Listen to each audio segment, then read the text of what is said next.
Hello everybody. I hope everyone's having a lovely day or night.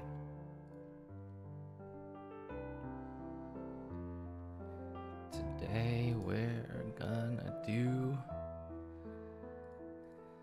Xavier's myth. And then after that, we'll do story stuff. But right now, I don't have them both.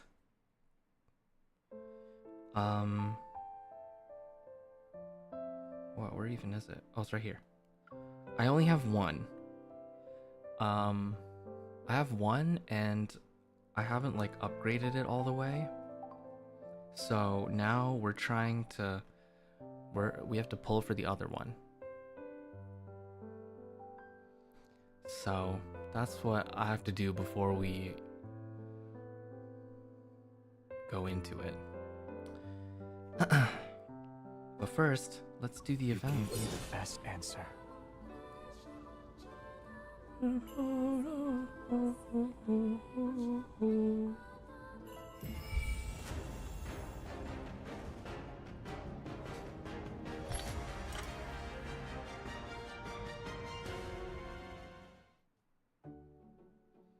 The pilgrimage ceremony will soon be upon us. The riversides of the cinders are brilliantly illuminated, which stands in contrast to its usual gloom.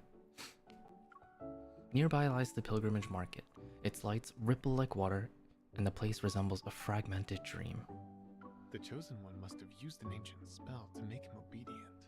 Or perhaps a forbidden pact was made. Her voice is sweeter than arsenic, and his love is as everlasting as death's marks. Run! He's looking our way! The revenants immediately disperse like smoke. Woo! Oh my. They're afraid of you, but that's to be expected. Fear is far more useful than love. Oh, damn. Am I an exception then?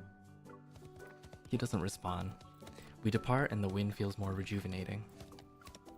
The horse's hooves tread over dry grass. It's not long before its pace quickens. Sitting behind him, I tighten my grip around his waist. Damn.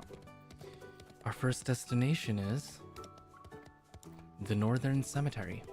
Legends say that if you visit the third weeping statue and solve her riddle, you shall receive a hint about the path of pilgrimage. Good luck.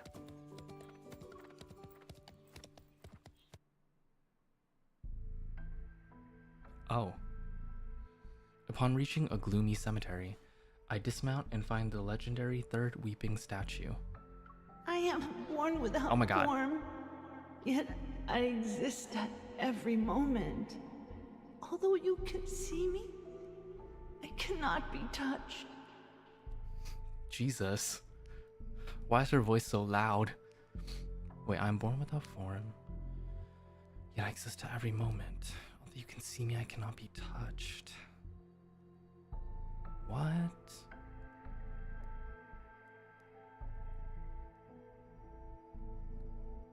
Wait, I don't get it.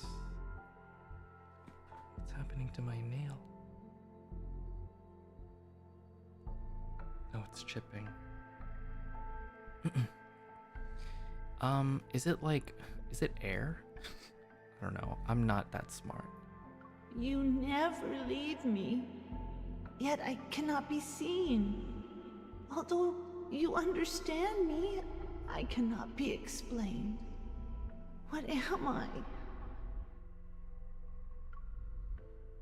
Is the answer time?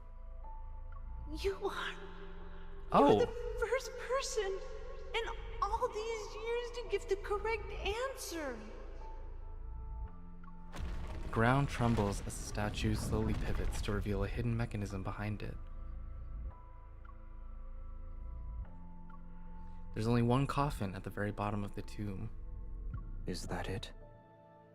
With a sincere heart, you can use this coffin to traverse the cinders and reach your desired location. Weeping statue, you sound like you have some anxiety. But this is a stone coffin. The statue closes its eyes and refuses to answer my questions. Oh, okay. What's the next location? A broken bridge. It's located in the forest to the west. We must find a non-existent knight. They say the suit of armor is empty. No body, not even a spirit. It's just a suit of silver armor. If we defeat him, he'll guide us to the real starting point of the path of pilgrimage.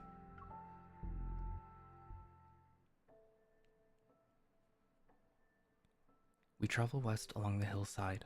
Before long, we spot a knight standing on a broken bridge. It matches what was described to me.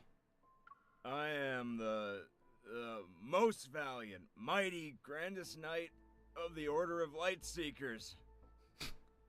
You there? Yes, the one with a sword. I challenge you to a duel. We shall fight to the death. Duel.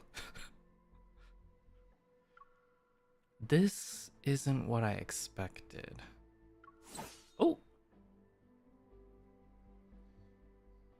We defeated him. Now what? Oh, Jesus Christ, he's just getting to the point. Sir, have you heard about the myths surrounding the path of pilgrimage or the tree of life? How did I lose another battle? My king said he would build a city that would never fall, and I believed it was possible. Wait, you have a crown on your head. Are you my king? Or am I mistaken? Mistaken. You have the wrong person. Empty promises. Even fate itself is an empty promise. Damn. These knights' faith was destroyed, and they died in battle. In death, their consciousness is reduced to an obsession that haunts their empty armor. After muttering an oath of fealty for the last time, he crumbles to the ground. Rest in peace. The second myth is also a lie. The horse revenant changes course and trots down a path with sparse vegetation. Everyone believes Philo still exists. You're the only one who doesn't, and you don't want to return. It's pointless. The person I seek isn't there anymore. Okay. I wonder, who's he trying to find?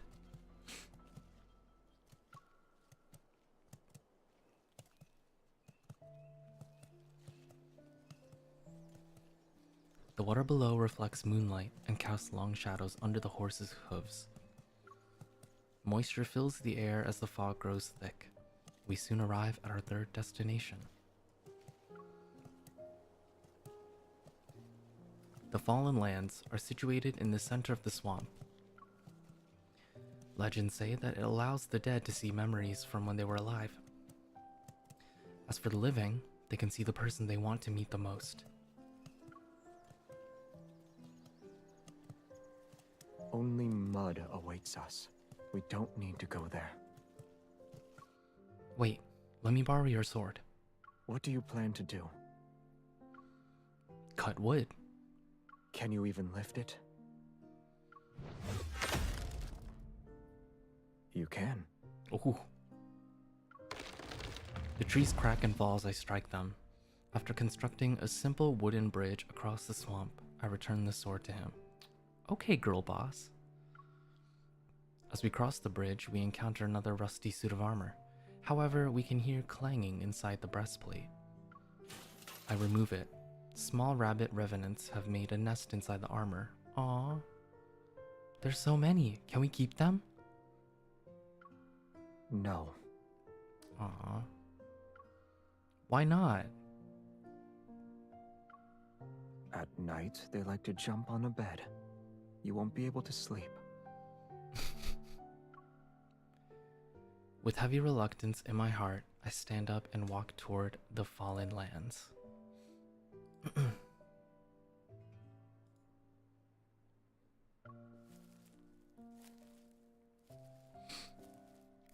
They can live in your garden. We'll build them a nice burrow. That flower you're growing, the nameless one, might be too lonely. That's why I won't bloom for you. As I continue walking and talking, the mud beneath my feet gradually becomes shallower. An intoxicating fragrance fills the air. Wait. Don't take another step. His voice fades and I realize the swamp before me has vanished. In its place stands a magnificent palace. Oh? Hey! Wait!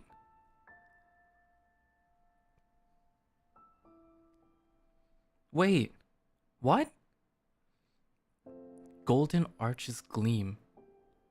The domed ceiling resembles rotating stars and silent corridors stretch endlessly. Everything is so pristine that it seems unreal.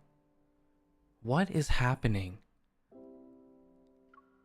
My eyes widen as I look down. You're? The wind sweeps across the room. On his sword, a tassel with a star-shaped charm sways. I'm so confused. It's been a long time, Your Majesty.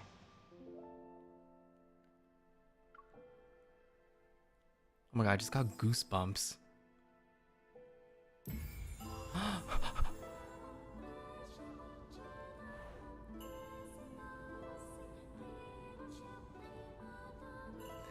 I haven't finished the Lightseeker myth though.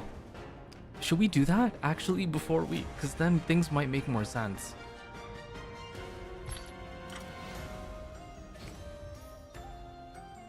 Why is the marketplace in such a messy state?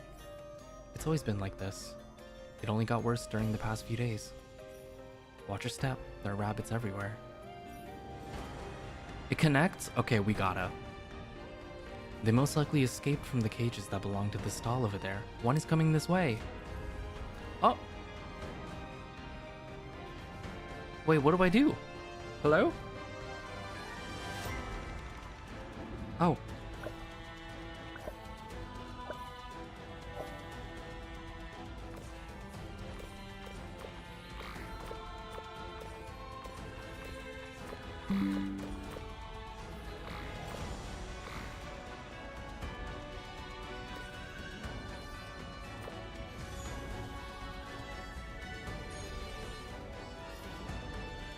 We finally return them to where they belong.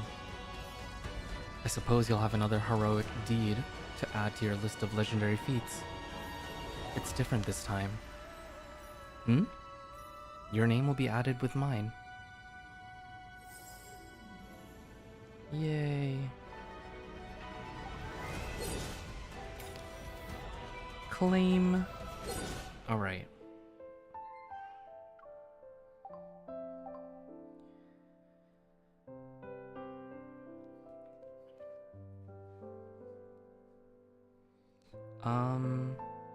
Let's try and complete the myth then. Which one is it? Oh my god.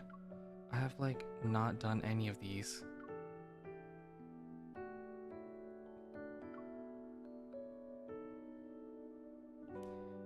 Did I do this one? No, I didn't. What about this one? Oh, this one was where I was. And I have not finished it. Should I watch them both? Do I have all the shards to do this one? Oh, I do. Okay. We could do them both before we do the other myth. That probably means I don't know, we'll see.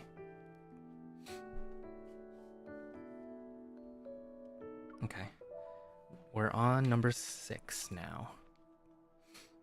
So, I'm not going to start from the beginning because that might take too much time as well. So I'm going to start from where I left off.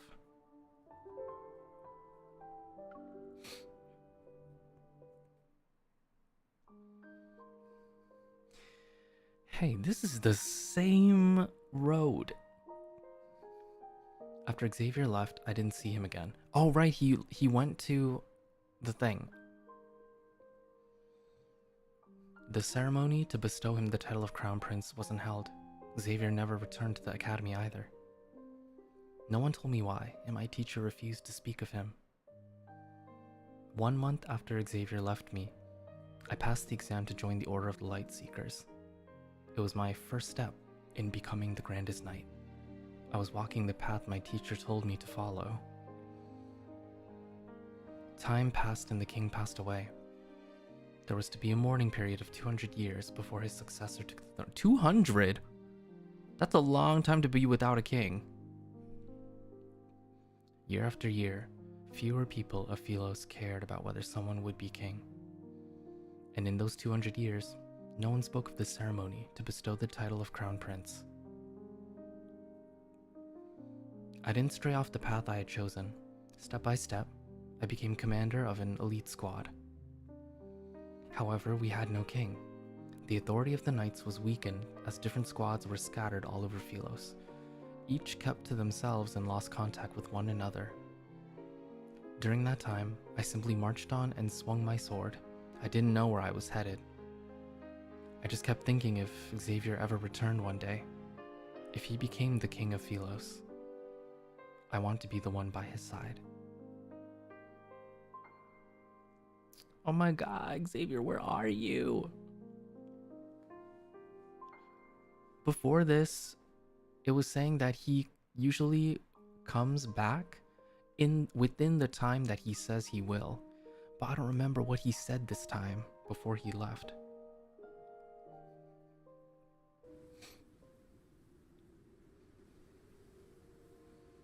In the depths of a forest, I was leading my squad in a fight against the Wanderers for several days.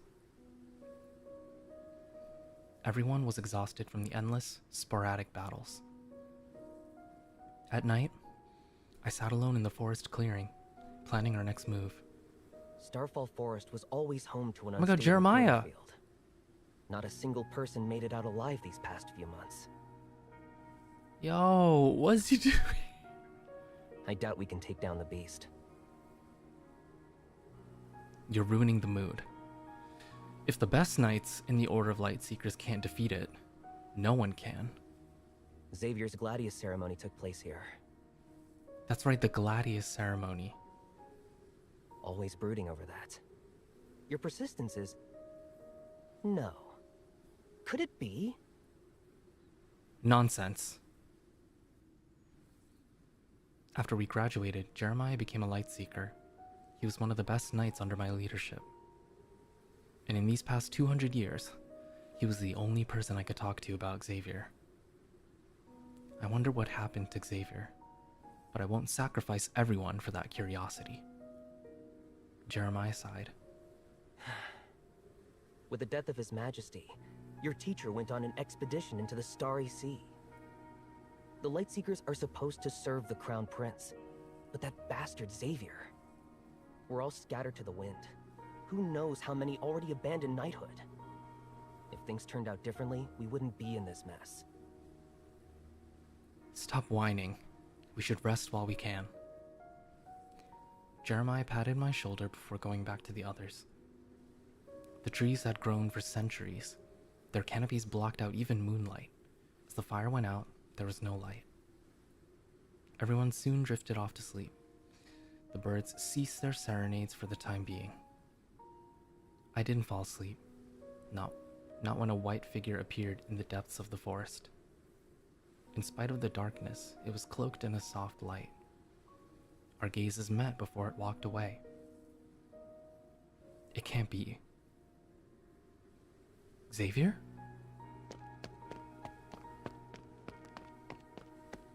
Girl, where you been? Where you been, Loca? Xavier. I chased after him. His movement wasn't too quick, but he wouldn't let me catch up to him. In the depths of my heart, I knew it might just be an illusion, but what if it actually was Xavier? Xavier, wait! In a moment of exhaustion, I blinked, and the figure disappeared. The forest also vanished. I was in the center of a galaxy, its expanse unending. Where the fuck are we? It was an illusion. I could hear my heart pounding and started to fall in the waves of stardust. Damn it. Everything was turned upside down. As if I became weightless, I fell at the speed of light. Down, down, down into the nebula. What is this place? I was a stone descending into a lake. Billions of stars vanished, escaping my gaze. There was only darkness. Am I still in the forest?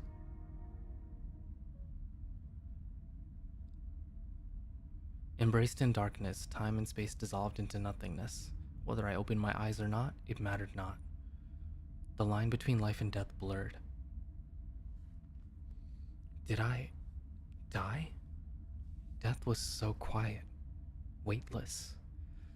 I'm a feather floating in the starry sea. I didn't need to be afraid of dying. Still, my only regret was I wasn't able to see Xavier one more time.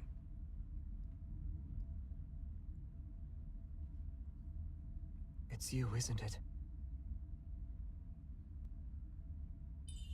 That voice. It sounds familiar. Answer me. Where are you?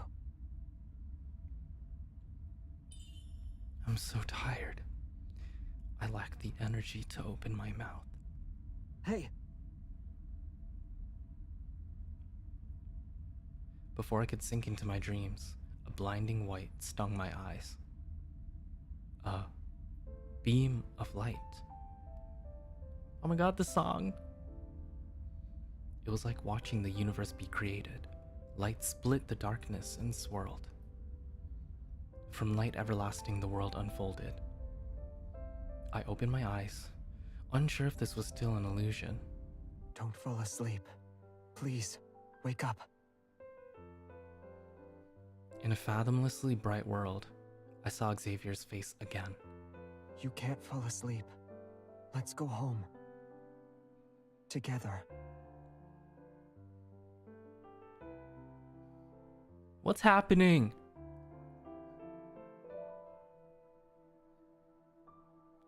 Bruh.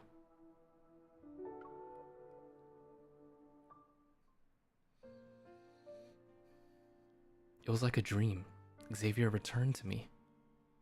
He was also a light seeker. After rescuing me from the dark, swirling cosmic vortex, Xavier took me to his base camp.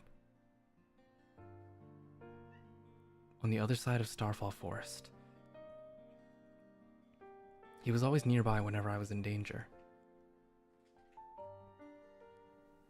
Hey. Hey.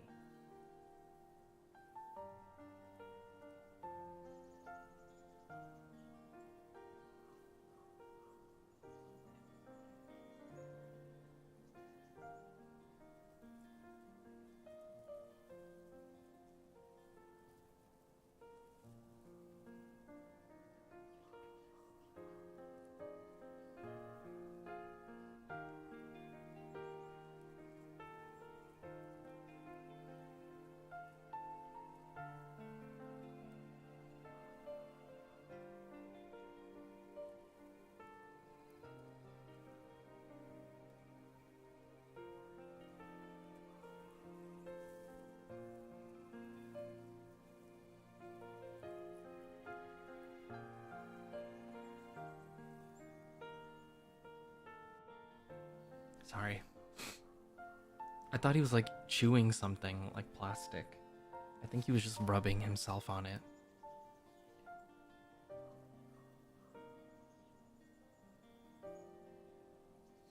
Okay. Strictly speaking, Xavier's squad was not official. Each of the knights wore a different badge. They most likely belonged to various groups in the Order of Light Seekers prior.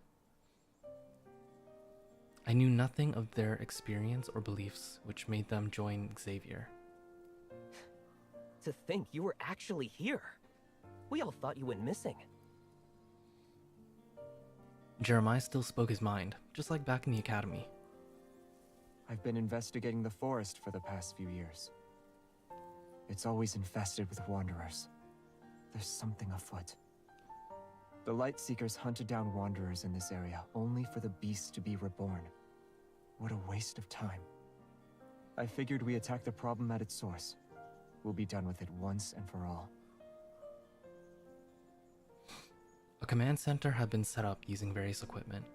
Xavier stood in front of a virtual map, calmly explaining his discoveries over the years to Jeremiah and me. His voice was monotone, yet firm. I watched as Xavier walked to and fro before the big screen. He seemed like his same old self, but also not. Still in a daze? Or are you going to rest like everyone else? Xavier walked up to me. It was only then I noticed the other knights left. Oh, I'm still recovering from that illusion. Truly? Xavier handed me a jug of water. They say you have someone on your mind if you stare at an object for a long time. Those words were associated with memories from the distant past. I had to think about them before feeling a sense of familiarity with Xavier again. Hey.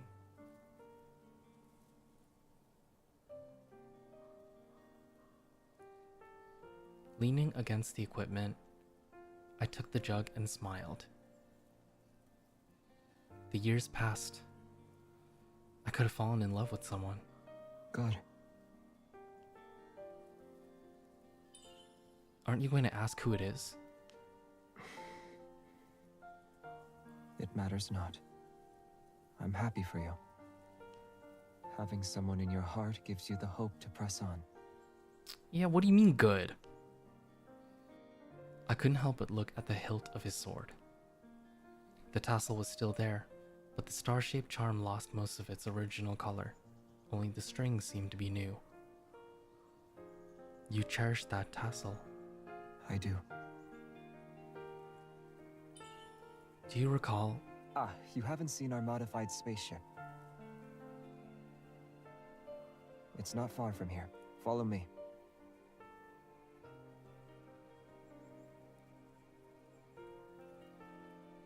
Staying in the camp, I noticed Xavier was always busy. He was either scouting the forest or secluded in his spaceship for a whole day. I had a lot of questions. Why wasn't there a ceremony when he returned to the palace? How did he join the Lightseekers? What was he doing all this time?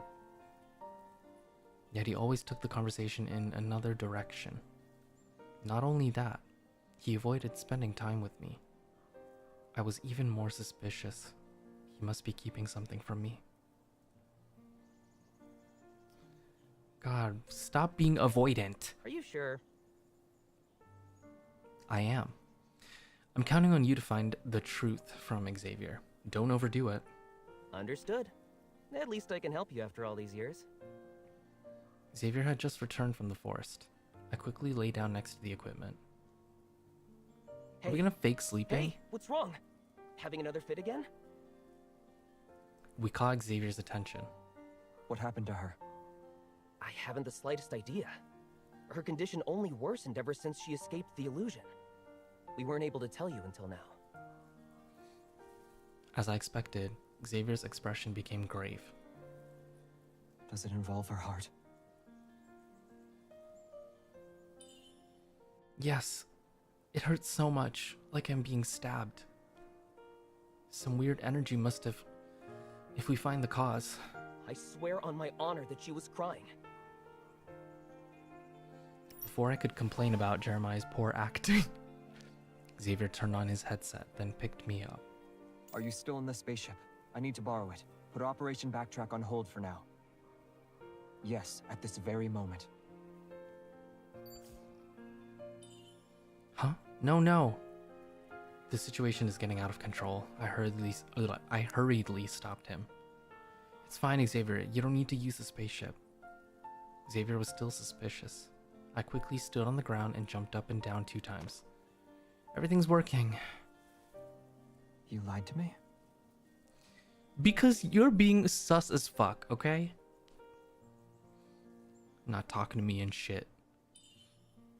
I had no choice because you wouldn't tell me anything, even when I've been here for a while. Xavier unexpectedly wasn't upset. After he was assured that I was fine, he ruffled my hair. As long as you're healthy. But his reaction gave me some clues. Why were you anxious? What did you discover? Does it affect someone's heart? It's all speculation. Hence why I didn't tell you. Xavier seemed to trust me. He turned to look in the direction of where I saw that white figure. It's not just a person's heart. This concerns the entire planet. We found out the secret Philos has been hiding.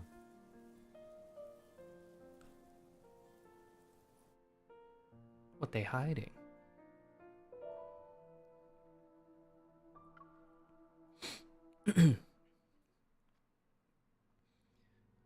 Either it's the truth or Xavier's guess. In the center of Starfall Forest, which had an unstable protofield, was the heart of Philos. But it was hollow. Philos was made by mortal hands.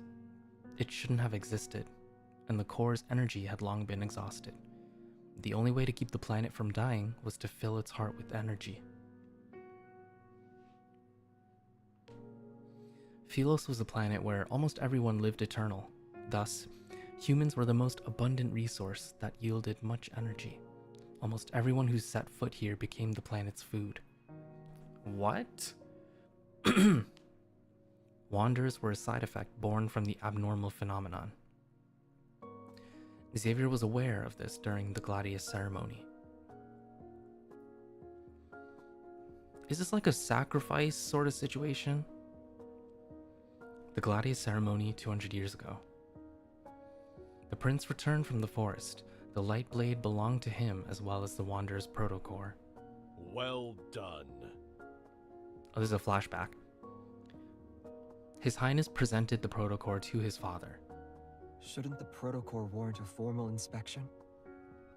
The light blade deems you worthy. Is there no need for formalities, or are you unwilling?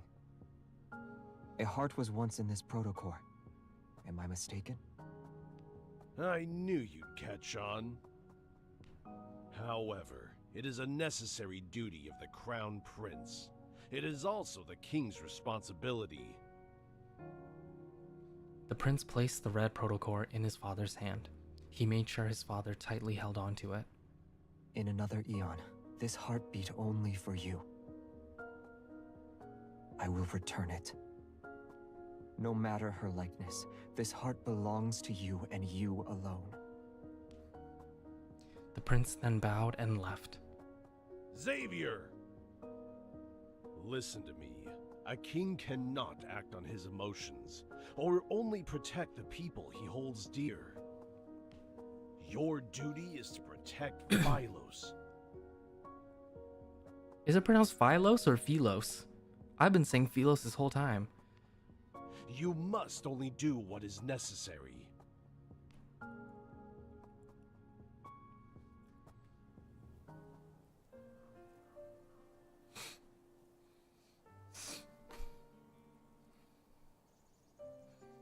The wanderer you killed wasn't a wanderer? I finally understood why Xavier and His Majesty fought.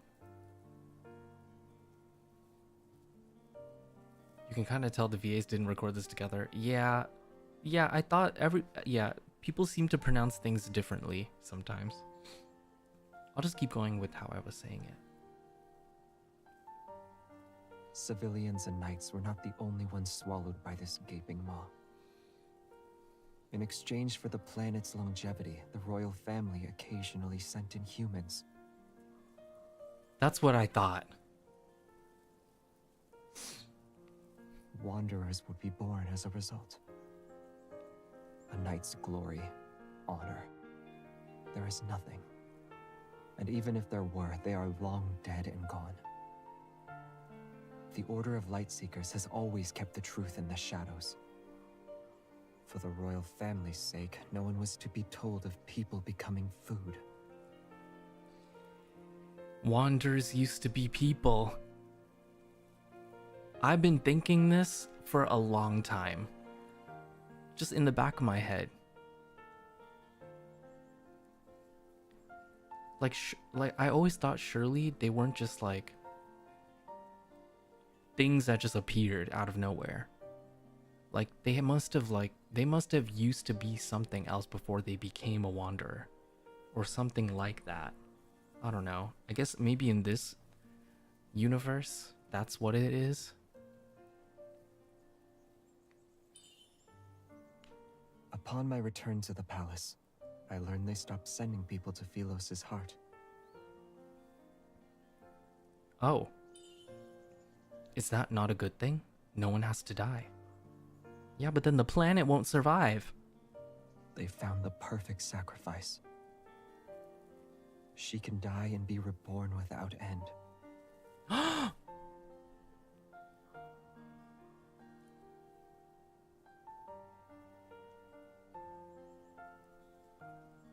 I just got goosebumps all over my body. Oh my god.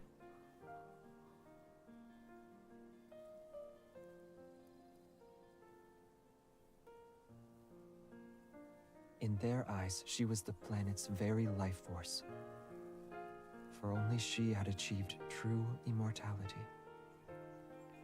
The royal family believed if they sent her into the planet's heart when the time was right, their problems would be solved. No one asked how she felt, or whether she was willing to sacrifice herself. They also care little about her being left in a hole to die and be reborn again and again. Her duty was to save Philos because her existence works in such a manner.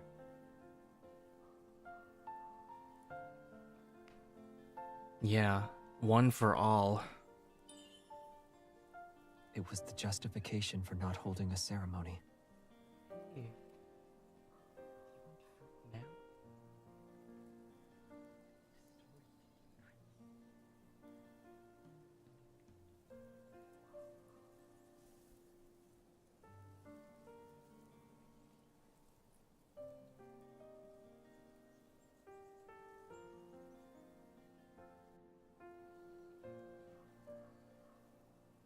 How could I wear the crown when it means coating my hands in her blood?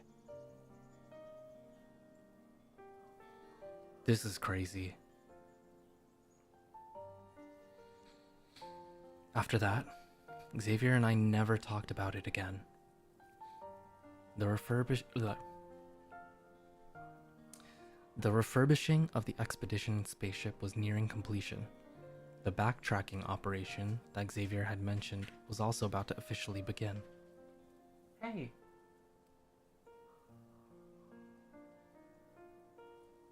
No? Alright, I need to feed him. I think he's biting the plastic. Give me 1 second.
Sorry about that.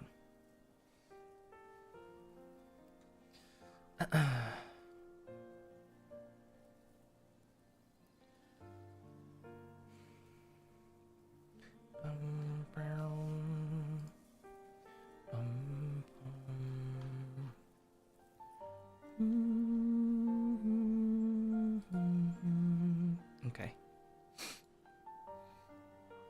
Continuing.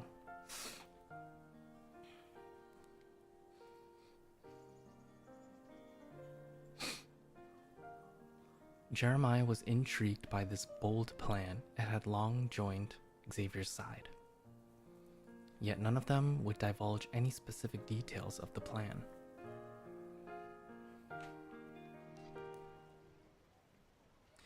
Silvercord? Silvercord is the closest town to our camp's location. They have a festival every 6 months. Oh, festival. We'll be able to buy supplies for the trip. Perhaps it was because of the forest protofield that every family who lived in Silvercord grew strange, beautiful plants. All sorts of goods were on the market. They spilled out from the shops to the streets outside.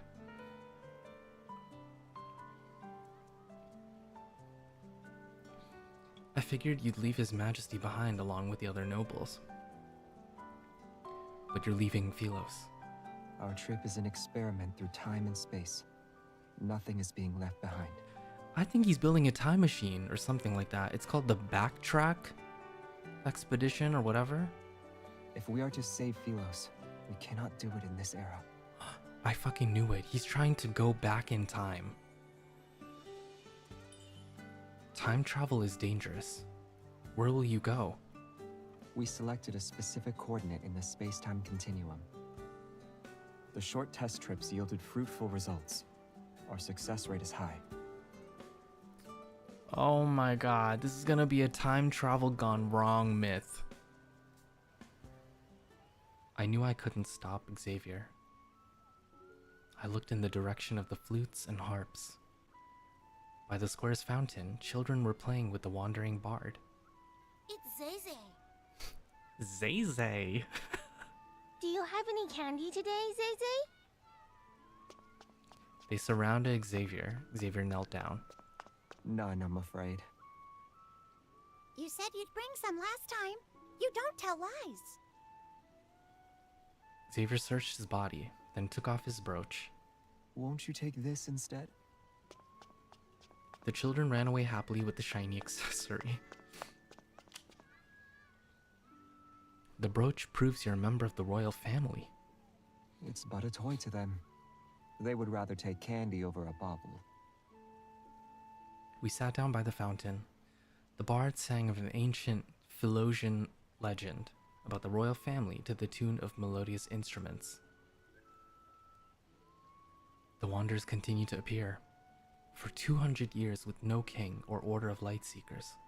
What can Philos do? I'm not the only person who could sit on the throne. You want me to... Wait a minute. Do you still remember our conversation at the academy? You said you wouldn't let me be another's knight, or let me stand by someone else's side. Are people not childish at times? What about her? Have you given up? Xavier wasn't carrying his sword today, but he knew I was referring to the girl who gave him the tassel. A rare instance of nostalgia appeared on Xavier's face. I cannot. She's my purpose. My guiding starlight. I don't know if he knows this. MC definitely doesn't know that she's basically a reincarnation.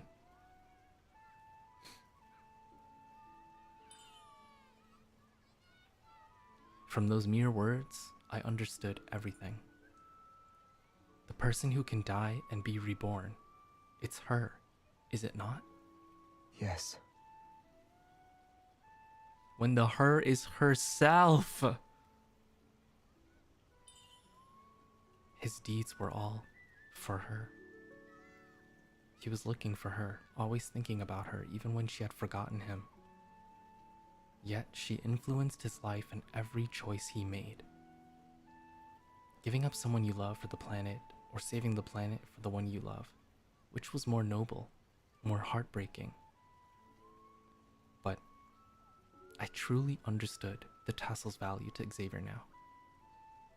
I knew what I had to do. Leaving Philos to save someone you love, I'd do the same. There are people important to me here. My comrades and the Light Seekers, former classmates, friends, our teacher, and under Xavier's gaze, you remained a word stuck in my throat. I looked away. The children, they also have people important to them. I can't leave Philos. I will stay behind and protect everything here. The bard's song about Philos was at its end. In these final days, the universe nearing its demise, the noblest king shall be born in the darkness. As a true savior of Philos, he shall lead us unto the light, unto true immortality. Conviction in my heart, I looked at Xavier. We were about to walk separate paths. I couldn't tell what Xavier was thinking. He simply turned to the bard. The king in the legend, who leads Philos into an age of light and immortality. The wearer of the crown will instead be queen.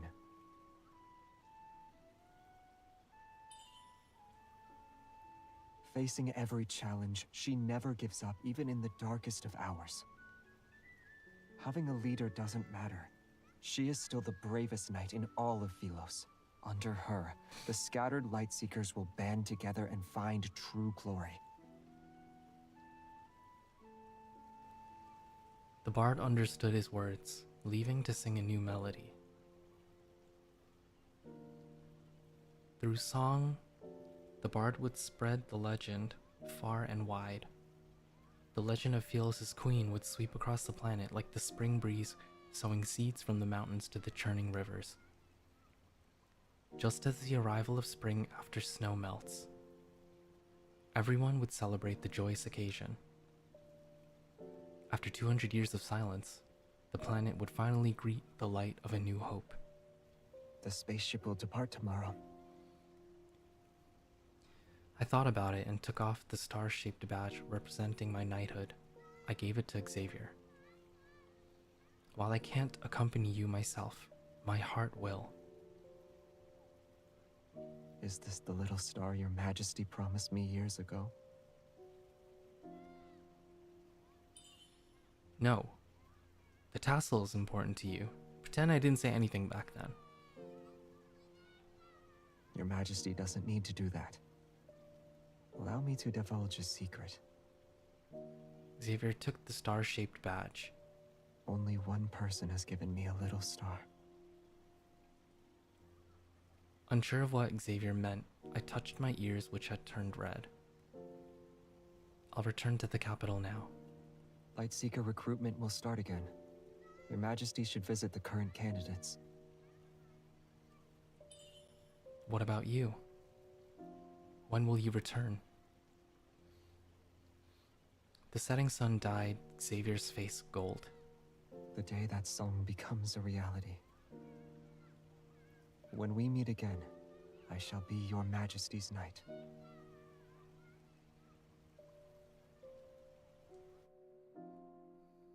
Oh my god.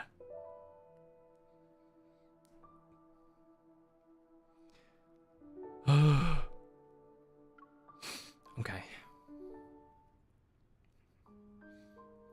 At a coronation, the queen and her grandest knight should receive the people's blessing. Yet my knight is before my eyes, refusing to stand next to me. Many things have changed since we left Silvercord. It's hard to remember the details. From knight to princess, my arduous journey brought me here. Xavier and his backtrackers have long since left the Light Seekers. They are regarded as traitors. Once our paths diverge, it will be difficult to see each other. You of all people must know the price Felis will have to pay should you fail. The goal of the backtrackers isn't what you told me those years ago, is it? Xavier lowers his head and clenches the hilt of his sword. Only then do I notice the charm on the tassel had been replaced with the badge I gave him. I don't know what made him replace it, but there's no point in asking. Our teacher once said, wherever a ruler points, a knight's sword must follow. I remember. He gives me a look I can't tear my eyes away from. Yet the depths of his gaze are unfathomable. Though your majesty may think otherwise, I haven't changed. He takes my hand and kisses the back of it. May Philos prosper under eternity's divine gaze.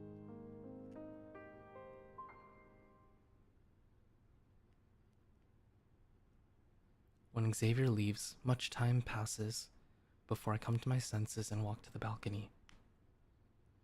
I see the cheering crowd, but I'm unable to find him. Maybe he's already gone, far, far away.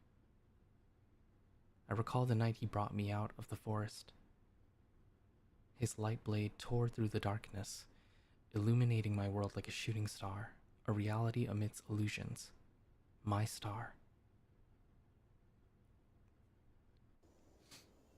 Awoken from a daze, a familiar person sits next to me. Oh.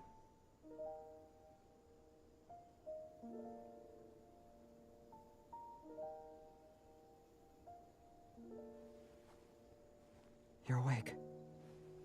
How are you feeling? Are you hurt?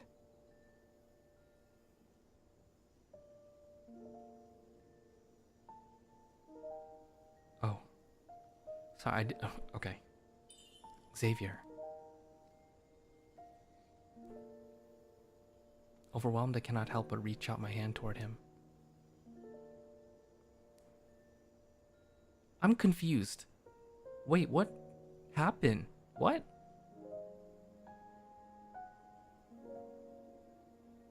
What?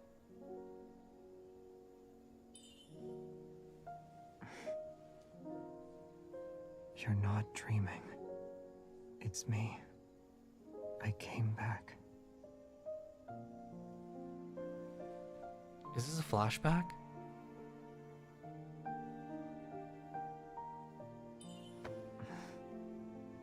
Our teacher always said an honorable knight shouldn't fall victim to an ambush. Oh, this is when I had that illusion, right?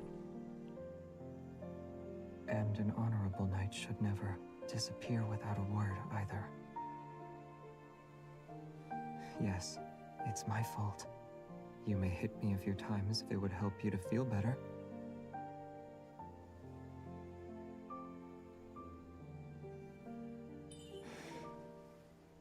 Can you stand? Steady. I can carry you if you can't walk. And even if you could, I wouldn't mind carrying you. He rescues me from the darkness, with every step he takes accompanied by the gentle chirps of insects and the wavy leaf. Okay. Sorry, I can't read that fast. The flowers at the academy should be in bloom. Too bad there are no fireflies.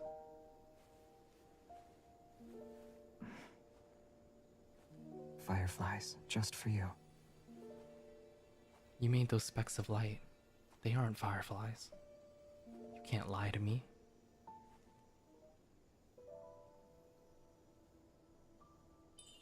What are you looking at? It's nothing. I happened to catch a shooting star. A shooting star. Make a wish. Do you still remember Uluru, Xavier? Yes, of course I do. Our little planet. Do you think Uluru would turn into a shooting star?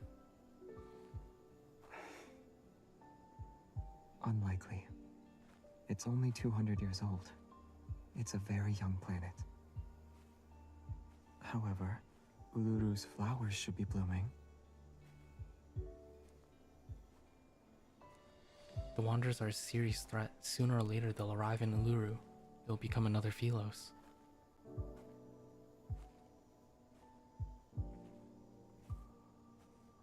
tired, Xavier. What if I can't brandish my sword one day? What then?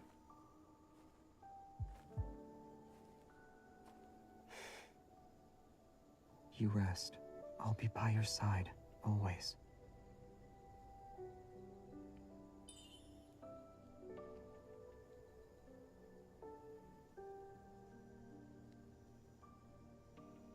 If you have nowhere to go, nowhere to rest your weary self, you can stay with me.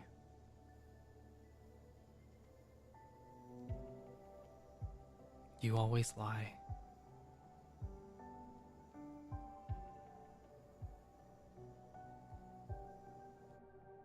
He always has. He's always lied, again and again and again and again. He said hope would follow when spring arrived. He said he'd take me to the new planet he discovered. He said he didn't want to be king, but also refused to let me stand by another's side. He said he'd return when I miss him. He said when I became the queen of Philos, he'd be my knight. The song he made up is now a reality. Yet as thousands cheer my name, he abandons me. Dazzling fireworks filled the sky. I leave the balcony and retreat to the darkness of the throne room. At that moment, a spaceship soars across the sky like a shooting star, disappearing into the night. My footsteps echo in this empty room. No one will be by my side. My star has left me. Stop. Stop, stop, stop, stop, stop, stop, stop, stop, stop. And this time he will not return home.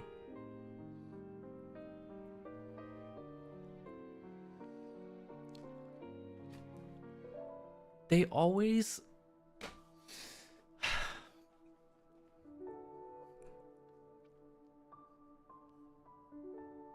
Even in Silas's myth, when they say my dragon has left me. Oh. Bruh. I can't. Oh. Peach jelly, cute. Wait, this one, this avatar frame is nice.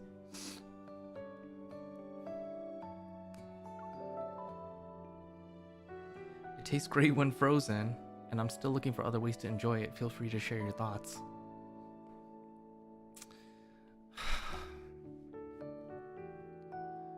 You think I can do the... You think I can do the new myth? There's this one though. Shouldn't I do this one too? Or can I just go to the other one? Hi, Michaela. Yo. Lumiere is okay. Okay. You can go to the new one? Are you sure?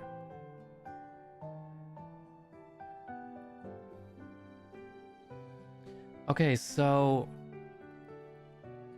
The Light Seeker and the new one is connected. Lumiere is just a separate one. Wait. Is this like...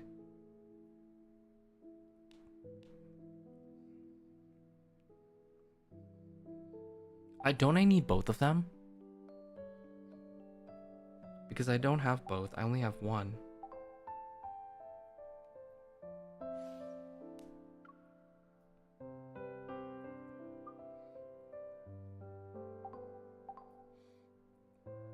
You only need one now? Oh.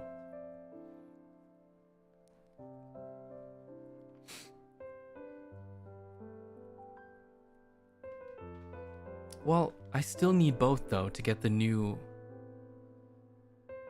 companion. So, here we go.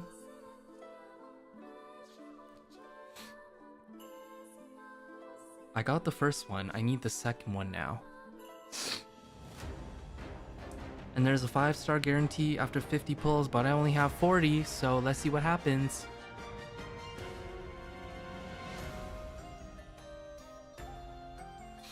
I love the BGM. I don't know if I've ever shared this type of music. I am so into. I don't know what to call it, like Celtic music or something.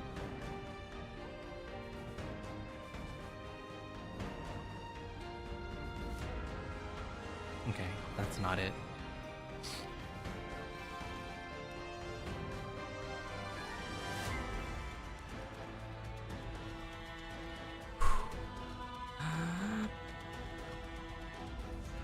Nope.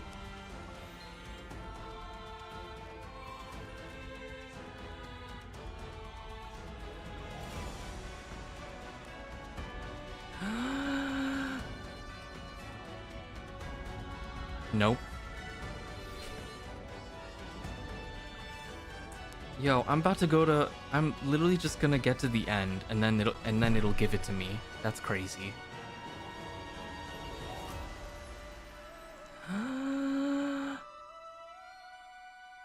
Go. Nope. Shit. It's so over. I'm literally just gonna hit the end. God, why is lad so ruthless? Only single pulls now, so this is gonna have to be it. Nope.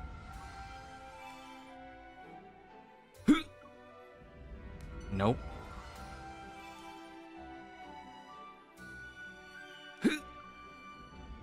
Nope. No way. This is crazy. It's always hard pity.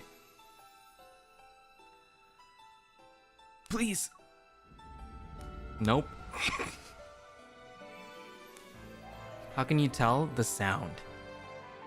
When you pull, the sound changes when you get a 5-star. Now I just have my measly little 365 diamonds. Or whatever.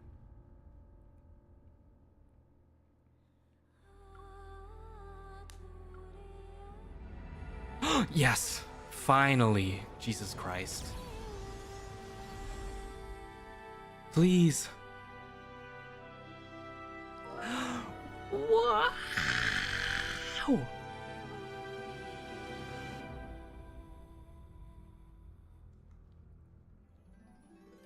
Okay. I need to hide the screen for a second because I want to save the photo.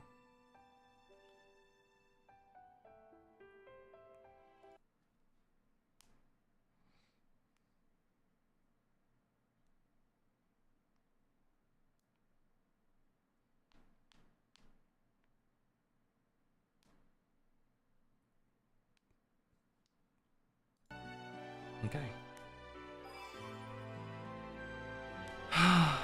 Yes!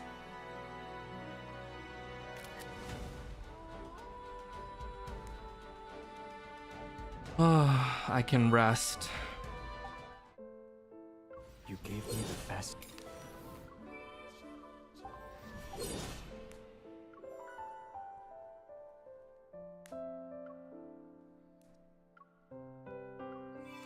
Yippee! Wow, look how good these are though. The torn one, the silver one. Oh my god. Also the soul title. The soul title for this is pretty good. This looks really nice. Queen of Starverse. Wow. Okay. Here we go. Give you some proto cores. I have like all these random gold ones. Ready? Oh.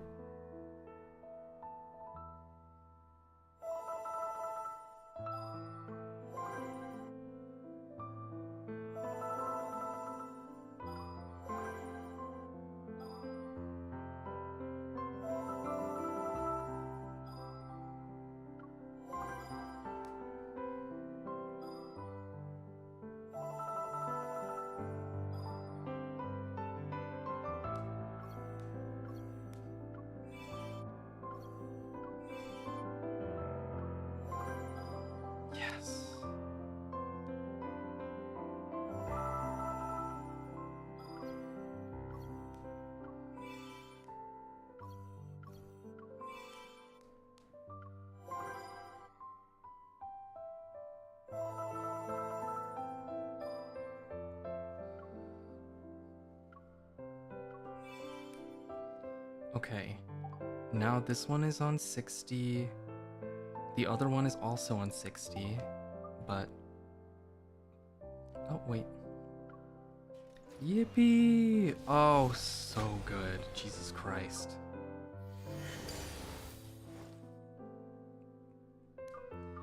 Do I not? Oh, I do have the outfit. Okay, cool. Okay.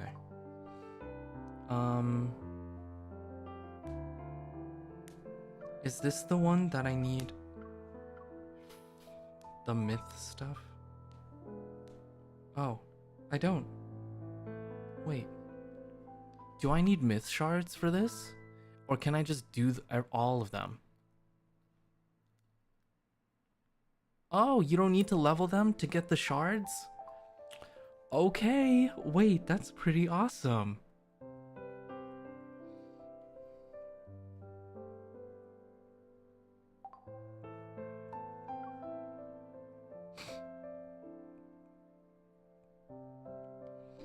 I kind of want to... Well, anyway, I should do this regardless.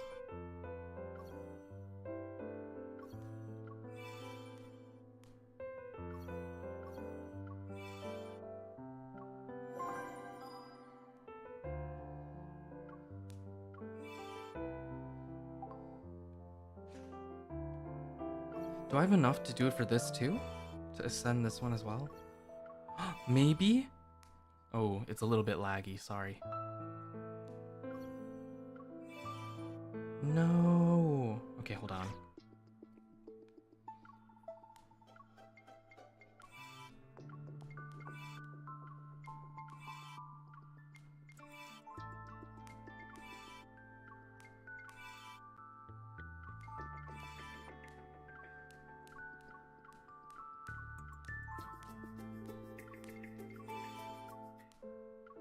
Yes.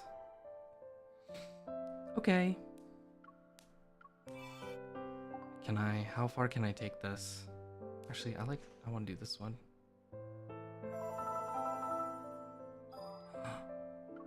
Oh, 69, just a little off. Okay. That's okay.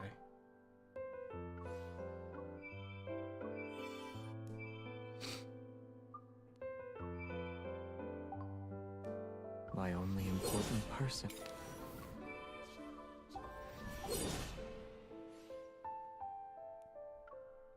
Oh. So cute.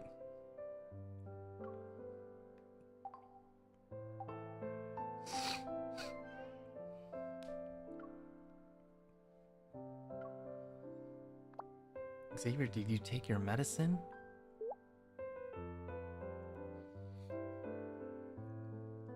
Is your cold getting better?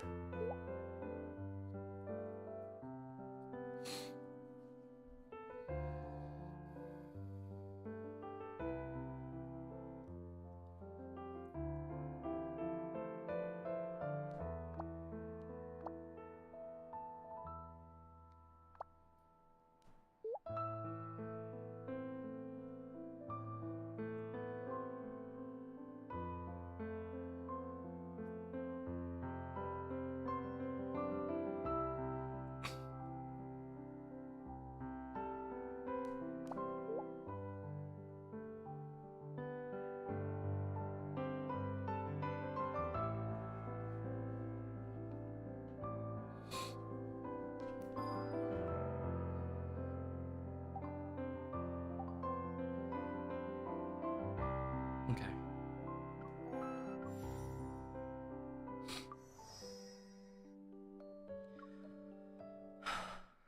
I'm scared.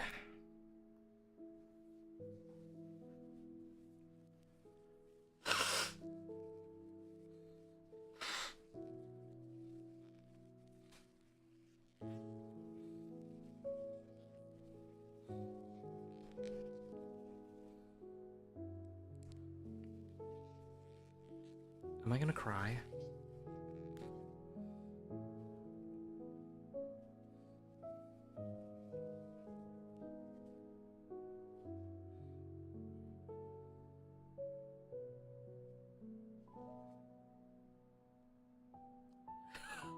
Not the yes in all caps.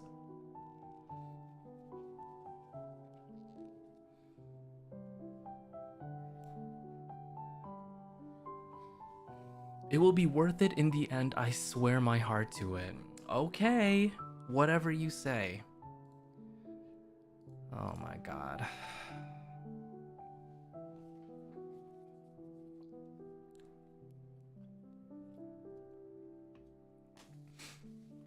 Okay, here we go.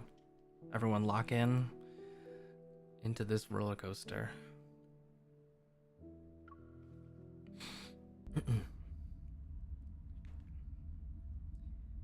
It's as if I've been in a long dream.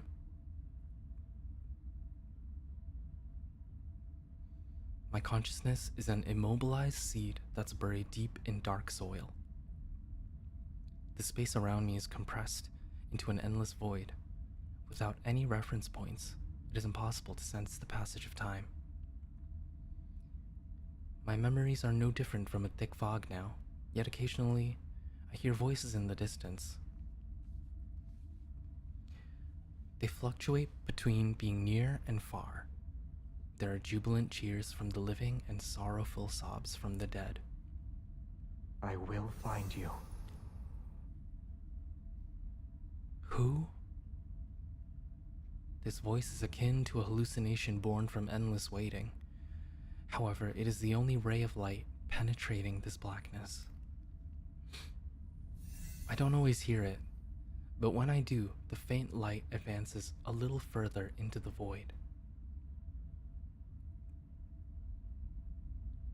This is like what it looks like before I get a migraine. In the endless waiting, I sense the heavy darkness. It slowly recedes.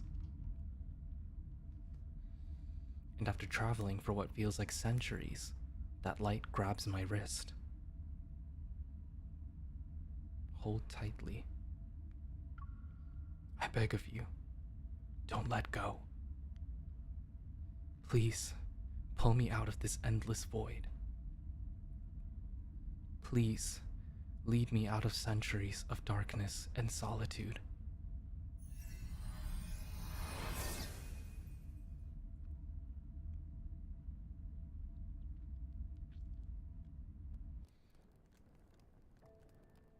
The Chosen One has been summoned. She shall deliver us, Philos' survivors, from the endless darkness. The Chosen One has been summoned.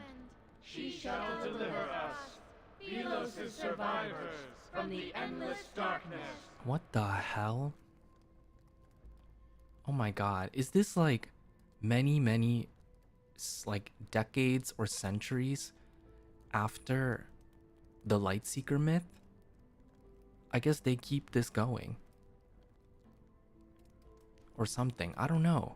That's what it feels like.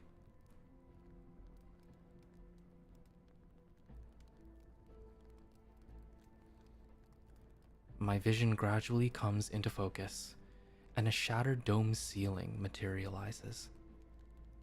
Below the altar, countless pale faces emerge from the firelight. Their gazes fixated on me are empty despite burning with great intensity. We will return to Philos prior to the apocalypse. Return to Philos?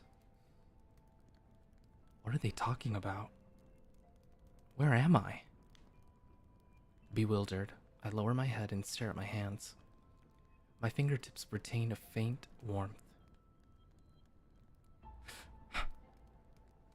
My wrist is suddenly pulled upward. Wearing white robes, the bishop drags me to the center of the altar with an irresistible force. Oh! Hello? Excruciating pain pierces my palm. The gem on his scepter is as sharp as a blade, and blood falls. I just came into being, and I'm being stabbed in the hand.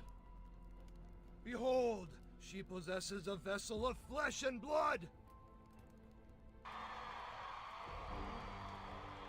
Garbed in white, the acolytes cheer at the sight of my blood.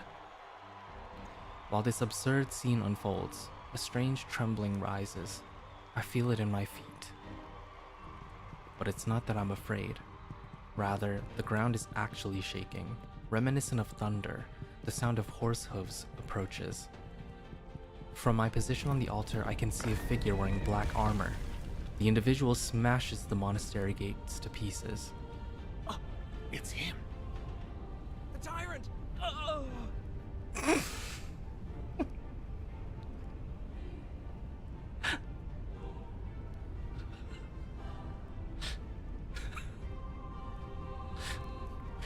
The tyrant!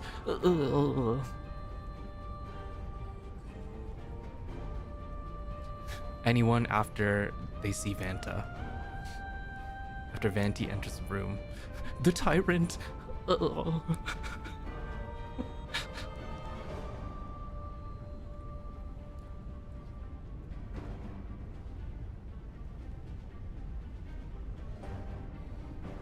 kneeling acolytes lift their heads one by one.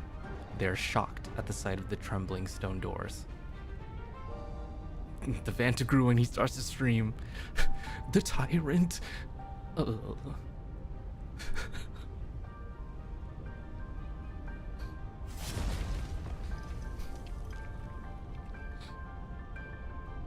Then the doors break. Amidst flying stone fragments, an arc of black and gold steel cuts the acolyte leader in. Stop the Mad King at once! Holy shit! The acolyte's shouts and cries are silenced by the gleam of his blade as it swung. Unwilling to hesitate any longer, I quickly jump down from the altar, step over the white robes strewn across the floor, and slip into a shadowy hiding place. He is killing people! My lady! Be quiet. I'll count to 3 and let go. I suggest you answer my questions. With his mouth covered, the acolyte nods. However, his expression shows excitement instead of fear.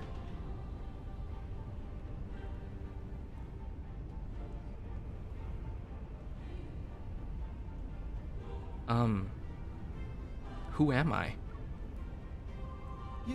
You are the chosen one from Philos.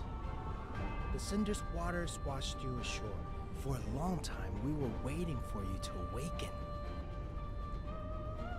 Who are you? We are acolytes who belong to the Order of Babel.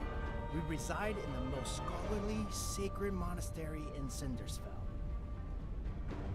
The Order of Babel? Cinderfell? You are here to help us to return to Philos. Who is he? Do you know the man who charged into this place? He is the sinner who destroyed Philos. A sinner? My memories are hazy, my mind clouded. I can't remember anything about myself. They keep calling me the Chosen One. But how can a person's name and identity be reduced to a cold, impersonal title? I barely made it out of that darkness alive. I'm not going to die here. How do I leave? The acolyte holds my hands with an iron grip. His voice is tinged with a childlike fanaticism. You're awake. Why should we leave? You shall save us all. You're mistaken.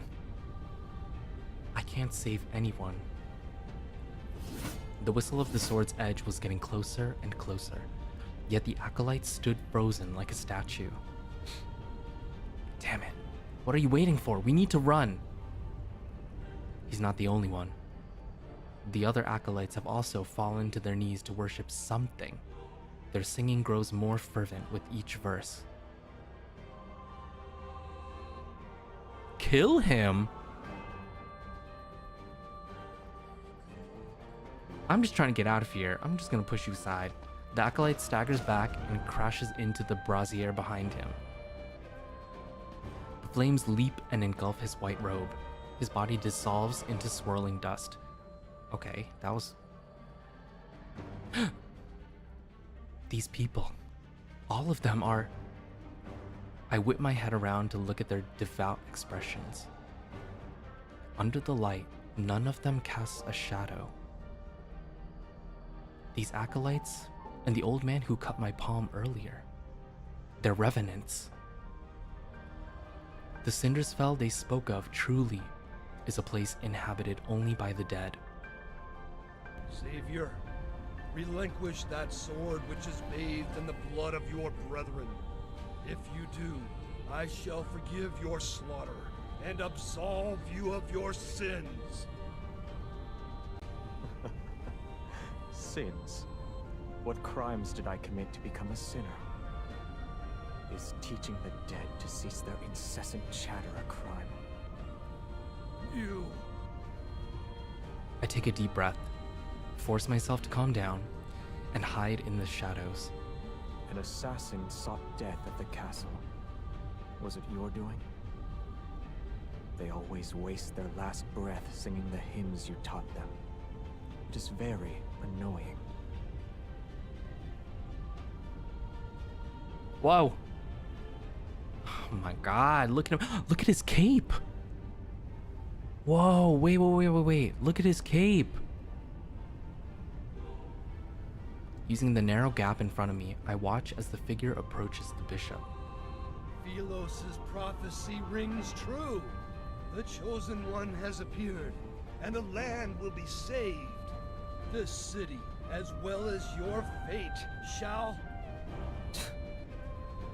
Firelight dances as long hair cascades from underneath the man's crown. A soft, gentle glow is reflected. Your life is about to be snuffed. Where is this so-called Chosen One?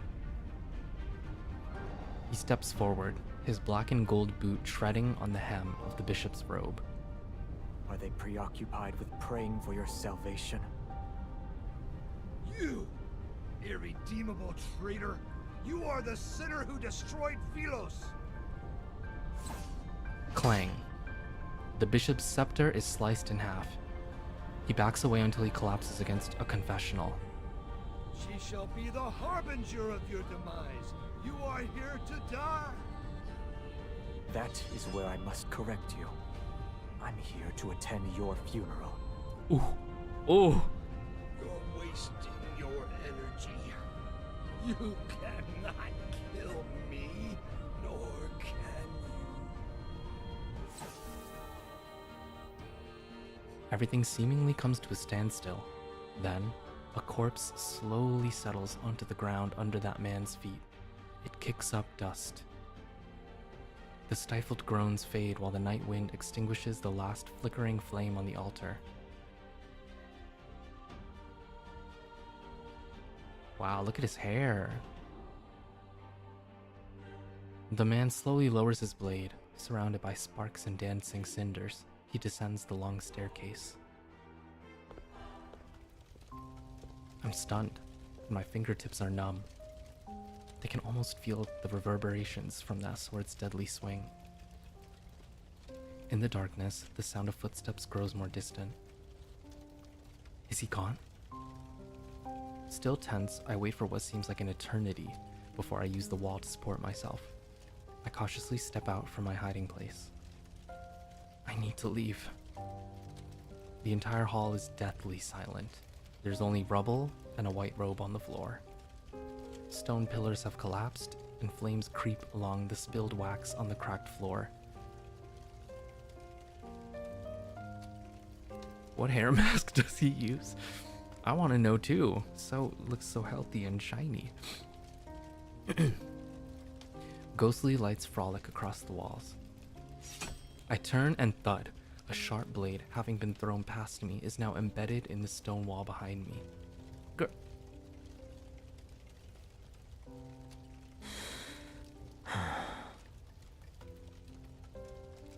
The night breeze plays with his long hair, but he doesn't move. He stares at me for a long, long time. Part of me feels as if we're not meeting for the first time. I could almost believe we're reuniting after being separated for years. However, this illusion is shattered by his next move.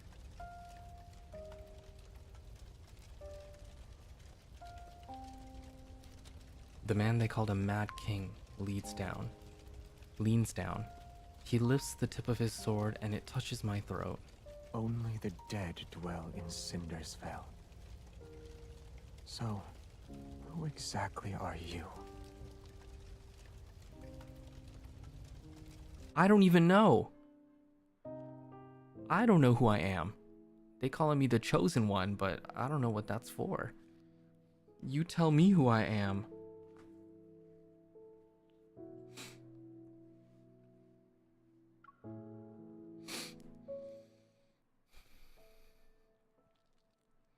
A tale circulates every corner of Cinderfell.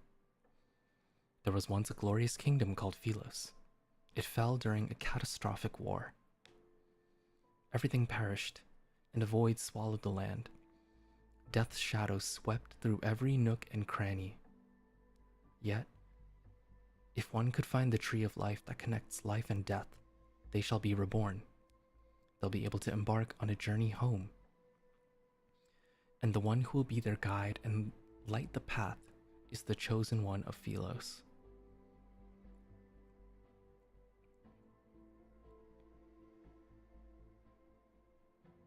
The sword rests near my throat. The slightest movement will kill me. You heard everything. Indeed. You are the Chosen One foretold in the epic poems. Death approaches as an inexplicable rage boils within me. I grit my teeth and speak. Can the words of the dead be considered a prophecy? They're nothing more than last words. You want to kill me because I was crowned with the title of the Chosen One? He doesn't respond as he studies my expression. He reminds me of a hunter examining the desperate state of his prey in its final moments. Release me. Although taking one's life is easy, it's also boring. Many revenants have already fallen. You still need more playthings? They must pay the price for pursuing eternity. And as luck would have it, you've caught my interest. Cinderfell can only be inhabited by the dead. You are alive. I have no idea how I even arrived here. All my memories remain trapped in those centuries enshrouded in darkness. They're akin to seeds buried underground. If you wish to slay me, then do it. I'll be able to join their ranks as a Gambling with your life isn't how you properly threaten someone. Let's not forget, a death wish is an easy request to fulfill. And that this blade can only cut down the dead.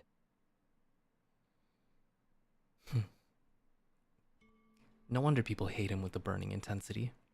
To be hunted even in their semblance of an afterlife saps away their chances of happiness. In any case, I have no intention of killing you. Truly? The wound on my palm reopened during our struggle. Blood trickles down my wrist. He pauses and furrows his brow as he stares at my wound. Then he pulls my hand to be right in front of his eyes. Is he like those fanatical acolytes? Has he not seen a person bleed in eons? He tears a piece of cloth from the hem of my skirt. With his gaze lowered, he wraps the makeshift bandage around my palm. Damn, he couldn't even use his own clothing. He had to use the ones I was wearing. I have no possessions, only what I'm wearing on my back or whatever. What is he trying to do? Is this how you make people submit? You threaten them with the sword before offering bait? Don't move. I only stopped the bleeding. Your wound hasn't healed. Answer me first.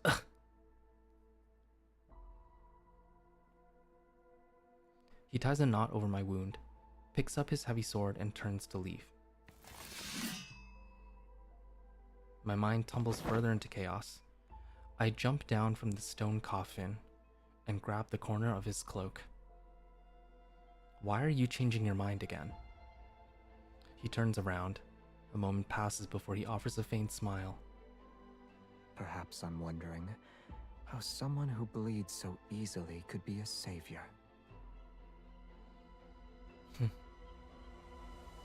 I slowly let go of him. Danger lurks in every crevice here. Stay alert. I wish you luck.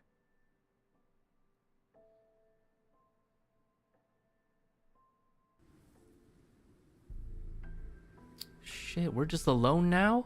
Wait, look at the Yo, this forest scene it just keeps coming up. The sky darkens as moonlight disappears in the canopy of trees. The thick, tangled branches obscure the paths ahead, but the scenery remains vivid in my memory. No matter where you are in Philos, you need only look up to see the imposing, gloomy castle. In its opulence, it stands with solitary majesty. The moon is bright here. Oh. I was looking at a moon like this when I died. How was I slain? I can't remember. It could have happened on the battlefield. Or those monsters that bite people. When he rode past us on that horse, he splashed mud all over. Yes, he has this deathly, murderous air around him. I was so terrified that I didn't... Looking toward the source of the voices, I see 3 revenants hanging from withered tree branches. They sway in the wind with their chatter. Who was the horseman? Can you tell me anything about him? The sinner of Philos. The tyrant who betrayed his own people. He is the scoundrel who stopped us from returning to the land of light and eternity. Defeat him and take his head. Everyone hates his very existence.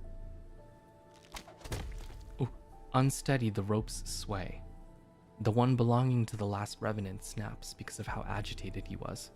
The corpse plunges into the swamp below. It's getting dark, and the fog is coming. You'd better find a place to take shelter. This world still feels unfamiliar to me. He's not wrong. My highest priority at the moment is finding a safe location. Where can I find such a place? The city at the foot of the mountain, of course. It's the liveliest place in the area. The echoes of the royal capital still linger there. You must navigate through the forest, the swampland, and the remnants of a battlefield. Remember to gaze at the moon. Once you reach the ferry's dock, you can cross the river. Take a silver coin with you.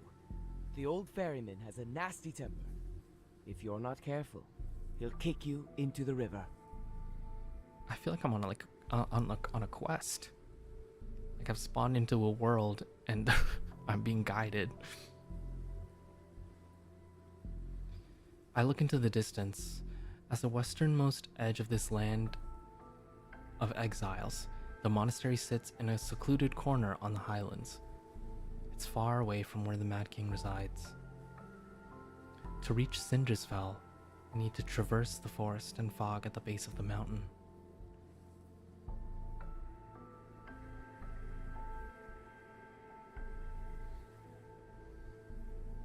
The 4th moonlit night. Oh my god, 4 days? How am I alive? The fog thickens and envelops the forest as daylight dims. Everything around me becomes a hazy blur. A broken bridge and another end of the road. In the place of a crescent moon is one that wanes. Its reflection dances across the murky water's surface like countless spectral figures. Everything that falls into the water sinks without a trace, except for the moon's reflection. I mark a tree branch to trace my path, then I turn around and continue my trek.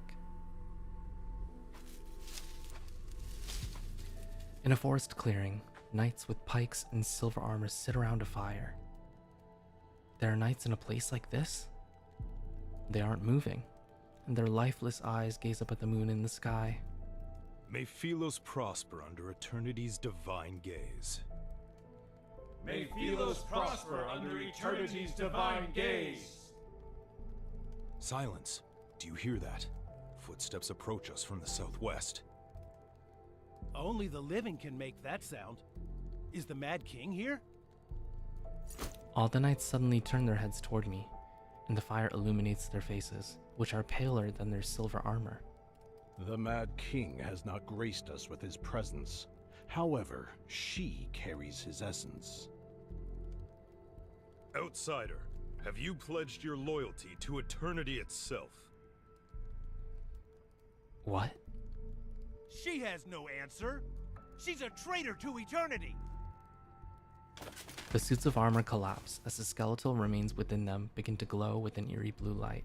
Leaping orange flames surround them. Cold blades slice the air as howling winds erupt around them. Before I can react, they charge toward me. These knights in silver armor are revenants.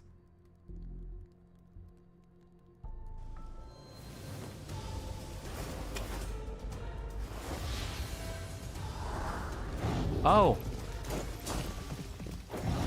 Oh, we're not like naked or anything. We have clothes and we have a staff.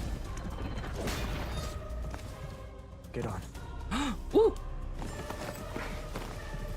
Gawking. Hold tight.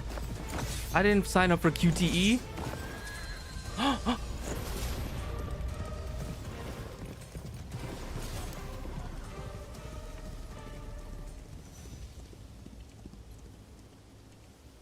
I knew he would come. Oh, I look at the flowers.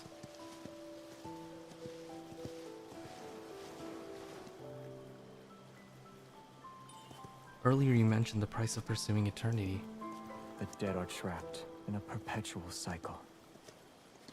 Only painful deaths await them. Leave while you still can, or you'll meet the same fate. As if I could.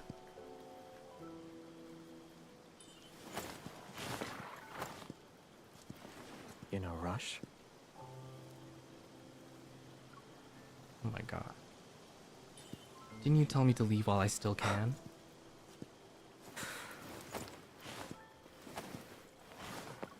Oh, that was a I bad said shot. leave, not die. This land only cares about you walking into its trap.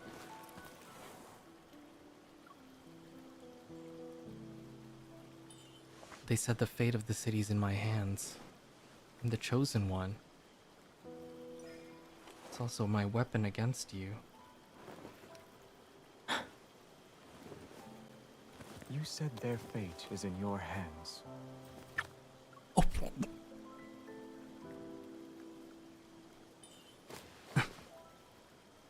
However, you're still in my hands. Excuse me? Is this form of etiquette sufficiently respectful toward the chosen one?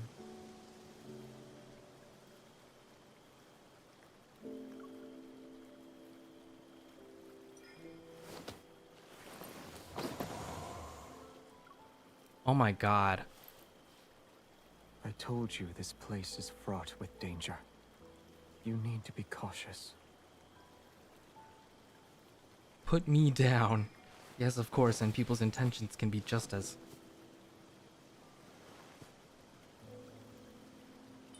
So you've never heard of Philos' prophecy? I've heard more last words. Such as? Excuses from the greedy. The pleas of those on death's doorstep. Confessions of hypocrites.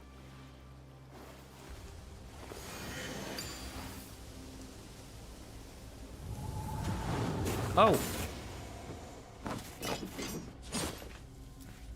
They are but vanquished foes.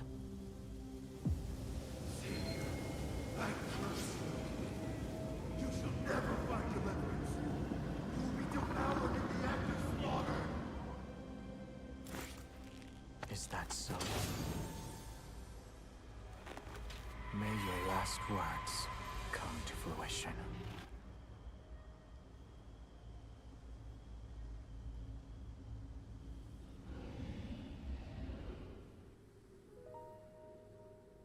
Wow. With wails and curses, the last of the revenants fall to his blade. The mist disperses. Moonlight illuminates the armor and broken swords that lie scattered on the ground. They bear the ancient patterns of Philos. Were they Philos' knights in the past? If you're their king, then why?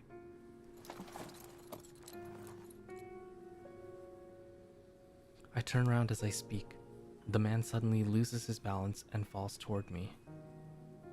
The tip of a crimson sword is protruding from his left shoulder. Blood flows from his wound, and a faint black mist swirls around it. Is this from the revenants? You will be devoured in the act of slaughter? His hand, covered in an iron gauntlet, grabs my wrist. I'm trapped between him and the tree stump behind me. I can't move.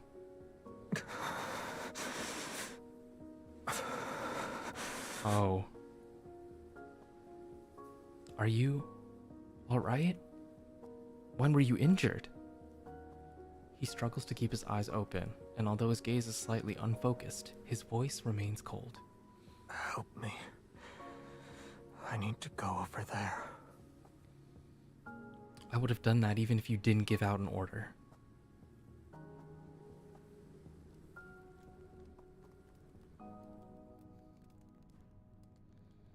After gathering enough fallen leaves and dry branches, I build a fire at our resting spot. In the fire's glow, his face is deathly pale. It's almost drained of color. Would you like to warm up by the fire? No need. Do you need water? No. Bitch. Do you want to rest? Very well. If you won't sleep, then I will. The night is cold and damp, so I'll be borrowing your cloak. He shifts slightly without saying a word. His eyes are still closed, but he does move to make room for me. The cold wind howls throughout the forest as it becomes fiercer. I hug my arms tightly, lean against his side, and act as if it's not unusual. You have a heartbeat. Heartbeat? What am I saying? You have a heartbeat. You breathe. You bleed. You're alive just like me. Is that why you didn't kill me at the monastery? Did you see yourself in me? He didn't seem interested in answering my question. During that battle, his sword was the only weapon capable of slaying the revenants. No wonder that old man with the white robes wanted it. While connecting the pieces of information in my mind, my gaze shifts to the sword lying half a meter away. It's a great sword that devours light. Aside from the back of the blade being thick, the weapon itself is completely black. Mysterious runes are inscribed on the sword, and they surge with light whenever it's swung. Does your weapon have a name? No, it's just a sword. Then your horse's name is Horse? He doesn't respond, and silence settles between us. What about your name? Should I just call you Man?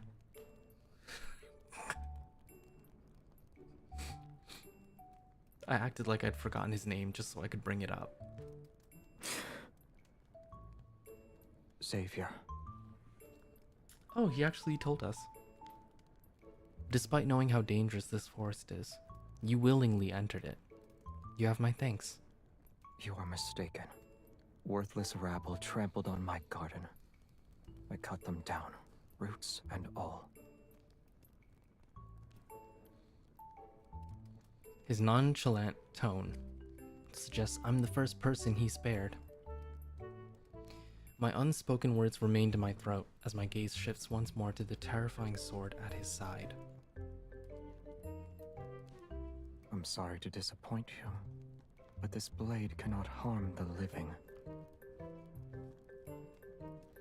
Then, when you used it against me at the monastery that day, it was just an act of intimidation? Yes.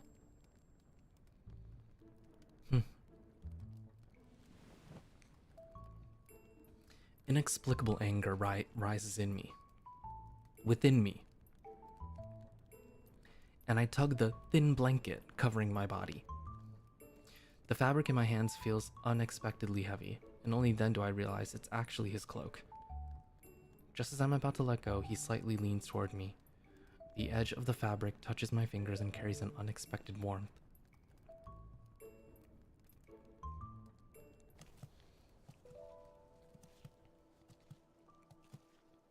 Day 2.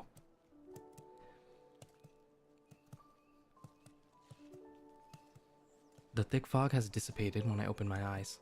A crescent moon hangs in the firmament and casts its light upon the embers of our campfire. He helps me onto his spectral steed, and we traverse the forest before the next moonlit night arrives. Whenever we encounter those revenant knights, they are swiftly cut down by his massive black sword. Xavier, only an agonizing death awaits you. They all say the same thing. As we pass through a swamp, I see a dead tree that is half fallen. It's covered in the lingering souls of soldiers who died in battle. He remains calm and spurs the horse forward. We press on.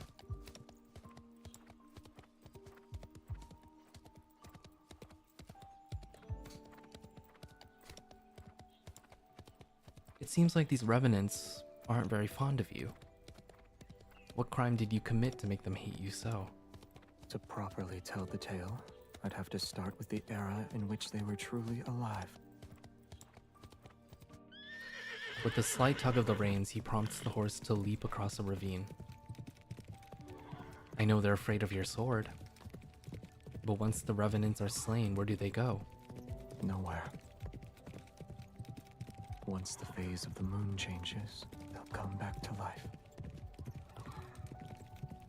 The dead are trapped in a perpetual cycle. Only painful deaths await them. So that's what he meant.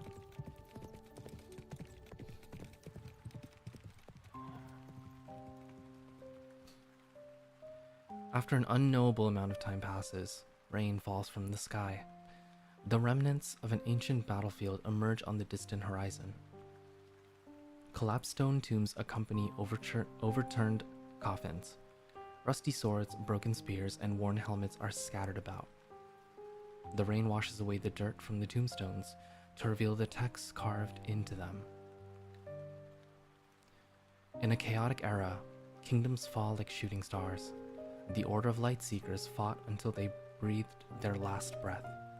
Countless blood-soaked battles fought with unwavering courage. Their tales live on in song, their heroic deeds forever engraved in our hearts. In the year blank blank blank blank blank of the Philos calendar, the kingdom fell, the royal capital was destroyed, and the royal bloodline was extinguished. The knights are exalted, honorable guardians. They now rest in the silence of a long night. On the day the order ceased to exist, their names shall be carved into these historical monuments under eternity's divine gaze. Like the stars, they are distant but never cease to shine. What are you looking at?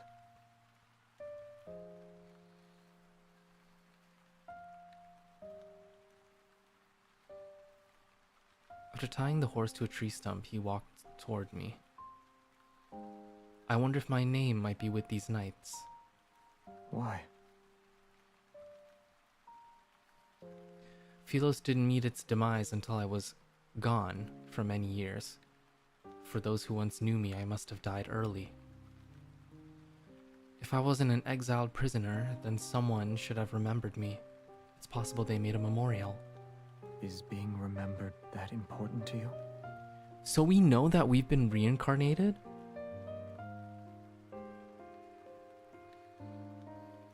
I'm unsure of when he had lifted his cloak to shield me from the rain. These knights fought for their country when they lived. After they died, their tombstones were used to pave roads.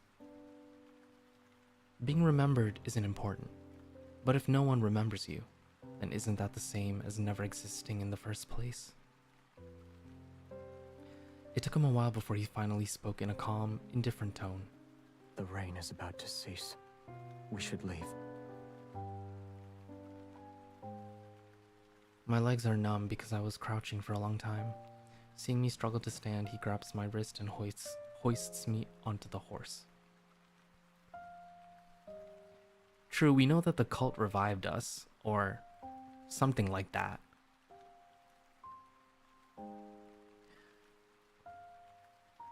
In the distance, the forest path gradually widens and becomes a road. An endless expanse of land stretches toward the horizon.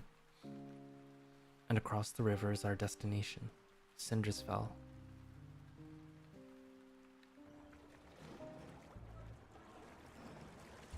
Damn, this is long. Our journey, less than pleasant all things considered, finally ends as the crescent moon disappears. A new moon rises. The ferry crossing is enshrouded in a gray mist. When we arrive, the riverside is already crowded with revenants who want to cross.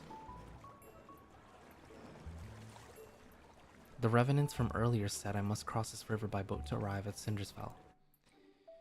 An unexpected event occurs. The lively atmosphere at the dock disintegrates when we appear.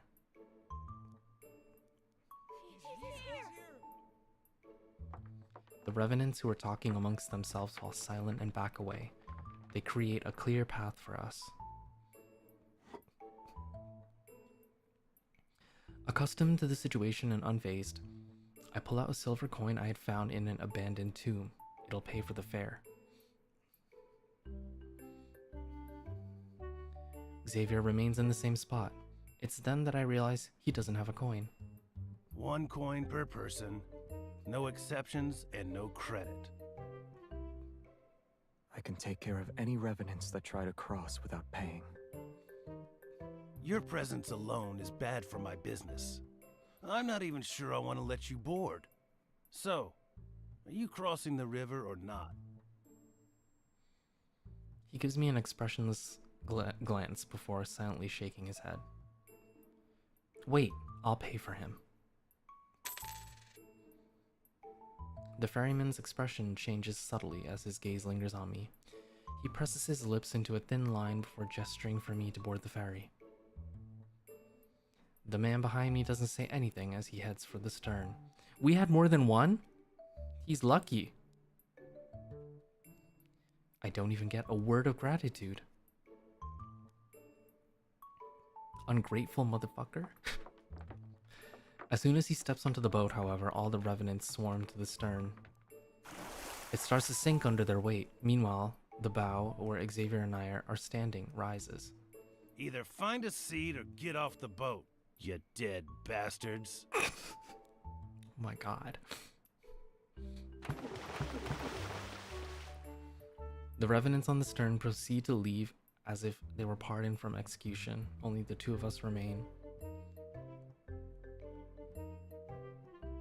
In the silence, the small ferry moves across the water and disappears into the rippling moonlight.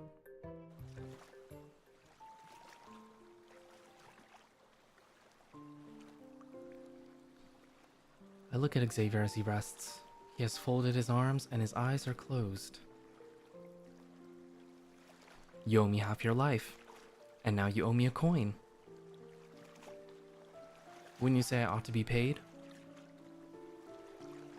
You want to use my debts against me. I'm not asking for everlasting gratitude. I only want you to pay your dues. I clear my throat to deliver the words I've prepared. I want your weapon, the sword that makes the revenants cower in fear. No. I can sense his resolve in that answer, but I expected as much. Since my first request was rejected, the chances of the second one being accepted are higher. If I can't have his weapon, I still need shelter if I am to survive. But living with an unpredictable individual is risky. If you cannot decide before we disembark, there will be no payment.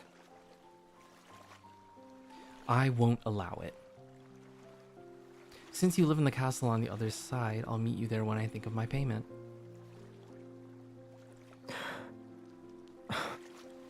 He neither refuses nor accepts.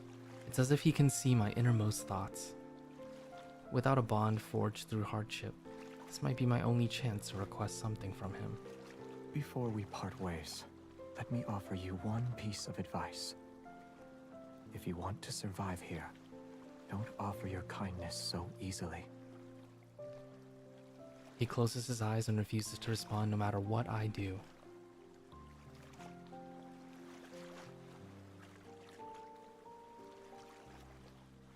The fog over the river gradually dissipates to reveal a towering black castle in the distance. Just as the ferry is about to reach the shore, it strikes the shoal and rocks. My body lurches to one side. When my fingers touch the reflection in the water, ripples spread out and converge toward my fingertips. They coalesce into an elusive image. This is...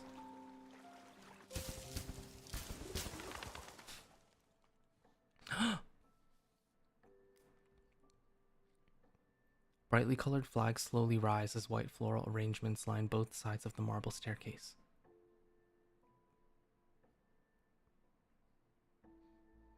A young knight ascends the long staircase. Amongst the cheers of thousands, he ascends the throne. A hand places a crown upon his head.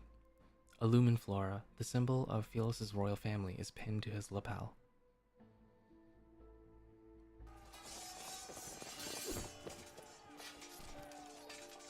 The illusion shifts to reveal an entirely different scene. Fortifications crumble. Ruins cover the land. The royal capital, once peaceful, has become a battlefield shrouded in the war's smoke. The rebel army storms the capital. They force the young king to take his own life. Wait, what? Yet their swords are melted into liquid steel in the furnace and cast onto the throne itself.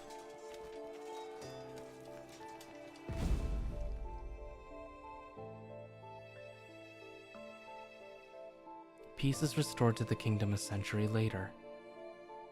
There are no more casualties from the war for hundreds of years, yet people have come to despise this monarch. The knight, once adored by thousands, is now reviled. He's nothing more than a mad king. The boat is docked. You should get off now. What?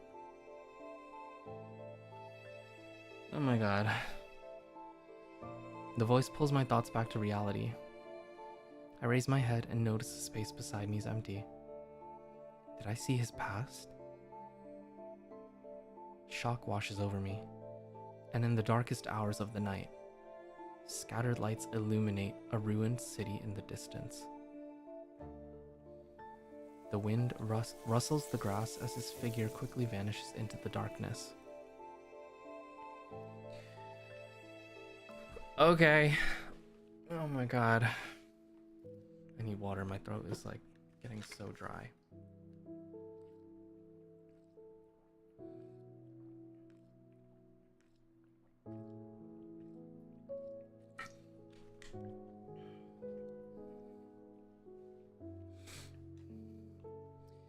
We just finished the Lightseeker myth actually before looking at this, because I figured it would be important.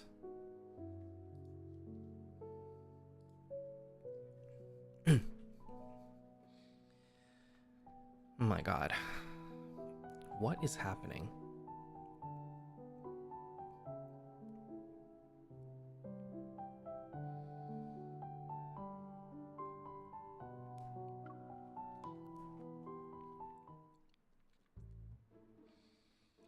I've been wandering the city for days.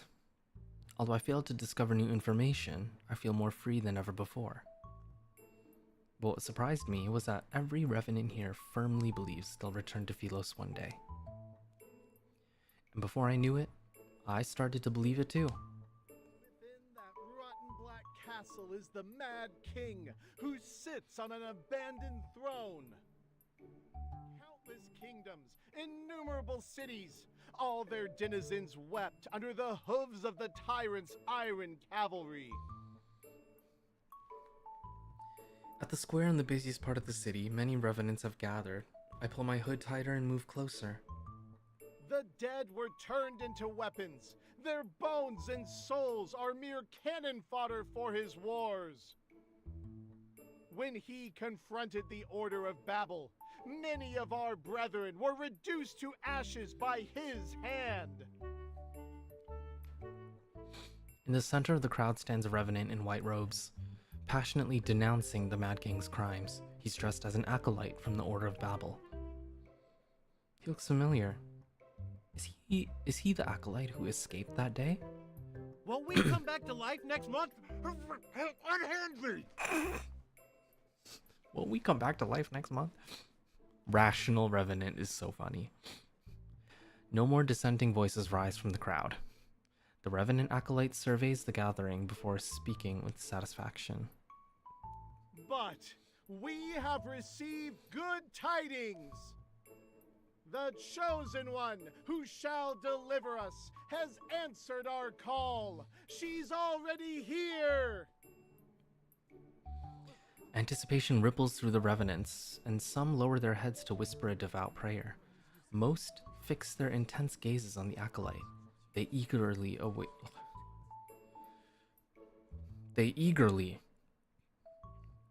await his next words. Before the apocalypse descends, the sacred pilgrimage ceremony will proceed as planned. We shall reach the Tree of Life and return to our homeland. What is this pilgrimage ceremony and Tree of Life they speak of?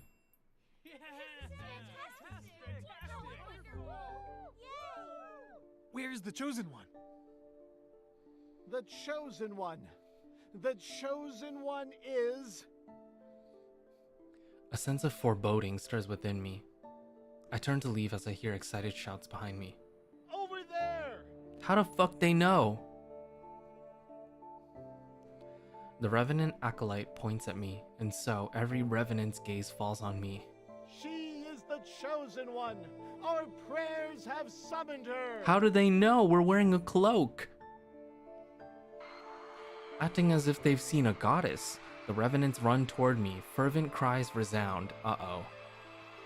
Countless hands reach out and cut off my escape route. Jubilant, they hoist me above their heads. Wait! Release me at once!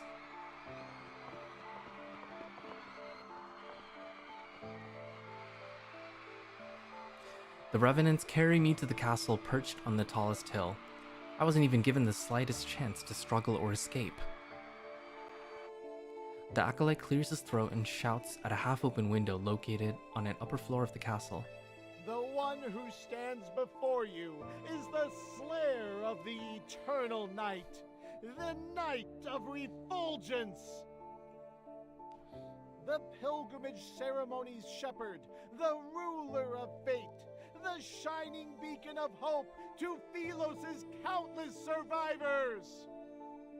And she will be your nemesis until you die. Our prayers have summoned the Chosen One. Did he come up with those titles in the time it took to get here? The black window frame slightly stirs, and a dagger with a cold gleam is thrown down. My castle is too small for your ilk. Only your Chosen One can come in to slay me. And there will be a sea of blood if you let me handle the selection process. In the blink of an eye, the righteously indignant Revenants scatter in all directions. Even the enthusiastic acolyte runs away and disappears like smoke. A chill runs down my spine as I look up. The figure near the window meets my gaze. I see they've made their choice. Resigned, I sigh inwardly and pick up the dagger. Open the door.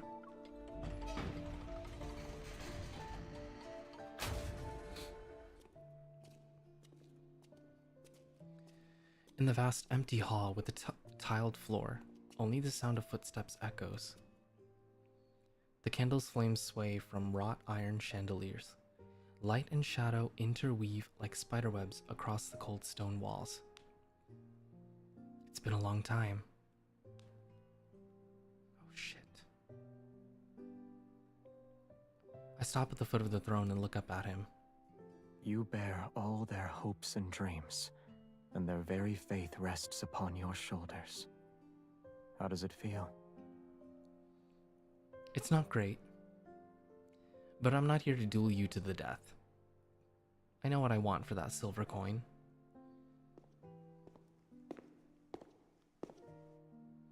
I step forward and meet his gaze.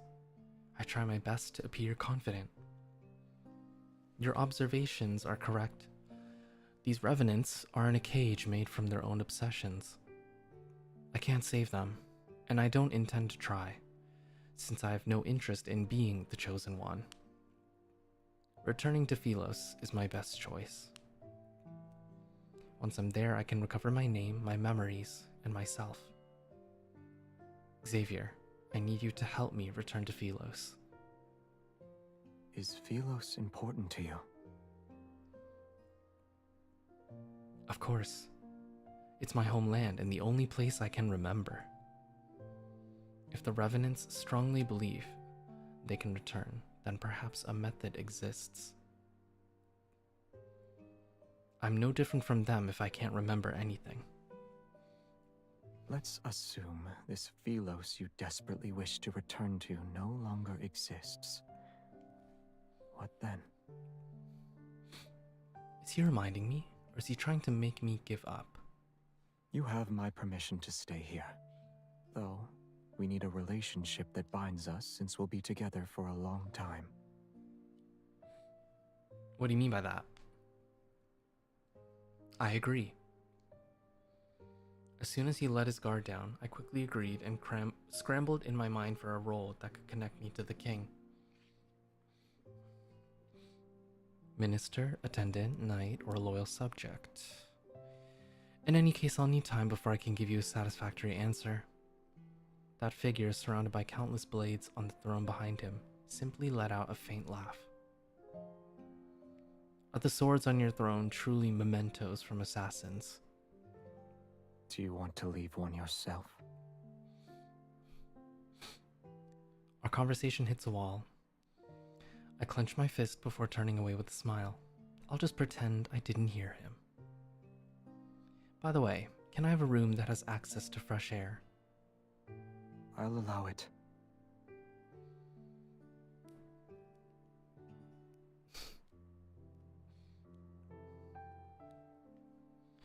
As I entered the castle, the underground gambling den began taking bets on how the Chosen One would die. Getting thrown into a forest with evil phantoms only to be devoured. Sinking to the bottom of the cinders. Or dying because of his massive blade. These 3 deaths are ranked with different odds, but they're at the top of the list. No one believes the Mad King will let me live. If the Chosen One dies, then it means they weren't the real one. So they'll wait for another. However, if the Chosen One survives and escapes from their enemy, that means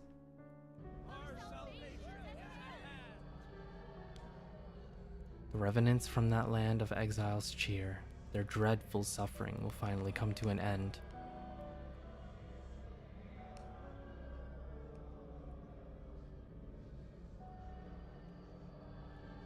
They sing their praises for days, and even though I chose the castle's highest room, their voices still penetrate the walls.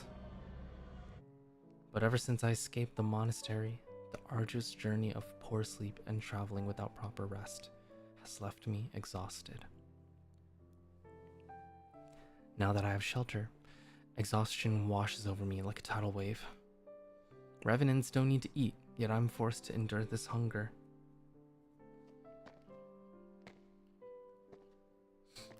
That night, I carry a lit candle and slowly make my way down the winding stone staircase to reach the kitchen. He rarely eats. What a frightening person. I conduct a thorough search only to find roots and mushrooms. What are you doing?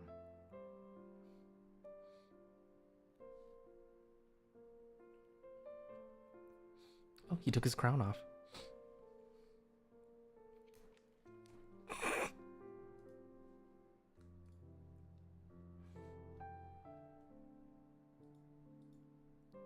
Don't you need to sleep? I heard music, so I decided to investigate. What instrument is that? The sound is unique. The fuck? It's the wailing of a hungry ghost.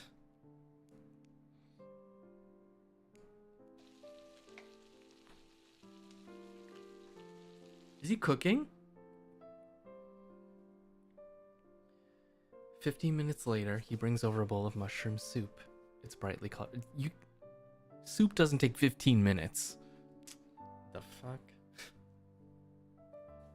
It's brightly colored. This is all I have. We're about to die from the mushroom soup. It's alright. I'm not a picky eater.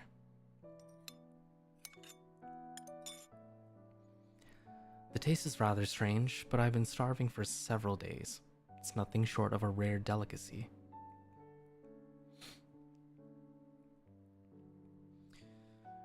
Oh. Once I swallow a spoonful, my stomach begins to churn violently, and the entire world seems to spin. What did I say? Bizarre. Otherworldly visions appear before my eyes. Revenants dance in the air, and Xavier's black cloak suddenly transforms into a giant floating blanket. Uh-oh.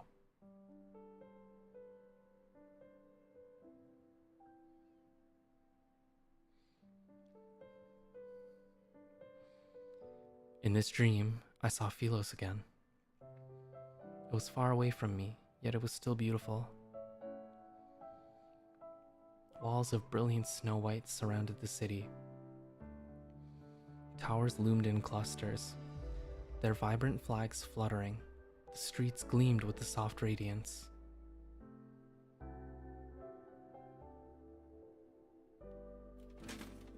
A procession of silvery white knights slowly navigates through the streets. Covered in flowers, they head to the ancient royal capital. The knight who's leading them is surrounded by people. It's impossible to see his face clearly. He carries a certain air. Although he has returned from his journey, his presence is strangely familiar. All of you can go on ahead. I'll join you once I've seen her.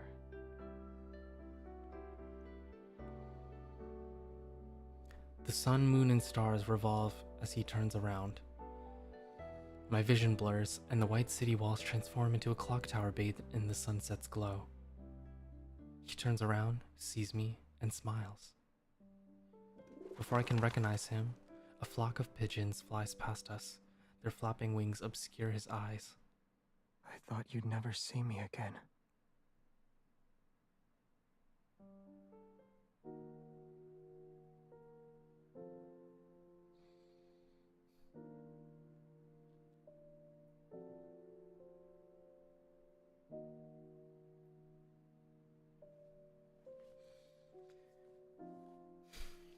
I open my eyes, and I feel like I was in a very long dream.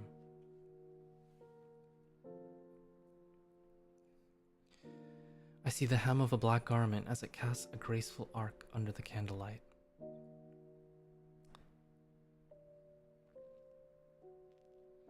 That man is looking at me. It's as if he stepped out of my dream. I have an antidote. He just poisoned me. In his hands, he's holding a bowl of medicine that gives off a faintly bitter scent. Although I've returned to my senses, I'm at a loss of words. I already tasted it. Misinterpreting my thoughts, he speaks in a calm tone. I hesitate before reaching out to grab the hem of his clothes. I squeeze it a few times. No. No, I'm not a hallucination that appeared because you were poisoned. So he knows. He has acknowledged that that is what he has done to us. Unknowingly. Or maybe knowingly, because he's had them in his possession.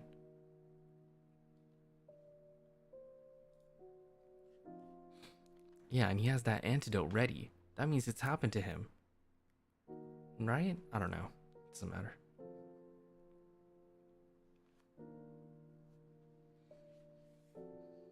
He sits down at the edge of the bed, his elegant long fingers supporting the back of my neck as he brings the bowl of medicine to my lips.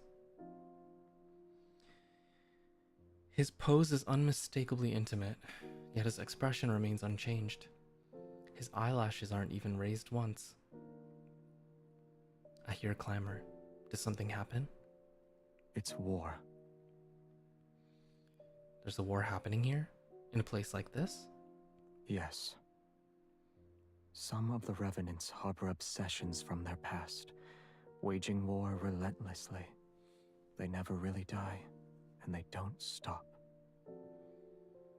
They were once your subjects, Your Majesty. Why do you make it sound like it has nothing to do with you? Listen. The loudest voices belong to those trying to find a way to rescue you, the Chosen One. If you die here, I'm afraid my moments of peace will significantly decrease for the next month. The light flickers on his face as he picks up the bowl again. Open your mouth.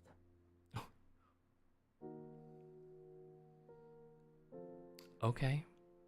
You don't have to tell me twice.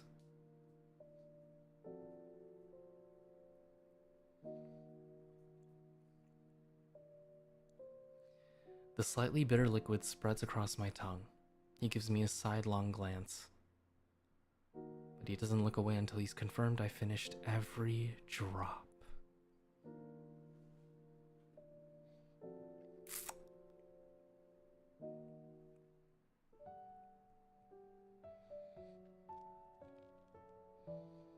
During the days I've been bedridden, outlandish rumors have spread throughout the city.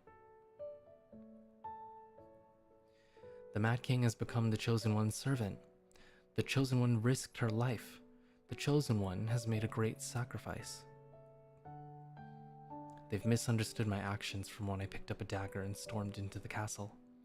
The Revenants are so moved by this supposed heroism that they gather at the riverside below the castle every night to sing their praises. When he gets annoyed by their wailing cacophony, he occasionally heads out with his sword in hand. He returns quickly and their voices disappear.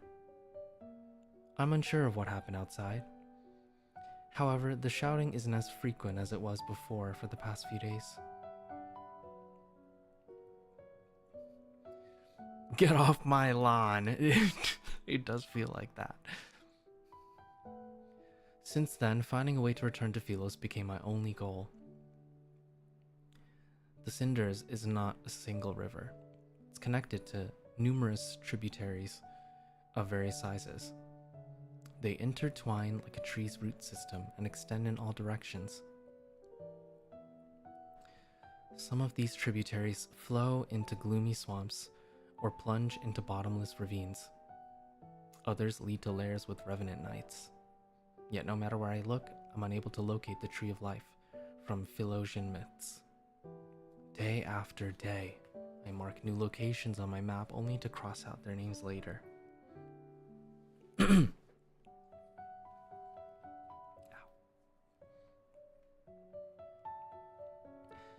Exhausted, I climb down the castle wall. The moon has already reached its zenith.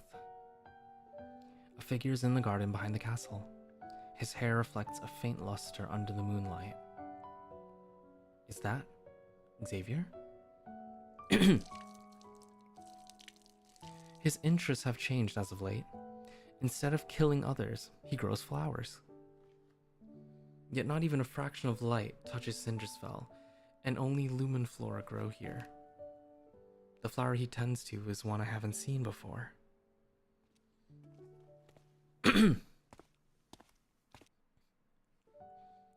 What kind of flower is that? Curious, I walk up to him. He glances at me before he continues to water the plants. One that shouldn't be able to survive here. Then why are you growing it? He doesn't answer me. His fingertips touching... He doesn't answer me, his fingertips touching the withered stem. Oh my god. I'm not sure if he didn't hear me or doesn't want to respond. I know you have secrets. You don't need to tell me. The fact that I have secrets shouldn't be a secret.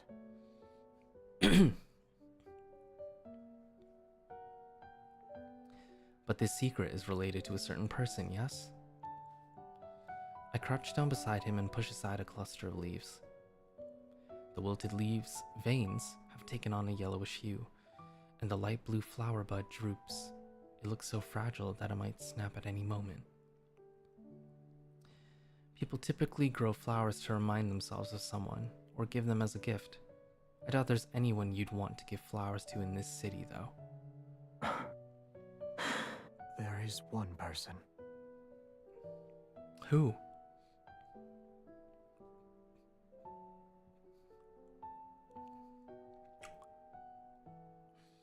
He sets the watering can aside, turns to face me, and looks into my eyes. We'll talk about it when the flower blooms. Okay. I don't know if it will ever blossom. However, I do know that someone who promised to help me hasn't kept his word. He nods thoughtfully. You created a map of the entire city. Then you walked along the tributaries large and small. You've done good deeds all the while. Tales related to your acts of kindness have spread throughout the land. I was collecting information. Wait, how do you even know about all of this? You rarely leave the castle. Would you say these methods of yours are effective? I'm quiet. Then I shake my head. None of them are the correct method to return to Philos. What a pity. He's always like this. He dismisses my words with a few of his own. Well, we'll set that aside for now. About that relationship you mentioned before, I've made up my mind. I'll be... Oh!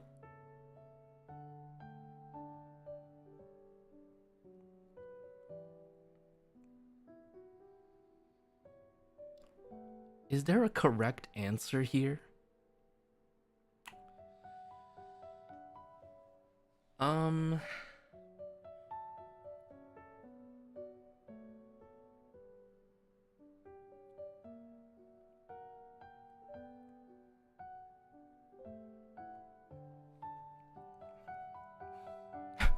Not everybody going queen.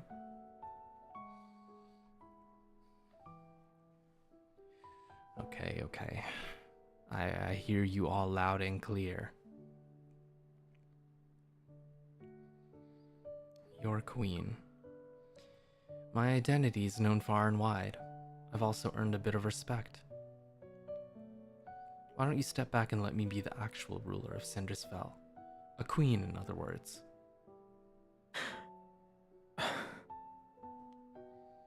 That way you won't be bothered by outside affairs. It doesn't matter if you want to plant flowers, kill revenants, or live a quiet life. To put it simply, I want to be someone who's important to you. Perhaps worried about losing a stable source of food, I made a vow with the utmost sincerity. I don't know what his thoughts are, however. What do you mean by important?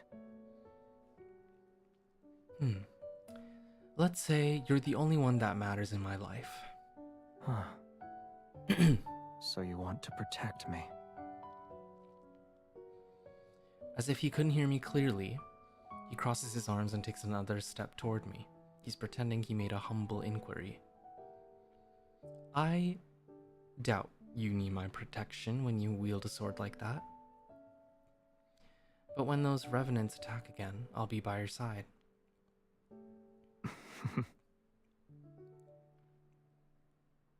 He actually laughed. I can hardly believe my eyes. I can help you figure out a method. On the other hand, you need to find a way to make a flower bloom. Are you sure it can still be saved? Oh my god, my throat. Oh god, this is a lot of reading. After agreeing to this surprisingly simple condition, I returned to my room. After spending these days together, Xavier seemed nothing like the Mad King those acolytes talked about. But the way he took me in and promised to help felt like just an excuse. An excuse to keep me here. Could it be because of the chosen one rumor? With no answer for now, I sighed, yet his smile from moments ago kept flashing through my mind. An owl? The call of an owl resounds outside the balcony. A shadow swoops down, drops an envelope with a wax seal, and then flies away.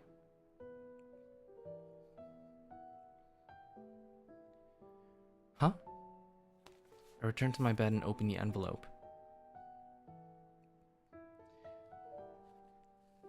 It's my acceptance letter to Hogwarts School of Wizards and Wizardry. On the letter, the stark, concise handwriting catches my eye.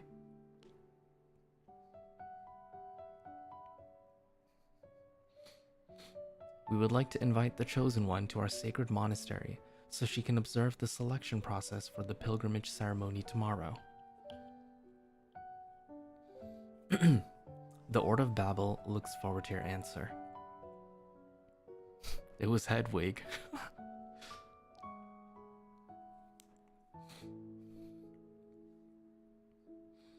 Oh my god, girl.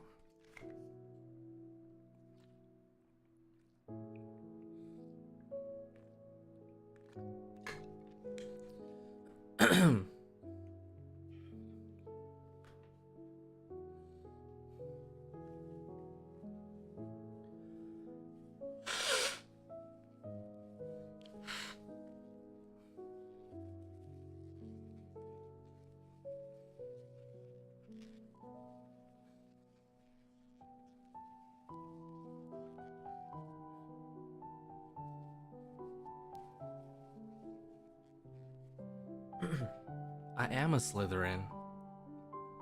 I don't think that's surprising, though.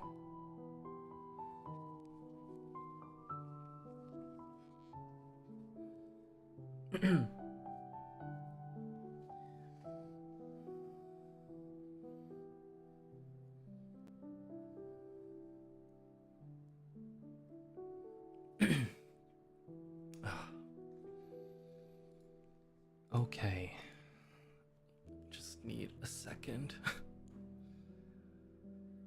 Whew.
Gonna have to go to Sal's to make your throat feel better? If I go to Sal's, my throat will be ruined.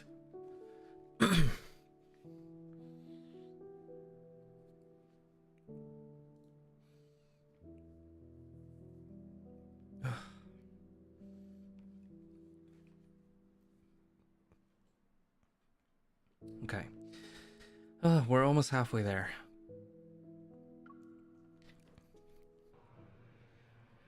Oh, great.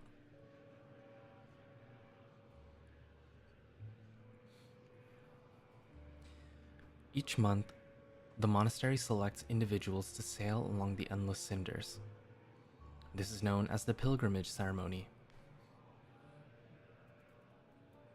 The Revenants believe that by traveling along the cinders, one can find the tree of life that connects Cinderfell to Philos.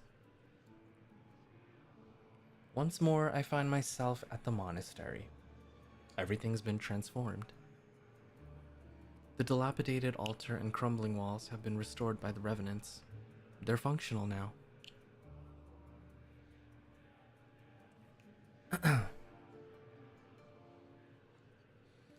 The acolytes' soft chanting echoes throughout the building. They carry an ineffable reverence. I pass through the noisy entrance hall and enter the courtyard. It seems the bishop has been waiting for me.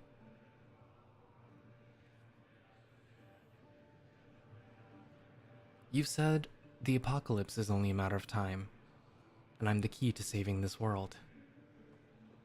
Even though I know these revenants cannot truly perish, I still feel a strange sense of unease upon seeing the bishop again. If there's going to be a world-ending flood, you should be building dams. And if war is about to break out, you should be mobilizing armies. Those are more productive options than pinning your hopes on me, your so-called chosen one. Sensing the doubt in my words, he responds with a slight smile.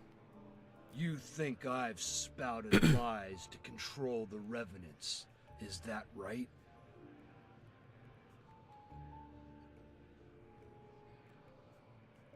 Why do they believe in me?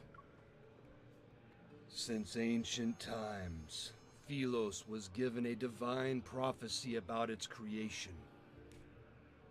At the world's end, the Chosen One will lead countless souls to be reborn, taking on a vessel of flesh and blood.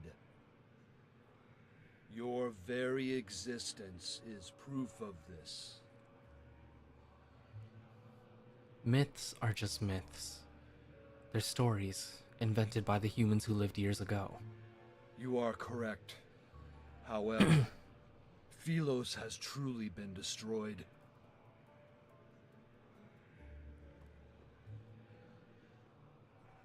You have the freedom to choose your path. We shall not force you to bear the responsibility of being the Chosen One. We are incapable of forcing you, in fact. But the pilgrimage ceremony shall be carried out as planned. It will be held during the next full moon.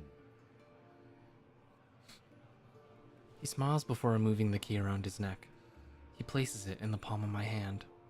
Memories prove one's existence. Yet those who died here are trapped. They can never create new memories. If you cannot understand our faith, then I implore you to visit the underground library and see for yourself.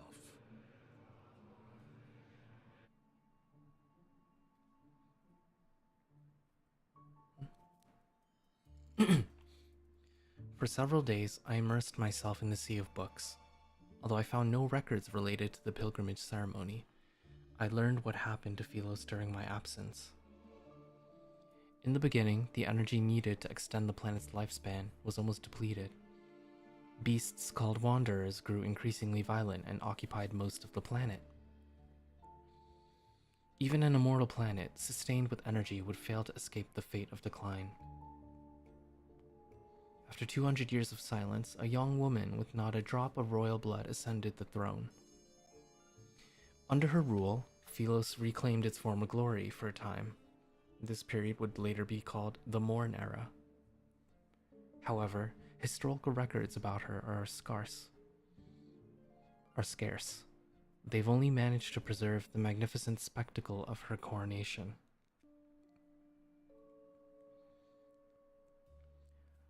Her life and fate were seemingly erased by an invisible hand. There's nothing but a blank void. The situation in Philos grew increasingly dire as time passed. The royal family and citizens were split into several factions. Their constant disputes rendered the monarchy on the brink of collapse. Natural disasters raged, while the fires of war burned without end. The flames of chaos swept across the land and destroyed the last vestiges of the old world order. the last monarch of Philos, was an undefeated arbiter of judgment. Yet he was the tyrant who supposedly led the kingdom to its demise.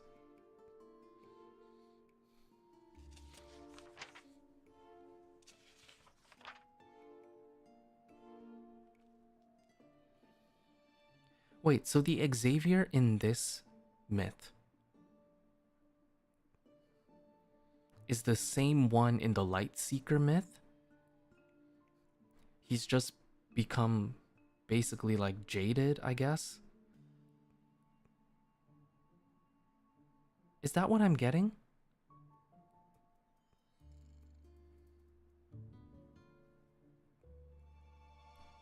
Oh my god. So he literally, in the same timeline, has, I guess, seen me die and also be brought back. Oh my. What the fuck? This is fucked up.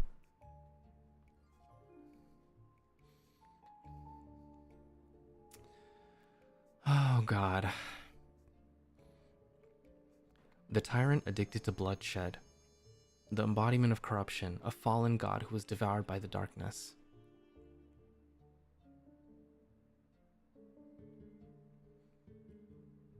This must be Xavier. In every historical record about him, the fall of Philos is almost universally blamed on that king. Yet as I carefully read through the list of crimes, I feel as if he can't be blamed for everything. What part of the text made you stop reading?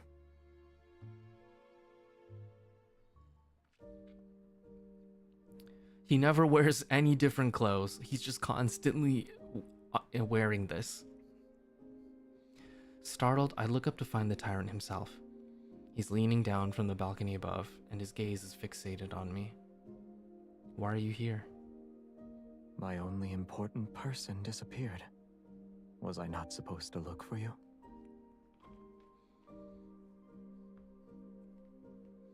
I notice a young acolyte who served as an attendant has dozed off in a corner.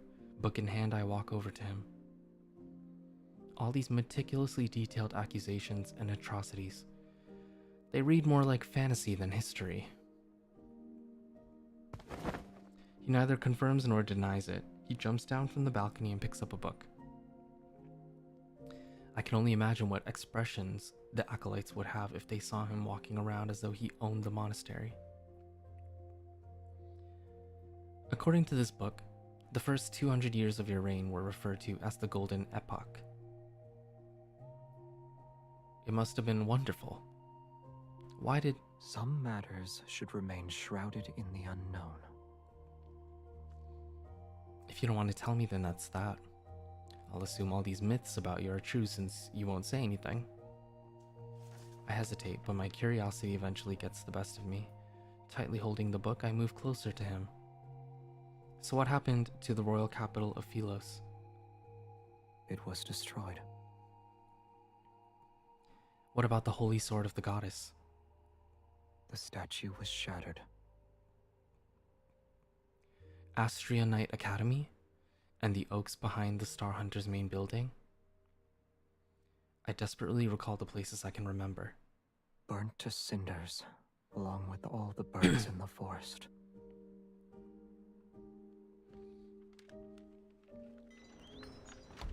The wind blows past us again. The windows rattle as the chandelier above us sways.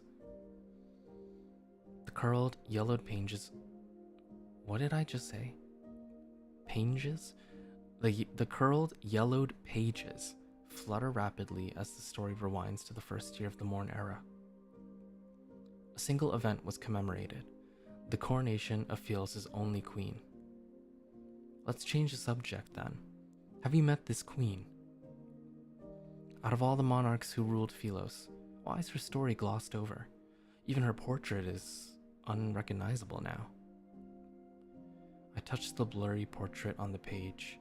The ink has been smudged, so I don't know that I was her. Because I don't remember that part. He looks up and his gaze lingers on that page, then he turns away. I don't remember. I will say that your impression of Philos is too idealistic. But those revenants said Philos. They have no memories, and those without memories can only believe the stories told by others. Lend them your ear for too long, and you'll become just like them.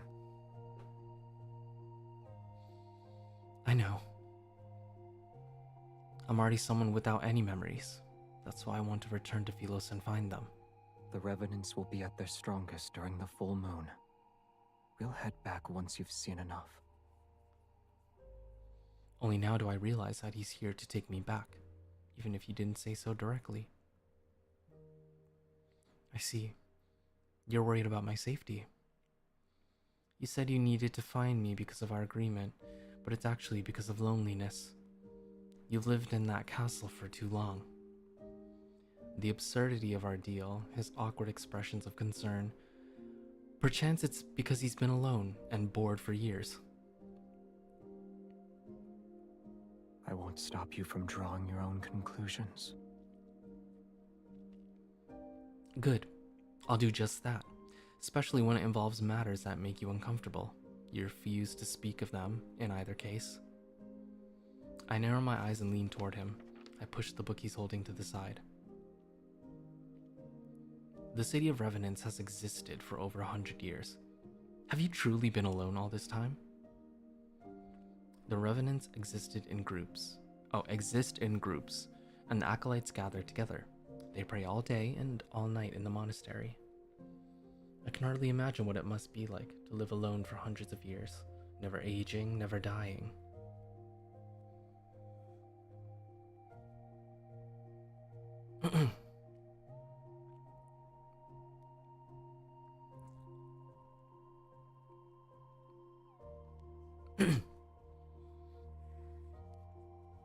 Aren't there Enly friendy? Aren't there any friendly revenants you can talk to? You want me to become close friends with them? Not all revenants are disagreeable. You're already prepared then. For what? You'll be their only goddess. And once you're no longer needed, you'll be a sinner they hate.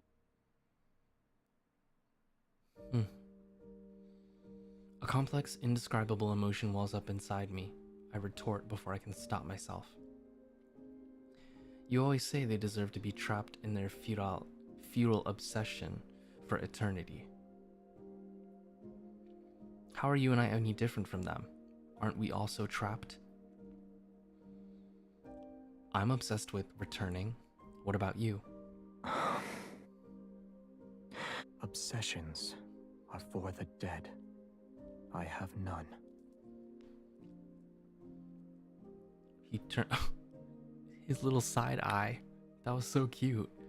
He's like turning away angry, and then he like looks over for that 1 second right there, and then he turns, his profile etched in moonlight, and his features are obscured in the shadows. I can't help but feel like nothing matters to him, whether time passes or stops, whether the flower he tends to blooms or not. He's just waiting. For what? I'm not sure. An inexplicable sense of frustration and loss bubbles inside me. Never mind. Don't leave just yet. I found these books for you.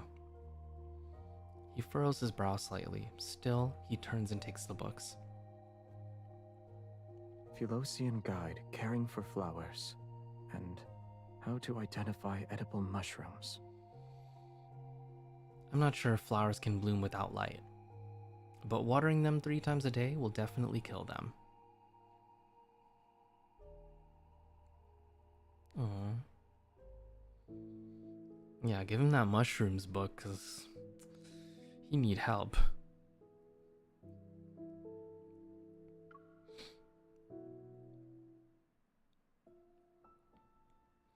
Following the book's instructions and using the withered plants as fertilizer, the unnamed blue flower finally shows signs of vitality.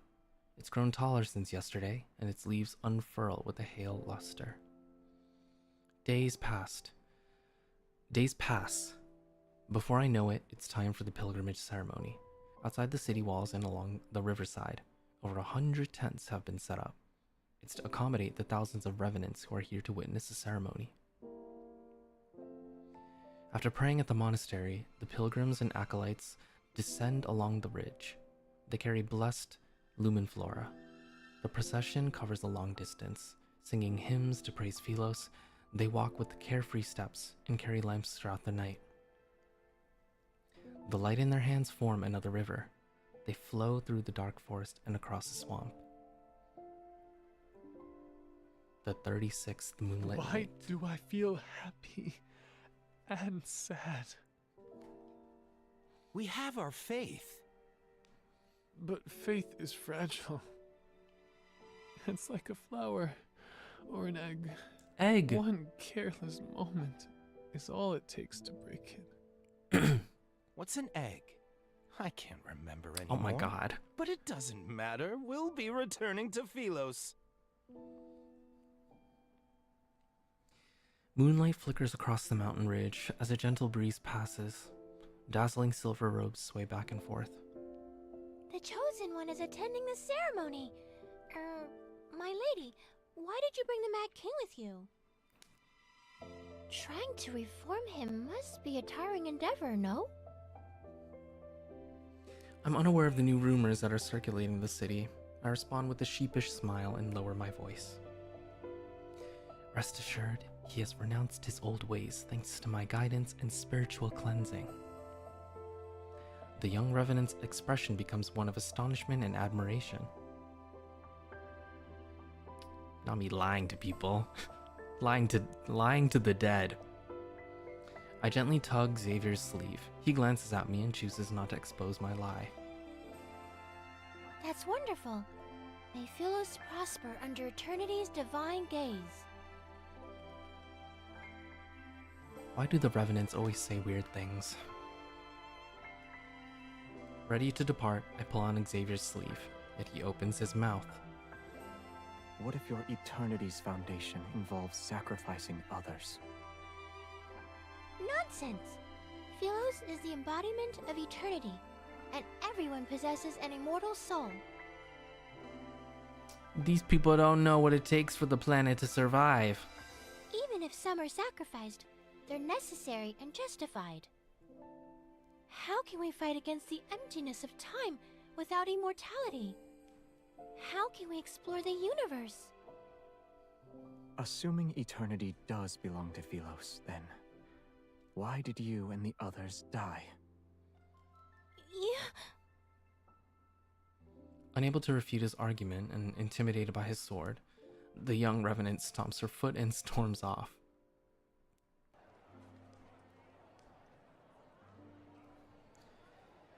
Inside most of the tents set up along the river are statues of Philos' royal family from throughout the ages.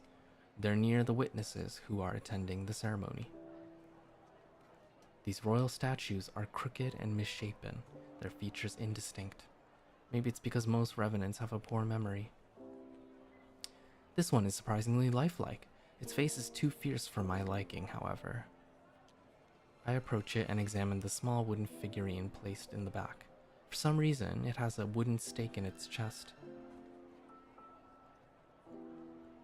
The last king of Philos, the man responsible for Philos' downfall.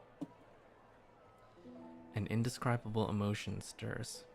I pull out the wooden stake and place the figurine in the brightest, most prominent position at the center of the statue's base.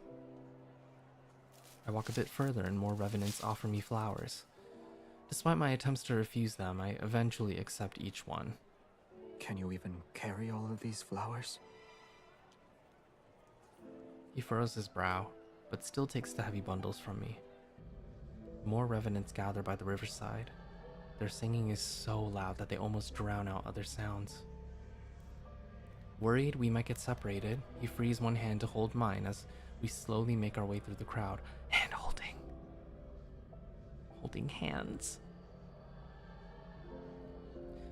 The last king of Philos, and the man responsible for Philos' downfall. That beloved king who was eventually despised by all. That's you, yes? We spent so much time together, his identity is no longer a secret to me. I'm more curious about that queen story. I want to know what she did. There must be a reason for why everyone is reluctant to speak about her fate. What do you think happened to her? Clearly, she or we died. He looks at me. Stories about salvation and sacrifice follow the same pattern.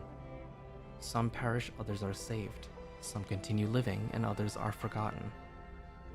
I suppose she didn't accomplish anything, that's why she was forgotten. Pilgrims pass us as they happily sing hymns about their yearning for light. Xavier watches the group heading toward the riverside. He suddenly speaks to me. In the beginning, her statues decorated every street. Some were dissatisfied with her conduct, but most adored her. They believed she would be the chosen one who'd lead Philos to its rebirth. She was the key Philos needed to obtain true eternity. And then? Are you asking what happened? Why the fuck do you think I asked and then? She disappeared. No one knew where she went.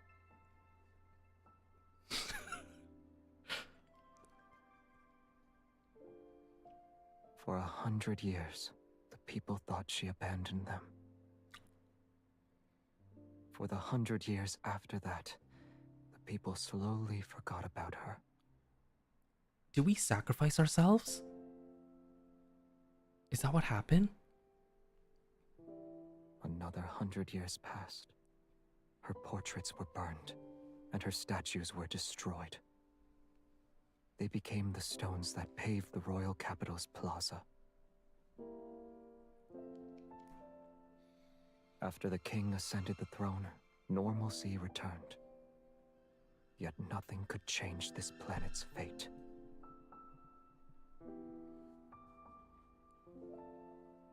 His tone is aloof yet tinged with scorn. Her sacrifice was nothing more than an insignificant grain in the sands of time. Oh my god, that's why he became this way. She sacrificed herself.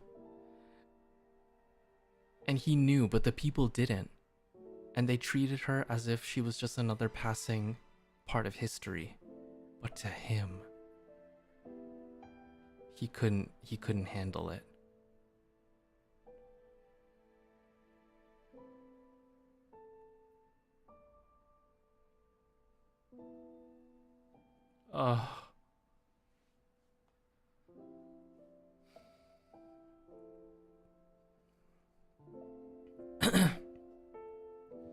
You're suggesting I shouldn't let my compassion push me into becoming the chosen one. I don't want to be that kind of person, though. I don't plan on saving anyone either.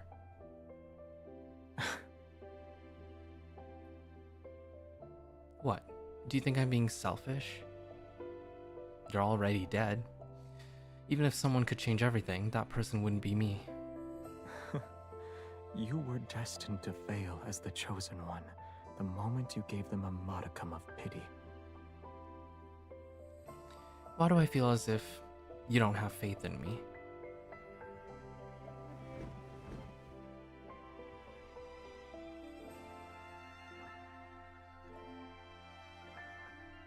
As we talk, several small revenants who recognize me hurriedly approach. Holding the lumen floor they picked out, they ask me to help them weave flower crowns. Xavier has an expression that shows he expected this to happen. I sigh and push away the revenants. One crown each, form a line. Form a line.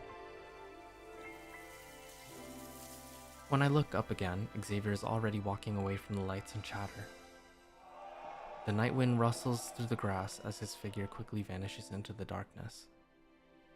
He always arrives without a sound and leaves in the same manner. His thoughts are impossible to predict.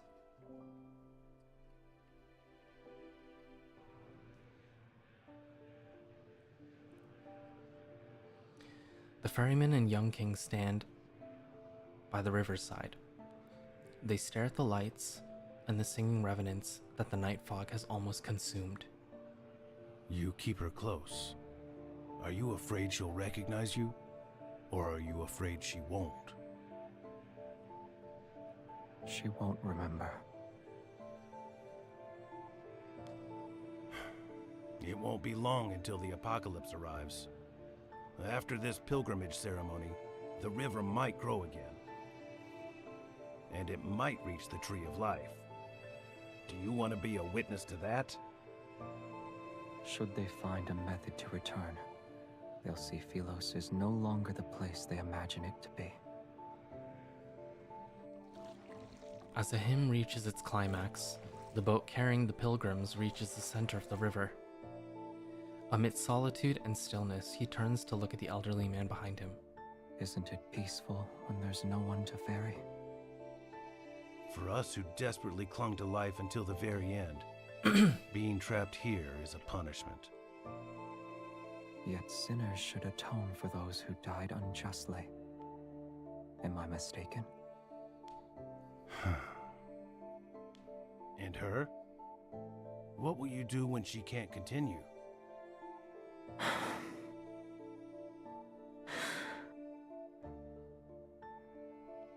At long last, there is something beyond your expectations. When the time comes, I'll have already made my preparations. Seeing that he doesn't want to discuss it any further, the ferryman sighs and says nothing.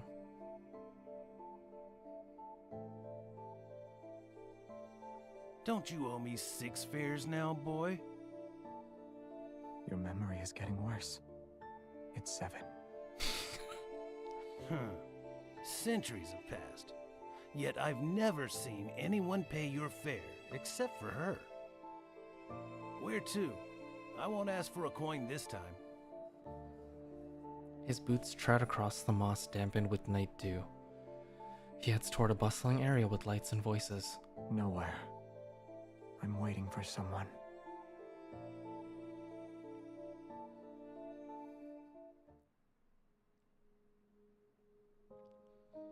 The Revenants say this grand ceremony is based on a ritual conducted in the past. It was how the royal family bid farewell to knights before they were sent to battle. I wonder if anyone gave Xavier flowers when he departed as a knight. I rub my sore wrists as I finish weaving the last flower crown. It's for him. He was scary. When he passed by my tent and saw me making wooden carvings, he threatened me into making one for him. My ears perk up when he's mentioned. I walk toward the tents surrounded by the Revenants. What did he ask you to carve? A small wooden figurine of the Chosen One. It's you, my lady. Huh? He only gave me a gemstone from one of his buttons. Was he trying to flaunt his wealth? Unbelievable. At least he paid you. He's only pretending to obey you. He'll spend every night cursing you with that wooden figurine. That's an exaggeration, don't you think? Strange yet restless emotions stir in my heart. I look around, but I can't see him anywhere. Songs drift from the rustling forest in the distance. As the moon rises to its apex, the pilgrimage ceremony reaches its climax. The chosen pilgrims drift downstream in small boats. They sail amidst the Revenants' cheers and songs. The Revenants remove the floral wreaths from their wrists and toss them skyward. There is a shower of light that rains down. Did he leave me behind and return already? For some reason, this scene feels strangely familiar. It's as if there was an even more magnificent celebration in my memory.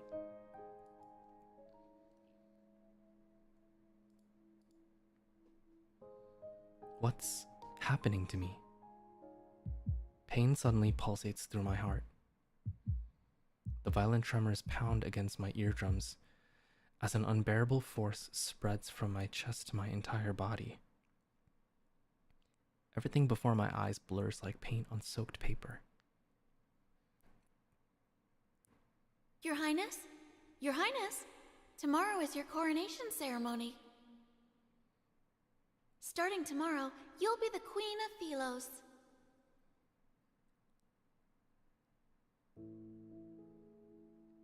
Before my eyes is not Cinderfell, but a magnificent grand palace. It is as white as snow and radiant. For your coronation, he asked for 20 carriages to be filled with fresh flowers. I'm telling you this in secret, so you didn't hear it from me. What happened to Jeremiah? The children he hired lined the streets. They cheered and scattered flowers. Some stood along the roadside, others on rooftops. In the end, the entire square turned into a sea of flowers. Did you see it? Is this my memory? Are they talking to me? Wild winds sweep through the area and toss aside the already weightless bodies of the revenants. They tightly hold their hoods as they gather around me. It's the chosen one! My lady! Excited, expectant gazes approach me. I try to step back, but these individuals move closer. What did you just call me? The chosen one! You're so famous, my lady! Voices assault me from all directions as countless hands grab at my dress, their expressions revealing an urgent zealotry. Do you remember what Philos was like? You met the pilgrims in Philos. Did they find happiness? I heard that... What are they talking about? Help me! Oh, great Xavier! Help me! What's Philos? Pilgrims? Who am I? Why can't I remember anything? My memories have been burned to a crisp. My mind is a blank slate, and I feel a strangeness unlike anything I've ever known. Philos is about to meet its end. We beseech you, your majesty. As the ruler of Philos, you must ensure this planet survives. The ether core within your heart can save Philos from destruction.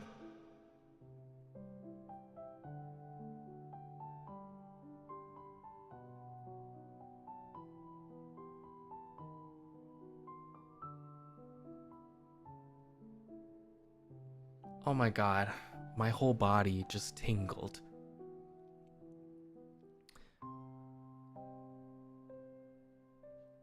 The Chosen One has exerted herself during the pilgrimage ceremony. Leave her be.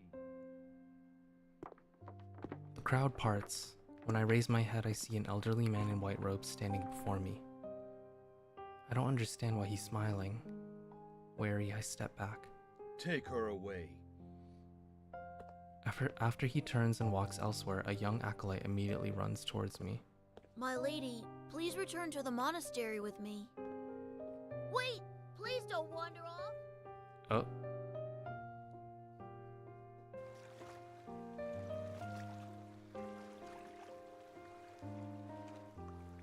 I kneel on the moonlit grass and stare at my reflection in the river. The face reflected in the water is unfamiliar. The clothes I'm wearing are unfamiliar.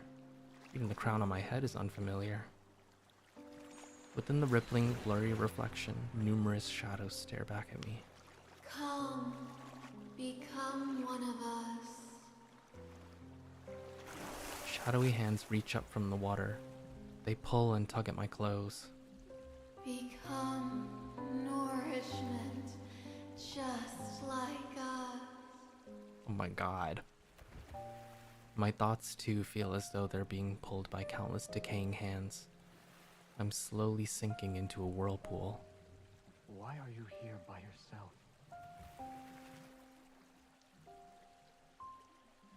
No! Wait.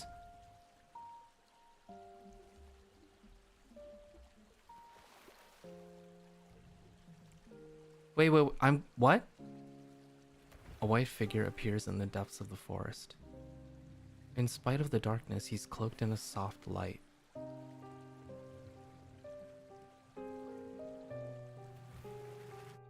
As soon as he raises his head, I freeze. Several seconds pass before I feel the faint flutter in my throat. Why are you just staring at me? Xavier? My memories begin to stir once the first syllable of his name leaves my lips. They slowly flood my mind. This long-lost familiarity seems to transcend time and space. It compels me to run to him and hold him close. But an icy hand from the riverbed tightens its grip. I'm dragged into a bottomless darkness.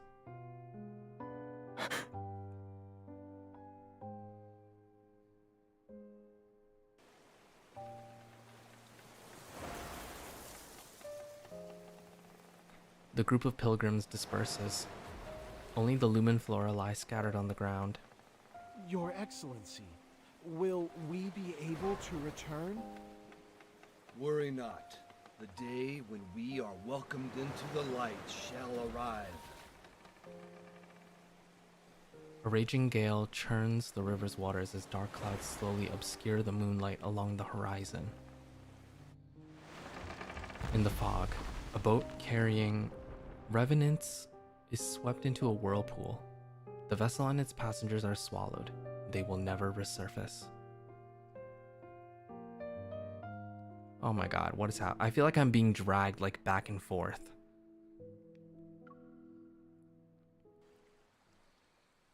The chorus of voices comes and goes like the ebb and flow of the water.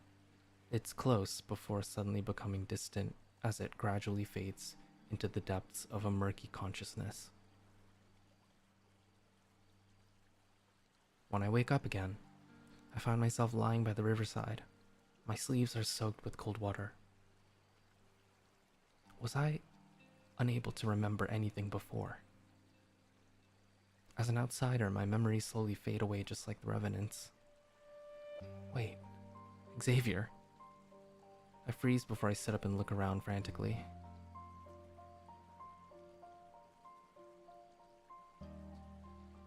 Xavier? No one answers. I stand and start my search. I soon spot a familiar figure in a nearby field of flowers.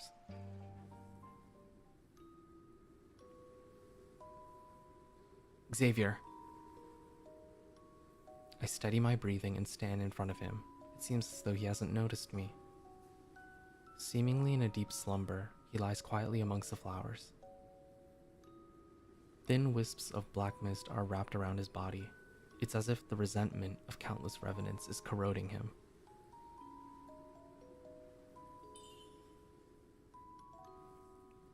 His breathing is stable. His chest rises and falls with every breath. He's not injured. Is he actually sleeping? A weight is lifted from my chest. I crouch down beside him and poke the back of his hand. No response. He's always been a light sleeper. He'd sense my presence as soon as I took a step in his direction before. But he seems to have fallen into a defenseless slumber this time. I can't help but lean toward him, to the point where I only need to look down to see his long, soft eyelashes.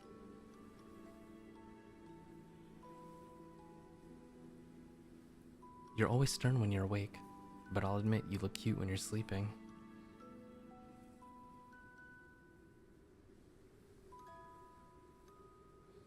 The person you like, the one you want to give flowers to, wouldn't she want to see you smile?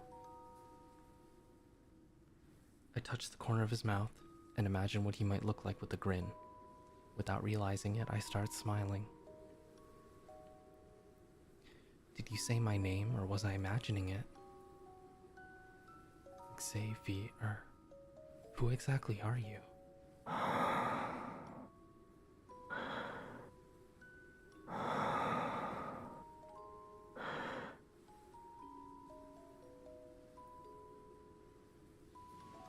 Deciding to set aside these unanswerable questions, I lie down beside him and touch his hair. The strands are entwined around my fingers, and I begin tying knots one by one for him. Next time you give me a cold look, I'll just think of how you're letting me mess with you right now. As if hearing my words, his brow furrows slightly. Keep sleeping if you're tired. Ooh. He suddenly opens his eyes. I loosen my grip and the half-braided strands of hair escape from my hand. You. Our gazes meet in the darkness. He doesn't speak, instead opting to stare at me for a long, long time. It lasts for so long that questions appear in my mind. Is he trying to confirm something, or is he waiting for something? You're here. I had an incredibly long dream. I followed my teacher into battle, and then I journeyed through the Starry Sea. When I returned, you were gone.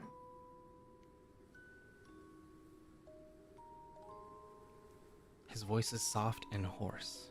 It still carries traces of that dreamlike days. So much happened during those 300 years in your absence. I don't even know where to begin.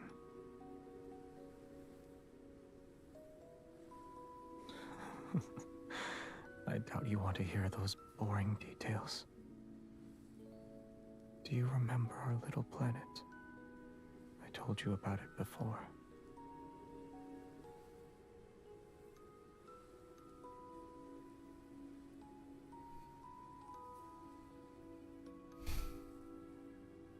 The wavy leaf sea lavenders grow better there. I brought back some seeds and hoped I could grow them for you.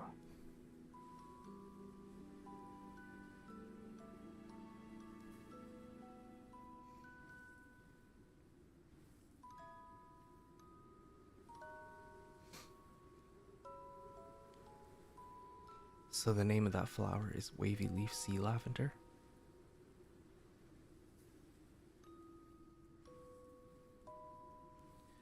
My hand trembles and I feel a sharp pain. The brooch on his chest has pricked my fingertip. Back then, it was just like this. I thought my intentions were clear. Why didn't you understand them?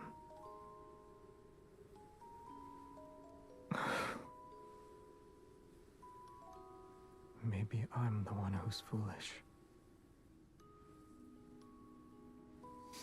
I should have been more direct from the beginning.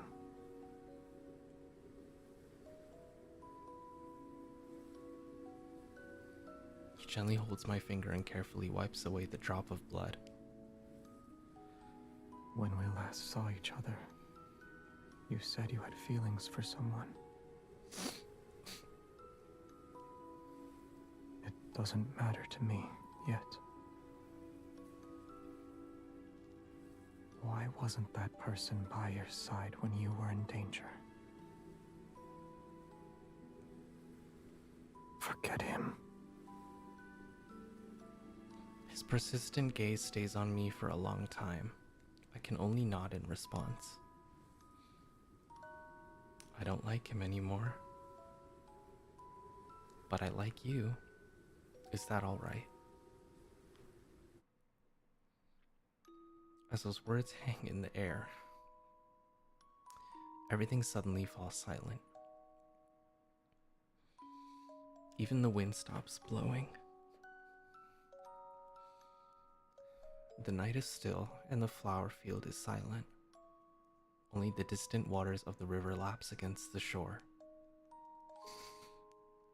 Neither of us moves, and I'm trying to think of words that could break the tension. Then he shifts closer to me. His cool fingertips press against my jawline and our breaths intertwine. I attempt to create some distance between us. What's wrong? Am I not allowed to kiss you here?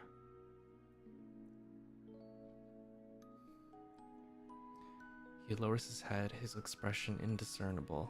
All I can feel is his cool breath against my eyelashes. Of course. Why would you want to see me like this? The hand at my nape suddenly tightens its grip, and he lowers his head again. Instead of retreating, he stubbornly kisses me. It feels like I'm trapped in a thick, viscous dream. I'm unable to wake up and unwilling to try. The warmth and pressure from his hand seep into my skin. They carry an affection that borders on obsession. This is my dream. I'm free to do as I please. Oh my god, he thinks he's dreaming. You're a figment of my imagination, aren't you?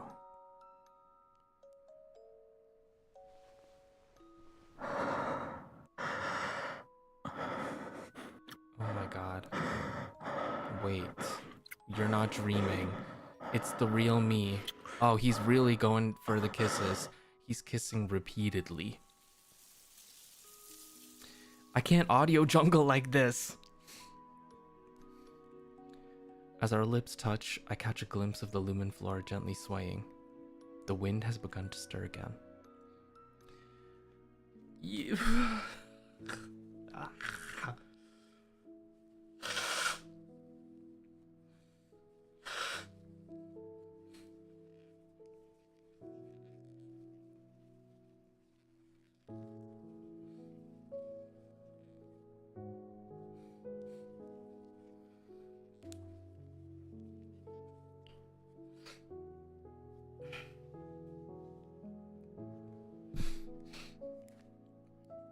I just realized he's seen us die twice.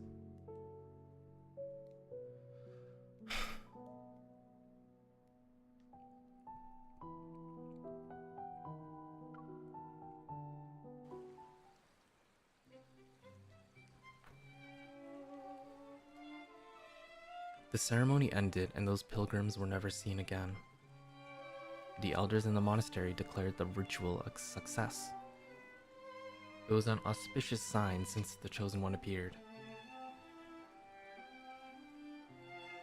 The Revenants celebrated every night. The city was filled with the statues of the Chosen One in all sizes overnight.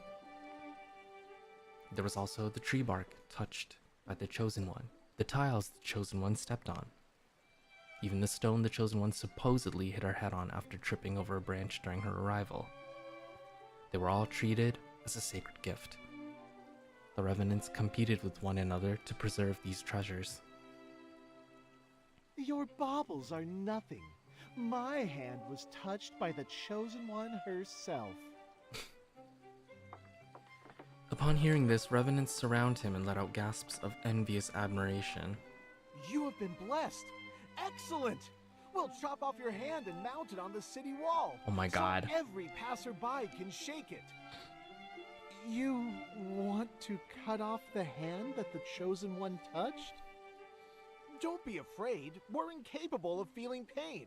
Or is your heart not sincere enough? I shall accept any sacrifice if it means I can be a pilgrim. Oh my god.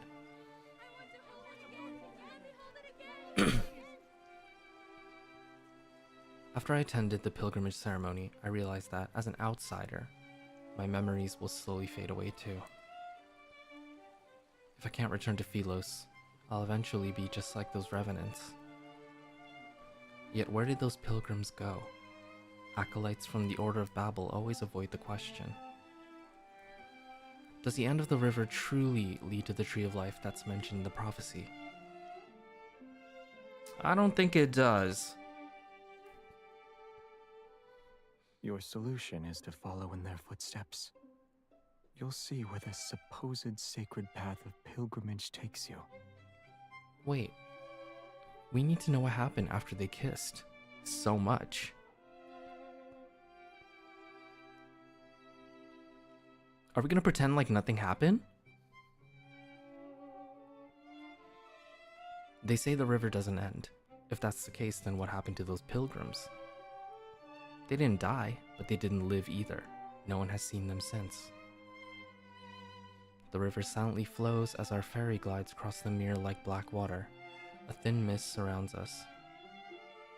Come to think of it, if we're measuring how close someone is to the Chosen One, you should have been chosen for the ceremony. I'm honored.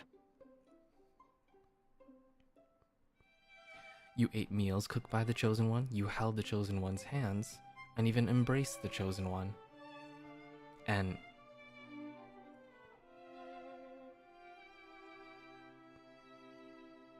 what?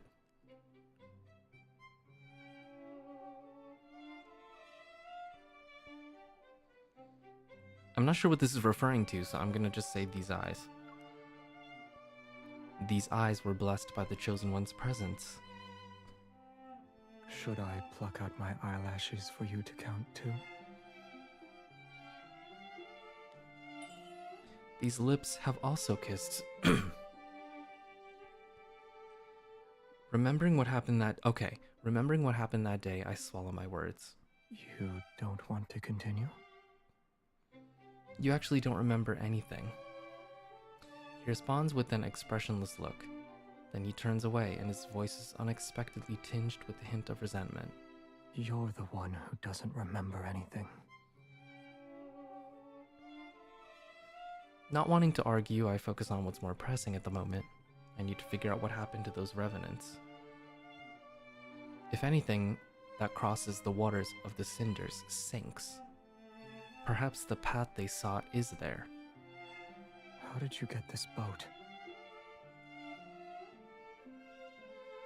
Or rather, how did you convince someone who doesn't accept credit to lend you this boat? It's a long story.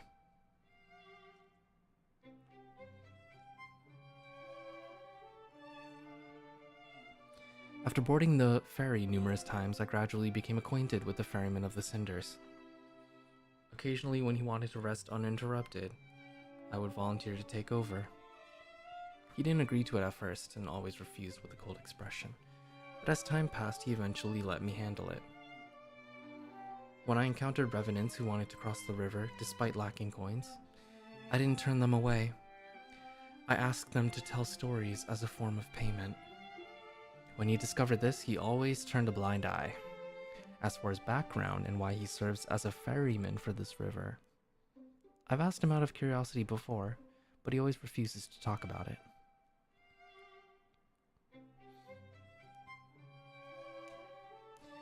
You know each other?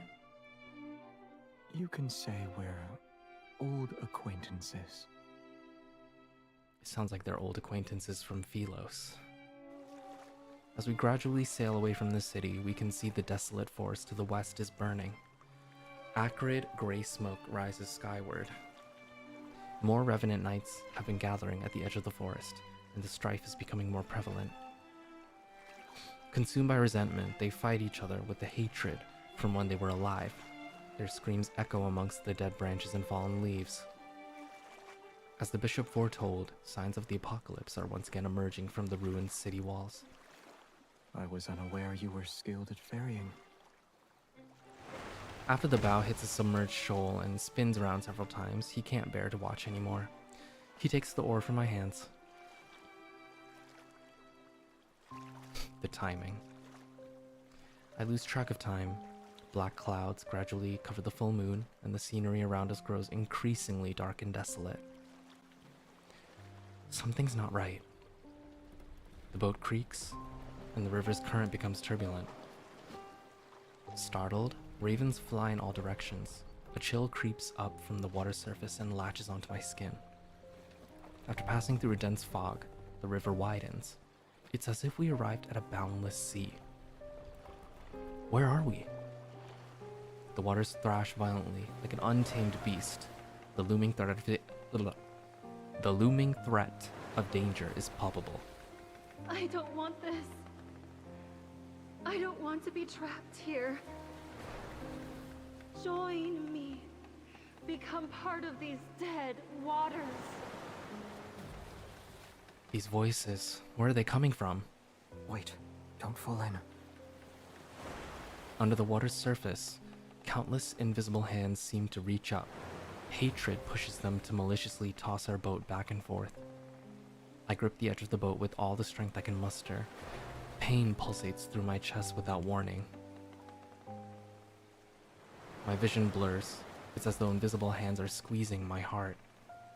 The inky black water transforms into countless golden veins.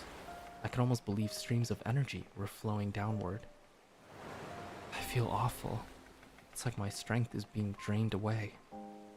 Watch out. The increasingly violent currents strike our boat.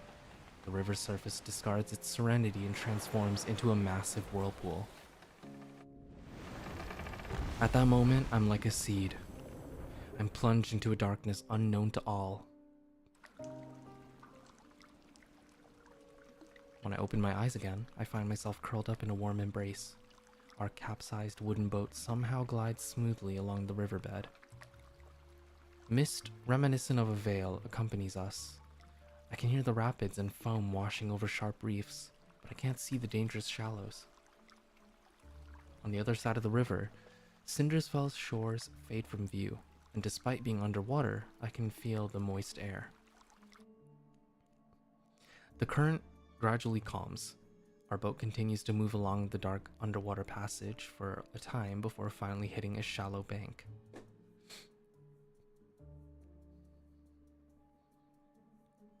Xavier steps onto the shore first, then he turns and helps me stand. Careful now. If you fall in, you won't be able to float back up. Despite the fact the water here barely reaches my ankles, the cave before us seems endless. Strange, tiny particles of light float in the air. Warm and bright, they feel oddly familiar. I can almost believe this energy was once part of me. A profound realization washes over me. Perhaps this is the sacred path of pilgrimage, the road that returns to Velos.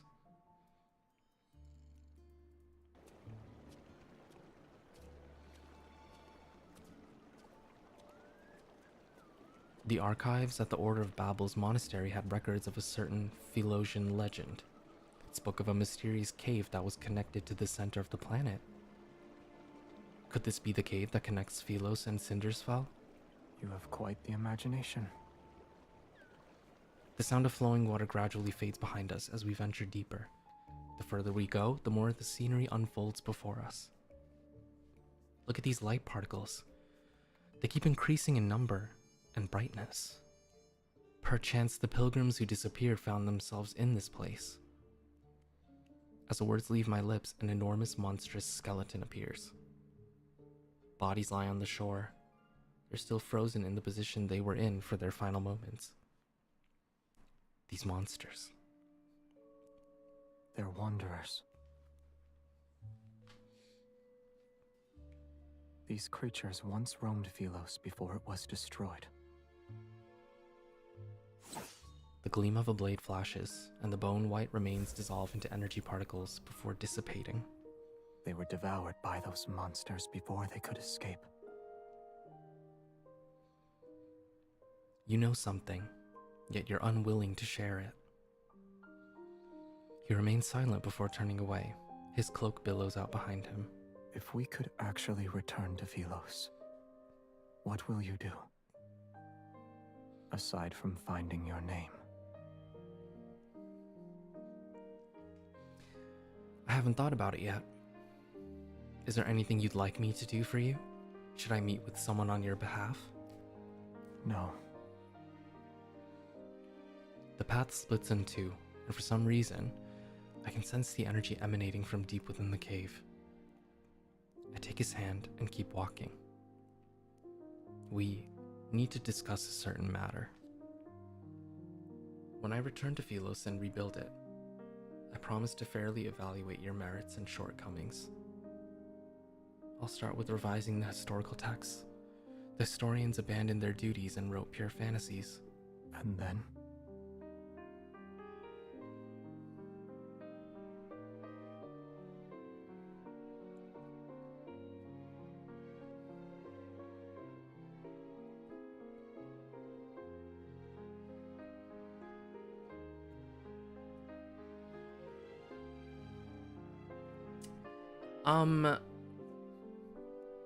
I'll ascend the throne.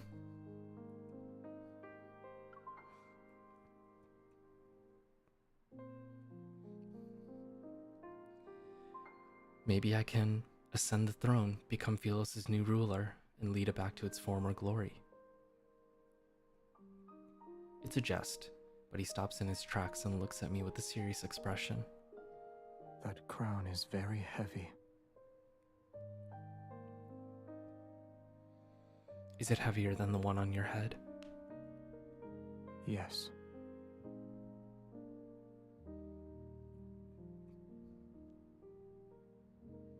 I see. In that case, I'll disregard this option. Being treated as a savior and having those revenants place their hopes on me. Their gazes are already heavy. If the worst happens, as in I can't find anyone who remembers me and I'm unable to stay in Philos, staying with you would be nice.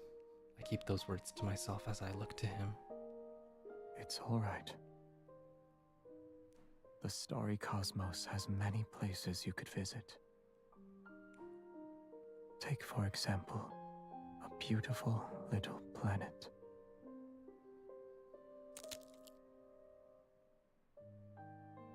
I hear strange clicking beneath our feet.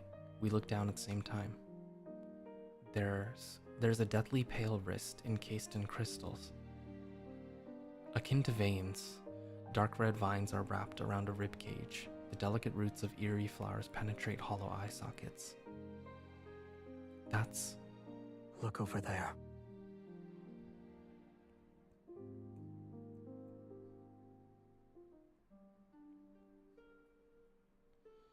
In the distance, a twisted tree looms. The tree of life? It isn't a real tree, but one formed by countless crystallized skeletons. They're stacked and entangled with one another.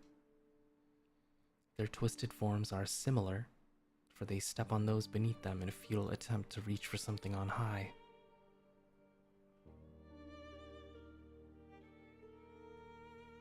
Thin vines ensnare the crystallized remains. Together, they form a thick, trunk-like structure that's deeply embedded in the planet. That's... 1,000 horrified thoughts flood my mind. This is the tree of life.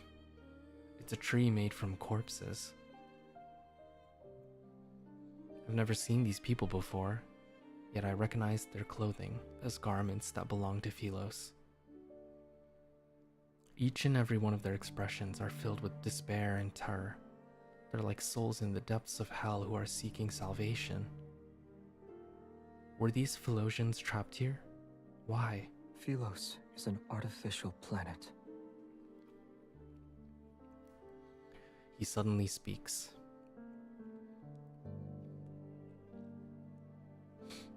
Their pretense of eternity depends on an energy source called a protocore.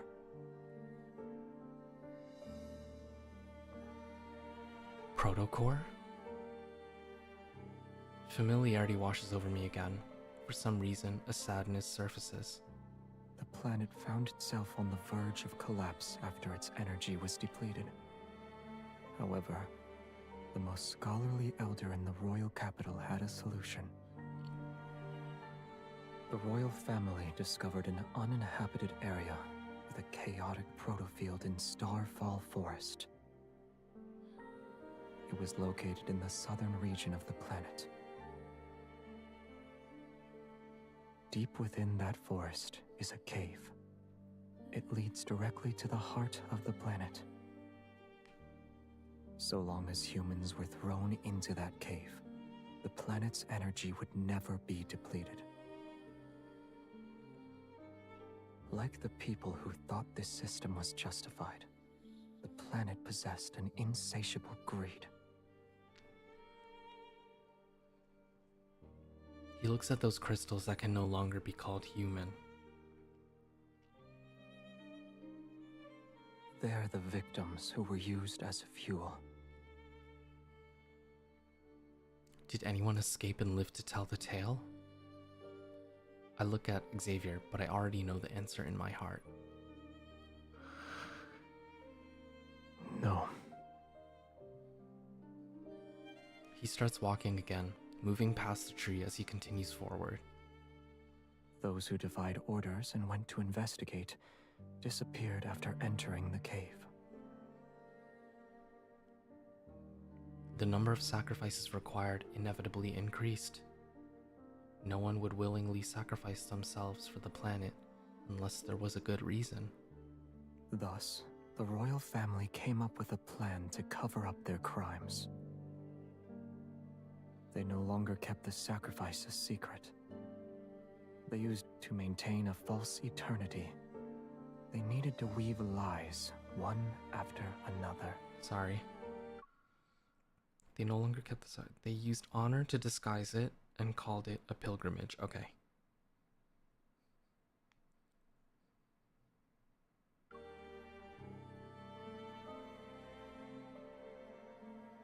Every member of the royal family had to bear the burden of perpetuating these lies.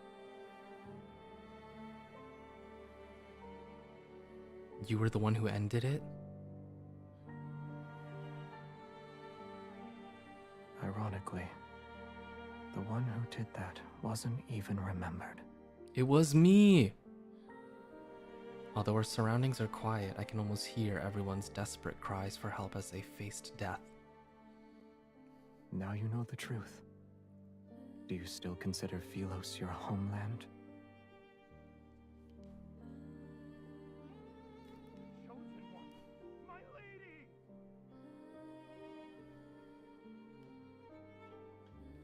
My footsteps falter. I look down and I'm greeted by eyes filled with absolute terror. That outfit. He's a pilgrim from that day. Tiny crystals, seemingly alive, spread from the youth's palm. The pilgrimage is a lie. It will never lead us to Philos, or a source of nourishment for the cinders. The waters, they grow without end. Only then will it reveal the true path. You are the last one it needs, my lady.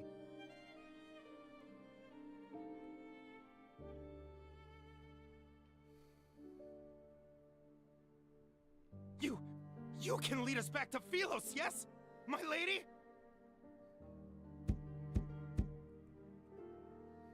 This is so fucked up. He kneels before us and presses his forehead to the ground. Why won't you save us? You traitor! Ooh. Is he becoming a wanderer? Watch out.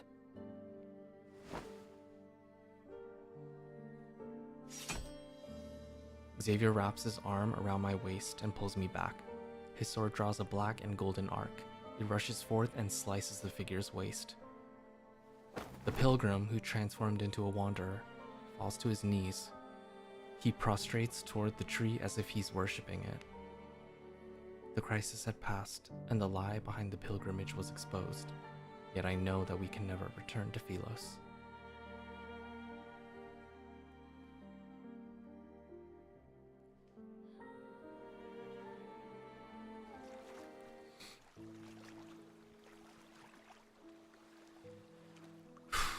After we return, we seemingly have an unspoken agreement to not discuss that path of pilgrimage. All those memories of Philos are nothing more than obsessions about past illusions. Was I one of those sacrifices? And if I was necessary, then no one remembered me. Yet after learning all this, I surprisingly find myself at ease.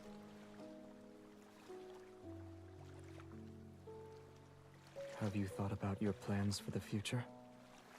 Assuming you can't return to Philos. I'll stay here for now. Tomorrow's problems can wait until tomorrow. At least, I'm free at the moment. The small boat sways gently on the river's surface. For some reason, tonight's moonlight seems especially bright. Here. He grabs my wrist and places a small object in my hand. Is this a gift? Yes. It's a special protocore. A trinket from Philos. It may be a fragment, but you'll find a use for it. Are you sure it's not a small stone or pebble? You're trying to make me feel better. You can see it like that if you like. Alright, this shiny pebble is mine now. Although I want his flowers more, this is the first gift he's given me. I've decided to accept the rock after mulling over it.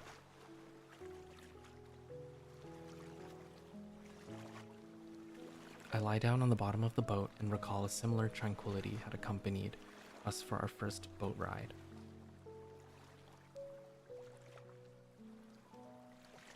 Back then, I accidentally touched his reflection and saw his past. I tried again at a later date, but I failed. An impulse to try again takes hold of me. The moon rises, light pierces the slender tree trunks, and illuminates his reflection on the water surface. When he isn't looking, I touch his reflection on the river.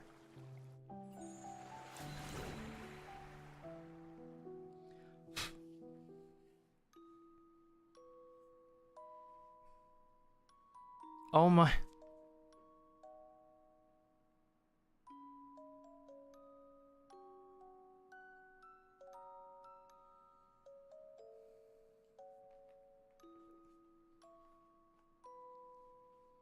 This time, I saw him standing with his back to me, surrounded by an endless sea of flowers. As darkness gradually covers the land and stars fill the sky, he places a cluster of light blue flowers before a tombstone.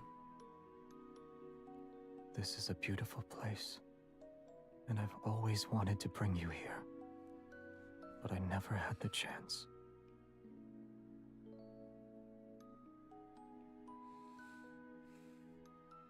I couldn't find you, and I didn't know if you'd like the scenery here. I'm sorry.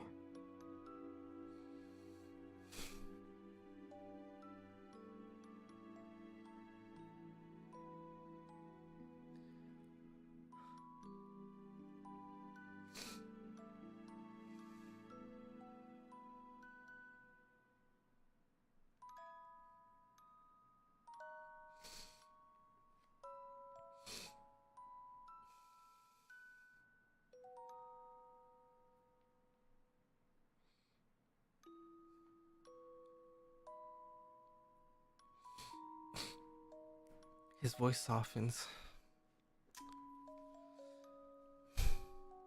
as his fingers slowly trace over the engraved text on the tombstone.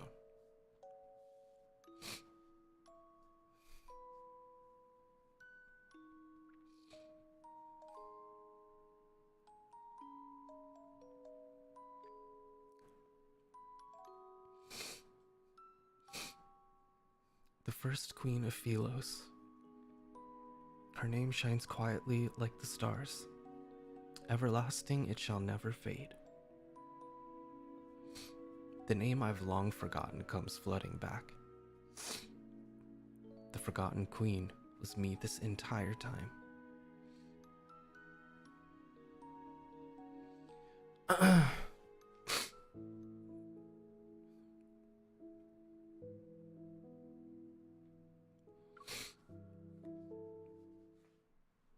God.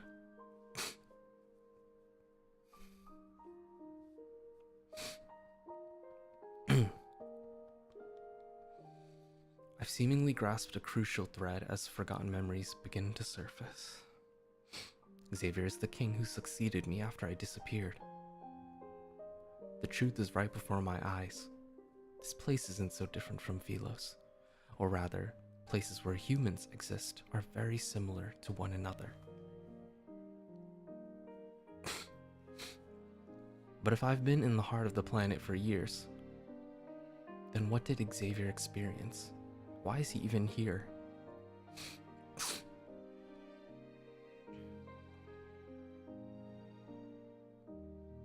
Little by little, I pieced together the truth from the forgotten tombstones scattered across Cinderfell. The story continues. While I was gone, my knight traversed the starry sea. My knight put on that dust-covered crown. My knight became their king. It's the most magnificent coronation ceremony in the history of Philos.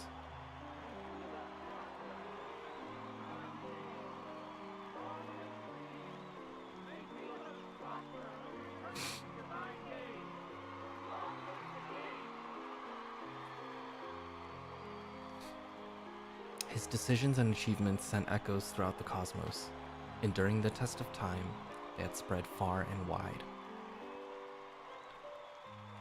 The people gathered in the square, bathed in the sun's brilliant radiance. They danced to the rhythm of drums and wind instruments until midnight. Only when the radiant moon hung high, its light making the city walls the color of bones, did he finally leave the courtyard.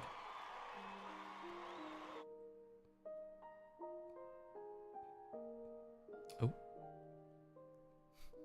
Damn, this is long.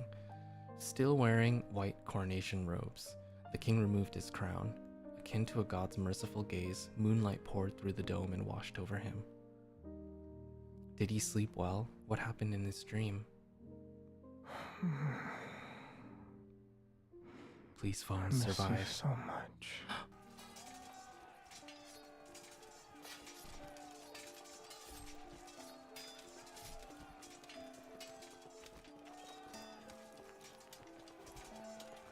After that, my knight picked up his sword. Monsters and rebels fell one after another to his blade. A new world order was established. Following centuries of war and chaos, Pylos was ushered in a dreamy golden age. They adored and praised him. The ballad spoke of his wisdom and brilliance. All knights swore their loyalty to him. He was given the title Sentinel of the Stars. Yet in the end, they stormed his castle and held swords to his throat. Knowledge was lost, the world order crumbled, and war raged endlessly. He sat on his throne as a prisoner. Alone, he bore the weight of his crown. This was the downfall of Pylos and the story of his life.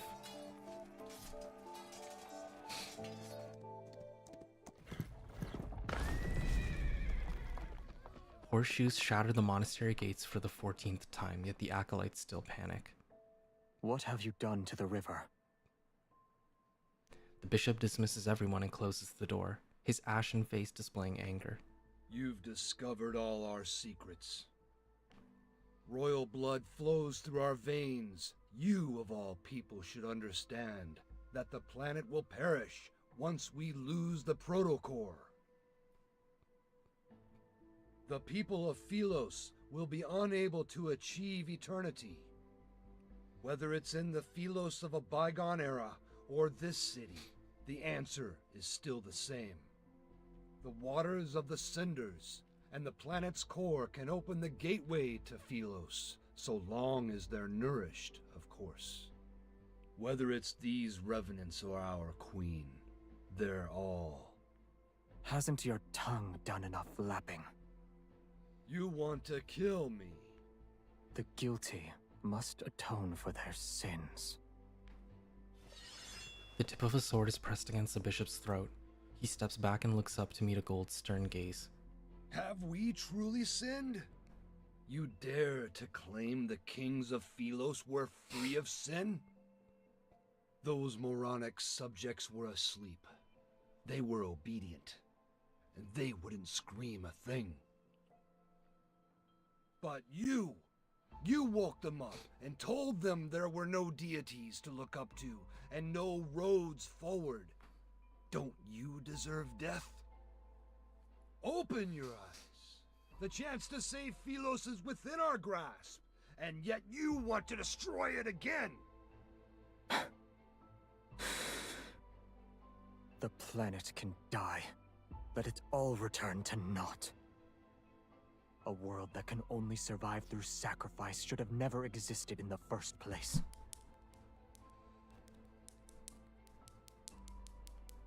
Exactly.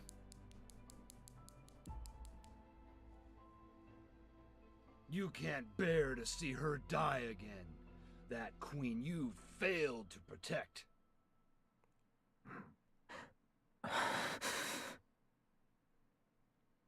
Her heart nourishes those poor revenants in the river, and it's our most precious sacrifice to the heart of the planet. If we throw her into the cinders before the last full moon, we can return to Pylos once more.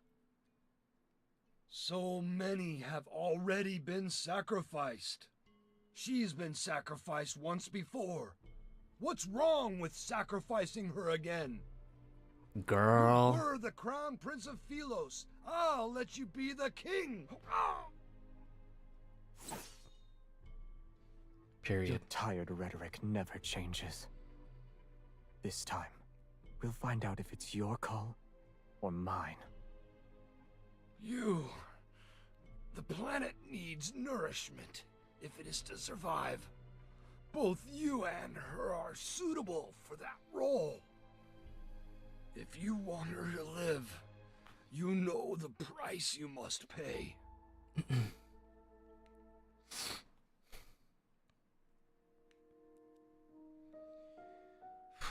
Moonlight bathes the forest in a silver-gray hue. Some windows in the distant city remain brightly lit. This is the first time he stopped to listen to the Revenant's song ever since this false world came into existence. If there is a God out there, please hear my wish. May my death not be meaningless. Should our prayers be answered, we willingly surrender our freedom to a false faith.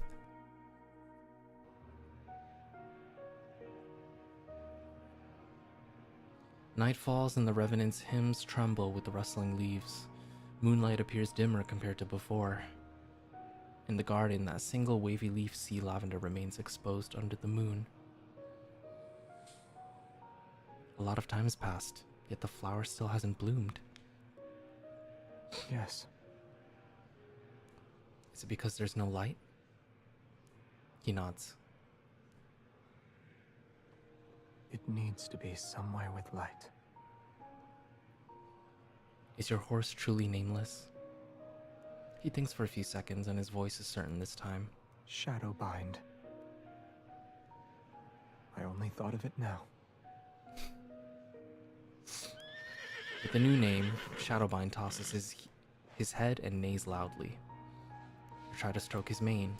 He nuzzles my palm this time. After our first horseback ride, he disappeared because he was tired. Do you want him to take you on another ride along the riverside? I accept his offer, and so we leave the castle. With Moonlight as our guide, Shadowbind brings us down the mountain.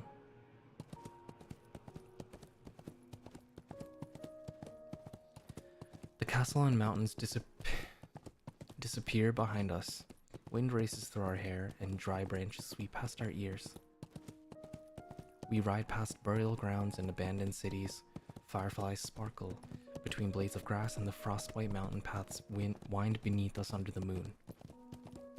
Shackles, boundaries, cities, and fate itself are left behind in this rush of wind.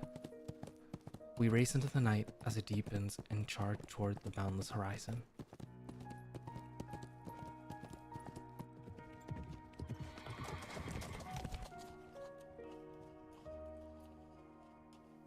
We pull Shadowbind's reins as the moon rises.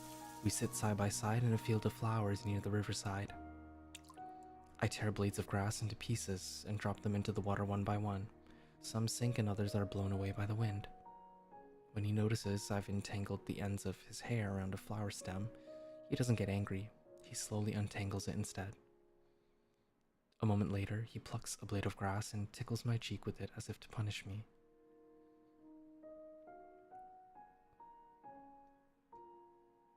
Time passes. He takes my wrist and puts a small bracelet woven with lumen flora on it. It's tight. Are you afraid I'll get lost? Yes. The mountain wind is cold. The streams, water, and moonlight spread out to create a silvery gray glow that rests on his shoulders.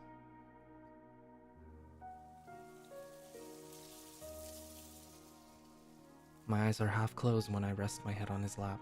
It's so comfortable that I almost fall asleep. Who are you planning to give that flower to? You. I froze for a second.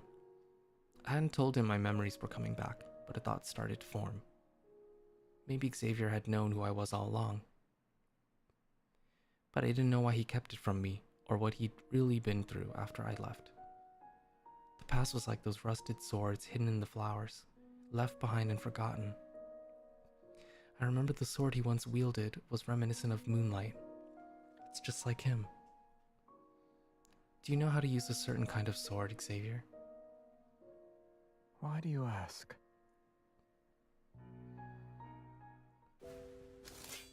I grab 2 rusty swords from the grass and toss one to him.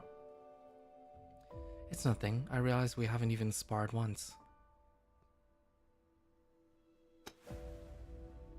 Using identical swords makes our duel fair.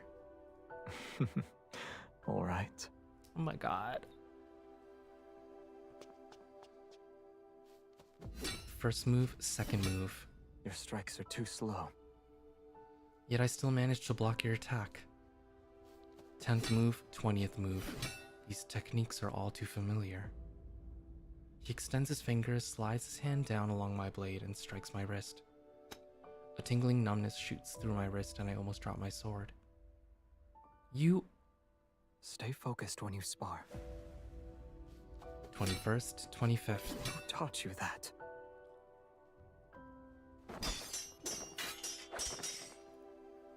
He's distracted. His sword spins through the air after being knocked away. I press the advantage and rush forward. I ram my shoulder into him. Grass scatters and fireflies swirl into chaotic spirals of light as he stumbles. Unexpectedly, he falls onto a flower bed.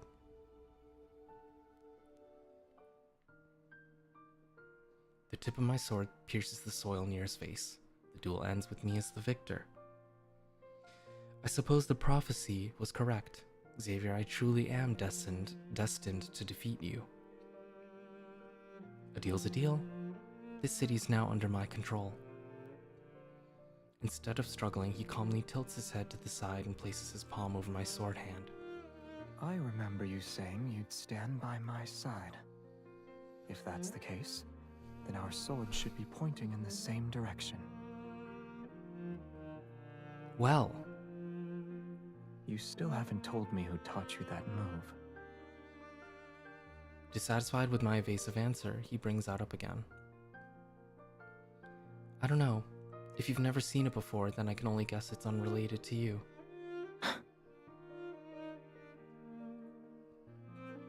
He raises his hand and his fingertips almost touch the blade.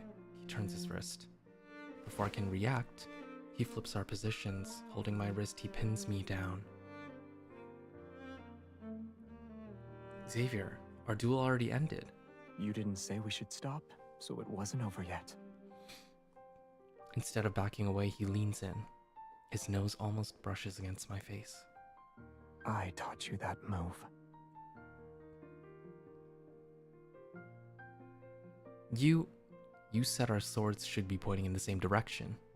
I also said that soft-hearted individuals cannot become a ruler. I should have gone all out. Can I claim my prize now? I push him away. I'm about to stand when a kiss suddenly lands on my forehead. Oh. Oh my god. You'll hit me if I do that? I'll do it more often then. I won't fight back. Oh, he's freaky. He's freaky in every timeline.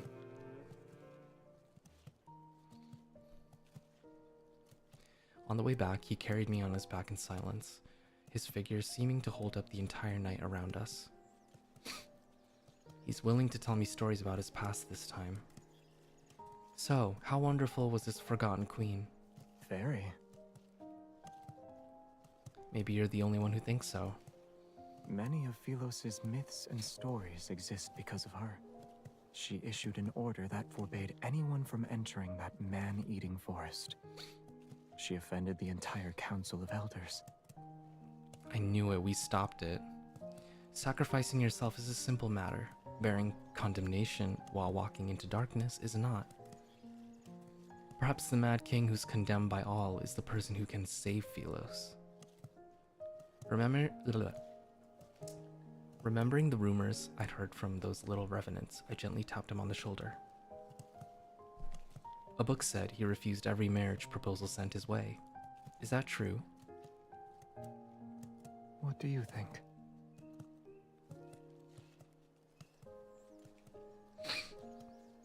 Holding back a smile, I run my fingers through his hair. I mess it up before slowly combing my fingers through it to make it neat again. If this tree of life doesn't exist, will all of us be unable to return? I catch a glimpse of fleeting sadness in his eyes this time. If everything must fade away, then I wish I could stay in this moment forever.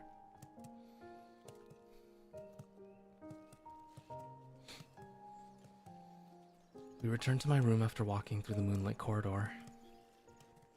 The firelight gradually dims, its last embers casting a gentle glow on his peaceful expression. He leans down and kisses my forehead once more. Don't overthink it. Rest. You'll feel better soon enough. And when you open your eyes, you might realize this was all just a dream. My eyelids feel as heavy as lead. I'm sleepy. Yet why isn't Xavier going to bed? Has he never felt exhaustion before? Good night. I'll see you tomorrow. Yes. We'll see each other tomorrow.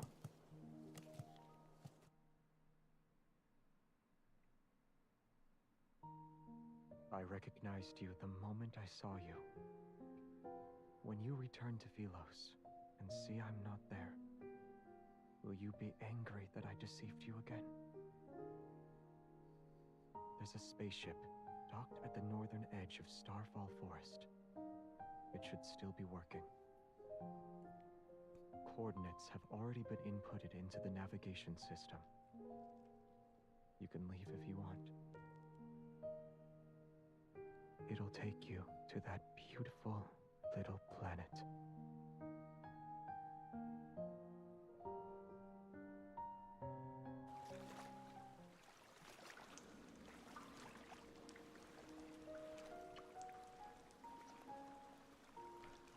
Oh, wait. When I wake up again, I feel a boat swaying beneath me. I'm alone. An elderly ferryman sits at the stern. There's a dull ache in my heart and my memory's a blur. I don't know who I am or where I came from. I look around. The river, cave, rocky shores. Everything's unfamiliar to me. Where am I? Who are you? I look at the ferryman. I feel like I know him, but I can't remember who he is. Once you cross the boundary between life and death, the rest of the journey is yours to walk alone. For some reason, I'm clutching an oddly shaped fragment. It emits a faint glow in response to the energy flowing from my heart. The boat enters a narrow cave passage. The sound of water droplets echoes and strikes my ears. Before long, the boat gently runs aground. It rests at the shore before a hazy halo of light. Everything is immersed in this soft, gentle radiance. Motionless, I stand where I am. I cannot suppress the feeling that behind the light lies an invisible force. It's drawing me in.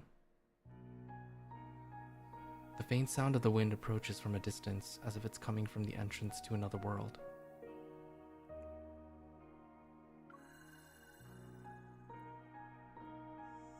When my palm touches that light, a blinding radiance surges like the tide to engulf me.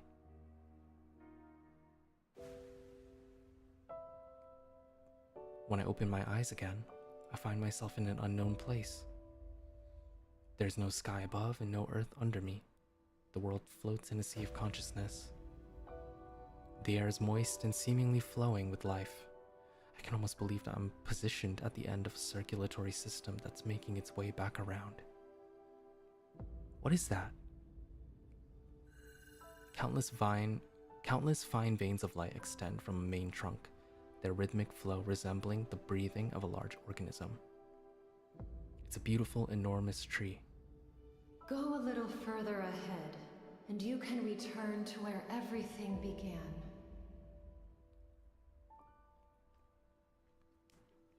Wait.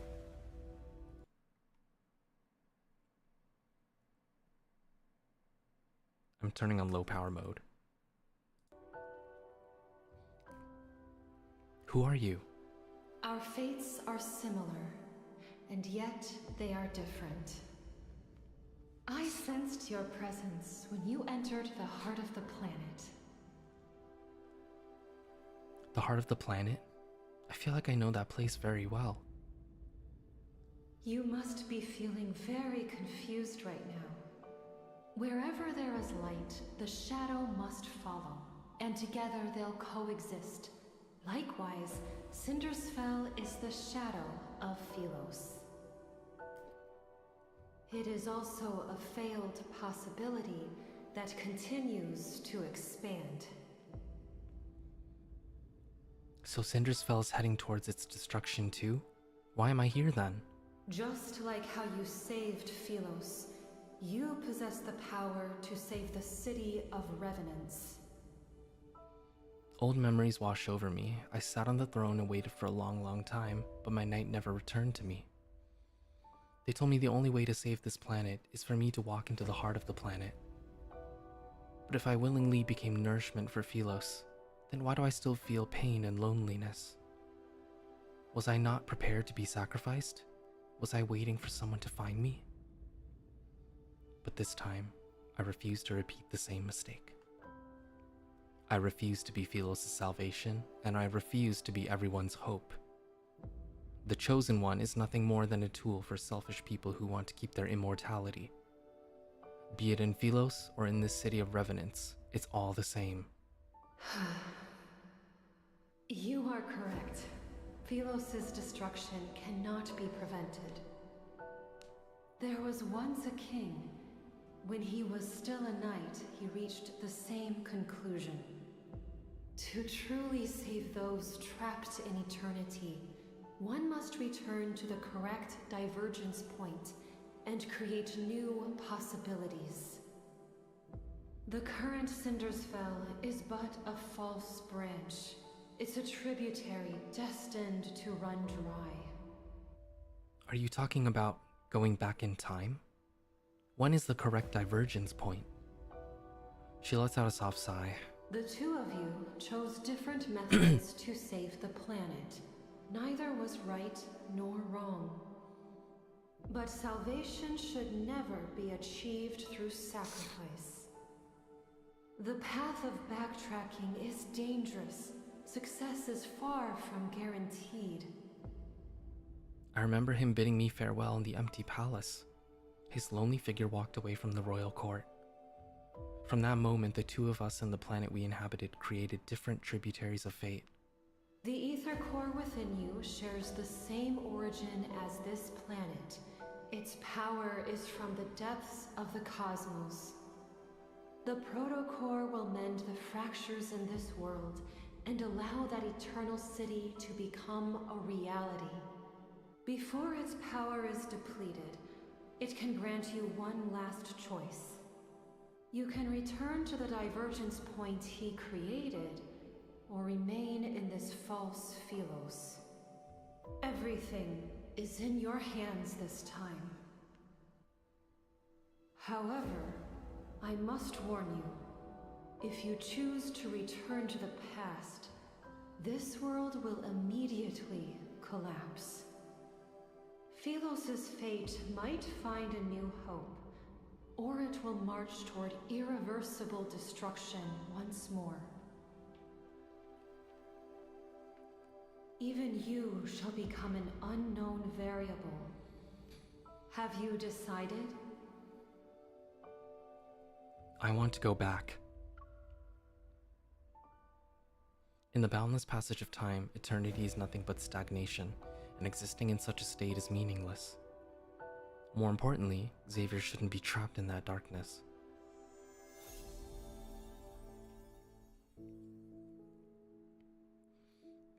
The light fades and I feel my body becoming solid again as I return to the entrance of the cave. I come to my senses and look at my hands. They're gradually becoming transparent. Does that mean this world is collapsing? The ferryman waits silently at the cave entrance. Only when he sees me emerge does he smile. Go. You've made your decision, and I'm certain it's the best one. My dear child, I have always been proud of you, and you've been through so much. As your teacher, I owe you an apology. I stare at the old man's familiar face, yet I can't remember who he is. He says nothing else. He hugs me before giving me his oar. Wait! He doesn't stop, nor does he look back as he walks into the river. The waters lap the shore and wash away his last footprints. Oh my...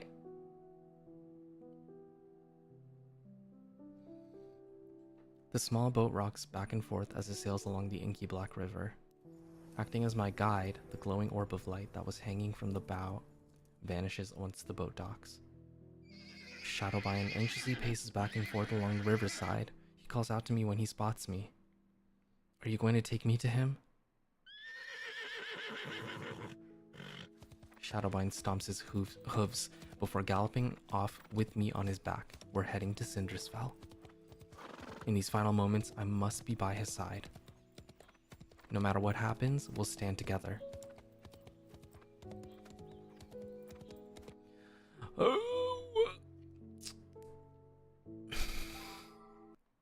13%. There's one more. Come on. Come on, phone. You gotta live. Wind sweeps across the wasteland. The sky is drenched in a blood-red light. In the distance, battle standards lie in the mud. Revenant knights stagger between mountains of corpses. No one knows when the horns of war sounded.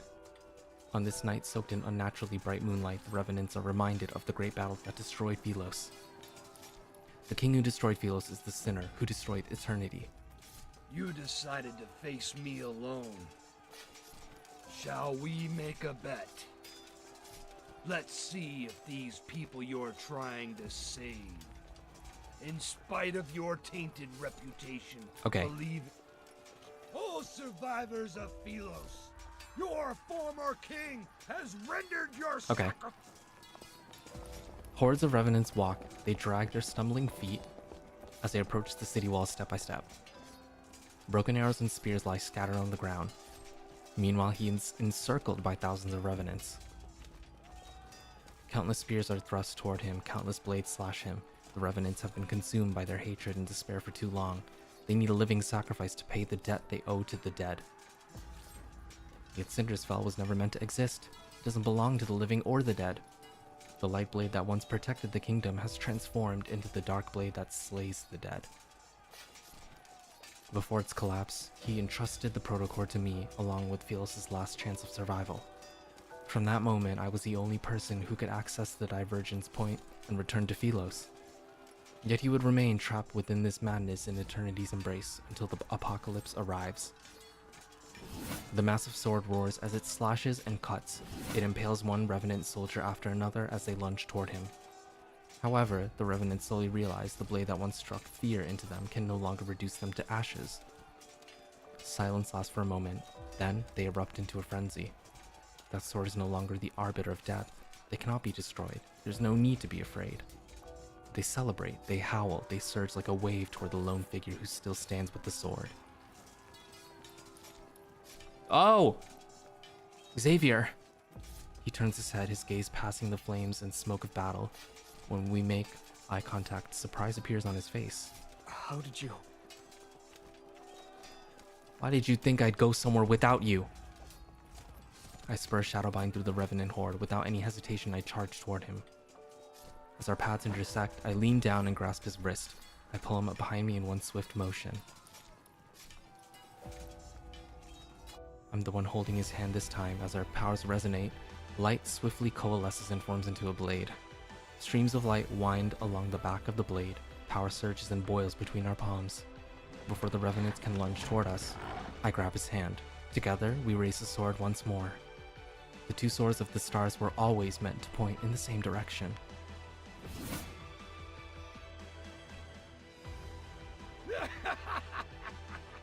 Now you two remember, you can die together. Philos doesn't need traitors.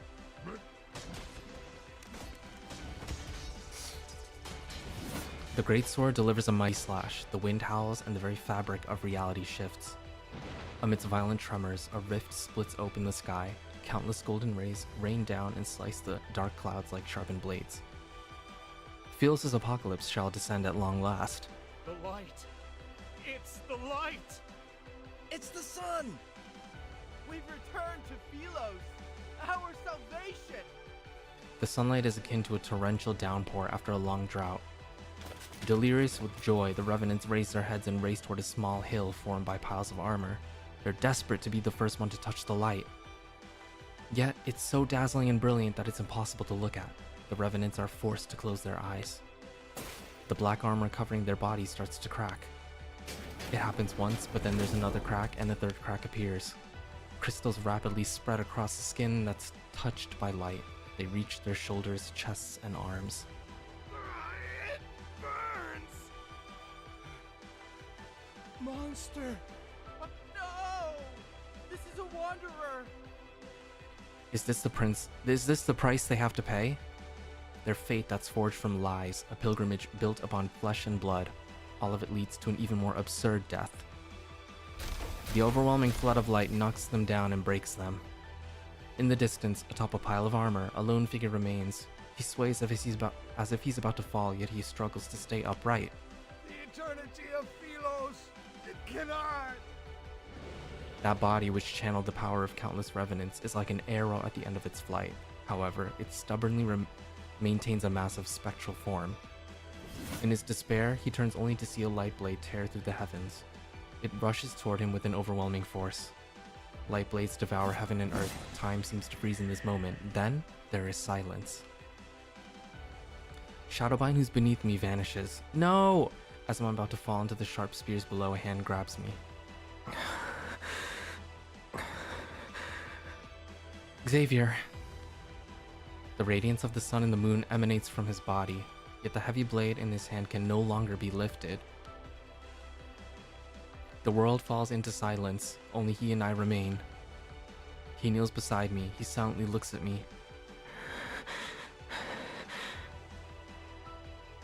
He opens his mouth as if he's trying to speak, but he can't utter a single word. I realize it's the first time he said my name since I arrived in this world. It's been a long time.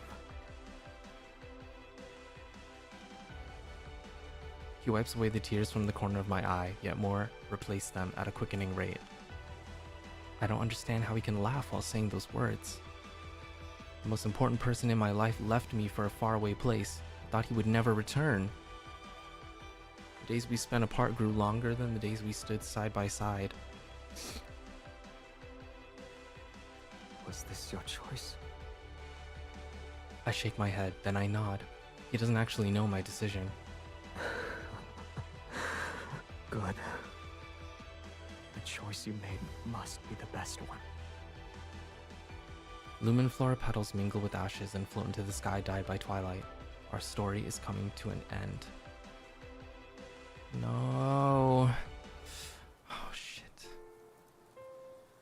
Oh shit.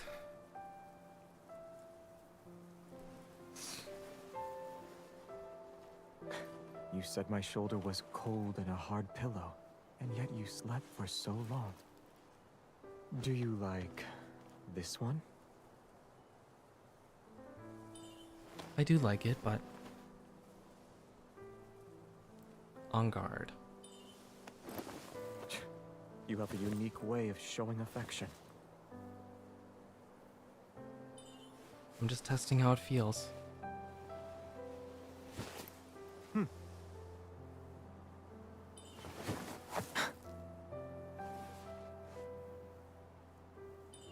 On guard again. Nimble and light when you hold it. It's perfect for your skill level.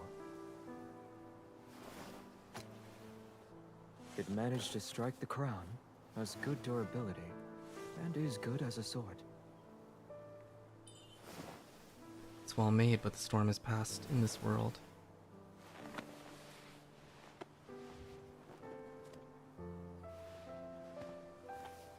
We don't need it.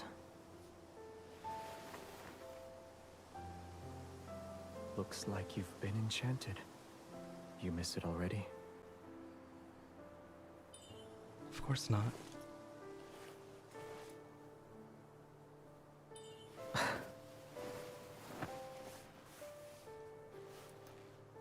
My hand would look weird if it's not holding a sword. But now, you gave me the best answer.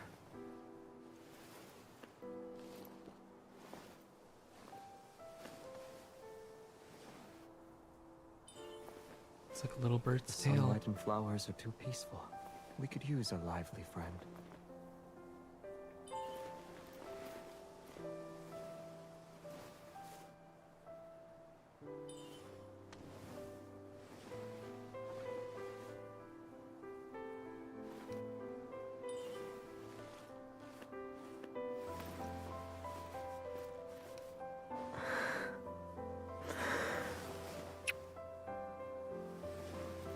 Once they're used to caring for each other, they'll never be apart.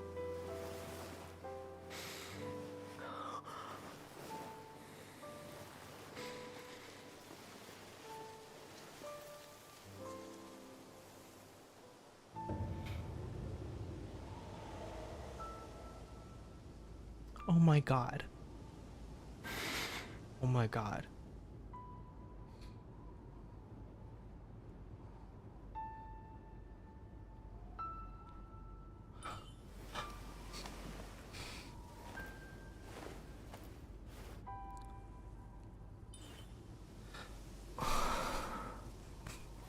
The sun is coming out. We won't be cold for much longer.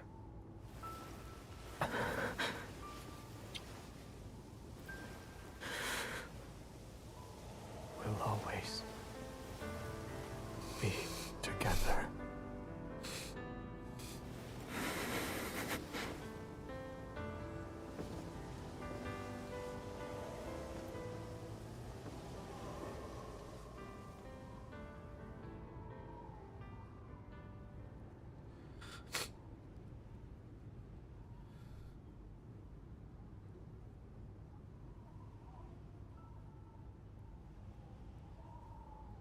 Zay, why do the knights always say, "May Philos prosper under eternity's divine gaze"? Is it because we have very, very long lives? In Philos' oldest historical records, eternity doesn't refer to one's lifespan, but these tales are told by both the living and the dead. The living gather the embers left by those who have passed away. The footsteps of the dead echo in the dust. Their stories shall be recited by poets and told by travelers around a campfire. When their names are spoken once more, only then will their unfulfilled ambitions, unexpressed love, and unsolved mysteries transform into stories that are passed down for generations. And to endure the test of time can be seen as a divine miracle. Eternity has always been about stories that can immortalize humanity's joys and sorrows.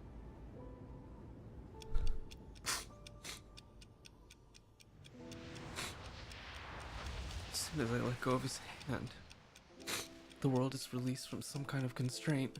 Everything begins to move backward.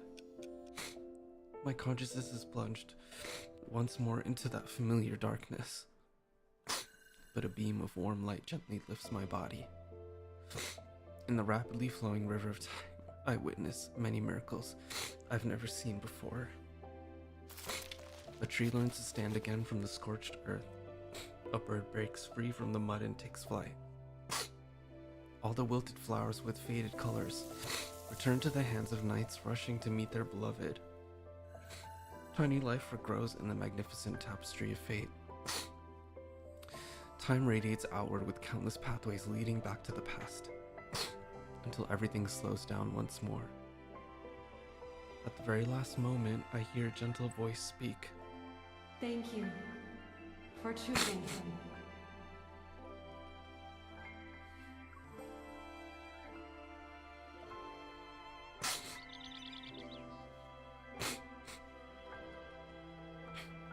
Outside the castle, the sky is clear and the air is crisp. The surrounding landscape sits in silence. The skylark's song drifts down from above. This day is no different from yesterday, just like countless other days that have slipped away in Philos. A small boy kneels amongst the wildflowers. He struggles to lift a sword that's taller than himself. You had a selection of weapons presented before you. Why did you choose the sword? It suits me. Felos' royal family has always upheld a tradition of honing martial prowess. Throughout all his training, he showed a strong aptitude for swordsmanship. It's as if he was born with those nimble, graceful techniques already ingrained in his heart. In less than a month, he surpassed the older students who were training for a year. They say that once a knight takes the sword, they must shoulder the responsibility of protecting Felos. She slightly bends down and looks into the child's somewhat bewildered eyes. She smiles while stroking his wind-tousled hair. Is that the kind of person you want to be? He follows his mother's gaze toward the corridor. It's lined with shining golden portraits of past Philosian kings. Should I? Predetermined answers aren't what makes us human. It's about embarking on a journey to find answers, even when you already know them. Even I don't know what kind of person you should become. Where can I find that answer? She holds his hand for a moment, then she lets go and leans down to straighten his wind-ruffled collar.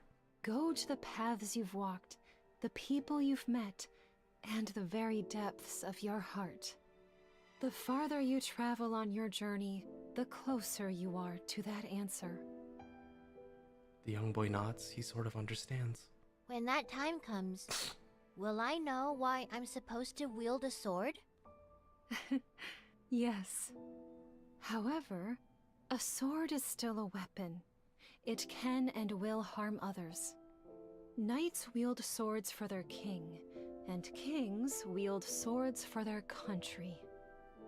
You shall have peace in your heart only when you wield your sword for the choices you've made of your own free will.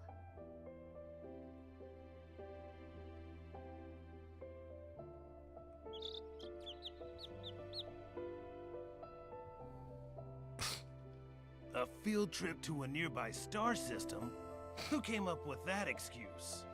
Hold on. 4%. He did. I did. All of us did. I don't sense a hint of remorse from any of you. Face the wall and reflect on your actions. Xavier, come here. Yes, sir. Was Traceback 1 your idea? Yes. The backtrackers and the secret base under the library were also your doing. Yes. I must have committed terrible sins in my past life. How else could I have ended up teaching self-righteous fools like you? Wanderers have gnawed this planet inside out. Why are you pretending you can't see it? It's not your turn yet. Shut your mouth. Stubborn little fool. A kingdom will not capitulate to anyone, not even its crown prince. You will be abandoned by the royal family the moment you turn your back on them. Have you truly thought this through? I know what I need to do. I guess Xavier thinks he's some kind of savior. You're only making these grand statements because you were born with wealth. This has nothing to do with you. You're jealous he's the crown prince while you're nothing but a forgotten hooligan from a branch Oh, I see. Is it because you lost to him today? Matters involving the royal family do not concern you, peasant. You... All of you are so... Can you put the arguments aside for Soren? once? Or am I the only one who actually wants to embark on this voyage? Nearby, their friends look down with a smile and records the umpteenth quarrel among the backtrackers in a knight's handbook. Even when they first settled on this name, they were almost ready to brawl because they thought it wasn't catchy enough. Xavier looks into the distance. His thoughts drift to the spaces between the leaves where a small bird is singing high above the branches. He feels as if the river of time that endlessly flows has come to a standstill. The chirping birds, the drifting clouds, and the wind gently rustling treetops seemingly freeze. He turns around and gazes at the green fields at the foot of the distant mountains. For some unknown reason, he thinks he hears someone calling his name. Yet under the dappled light shining through the leaves, there's only one fruit that has fallen. That brat hits too hard. Oh, I almost forgot. I won't tell her about the backtracking, don't worry. What happens between us doesn't involve you. You! This is what I get for trying to be nice.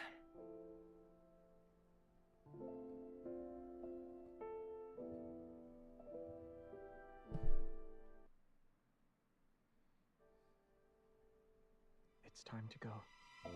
While I was resting in Silvercord, I heard them singing stories about you. You always worry that you aren't doing enough. But you're a good queen. You always will be.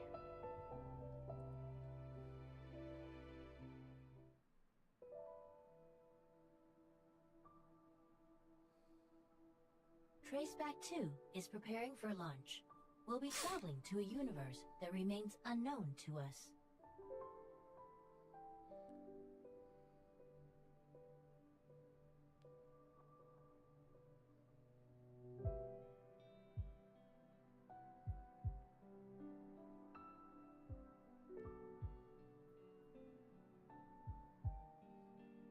Spacecraft finally passes through the long, seemingly endless deep space tunnel that's akin to a river that flows forever. It carries him to an unknown destination. But in the universe where time still has an end, he must have gone to where I am.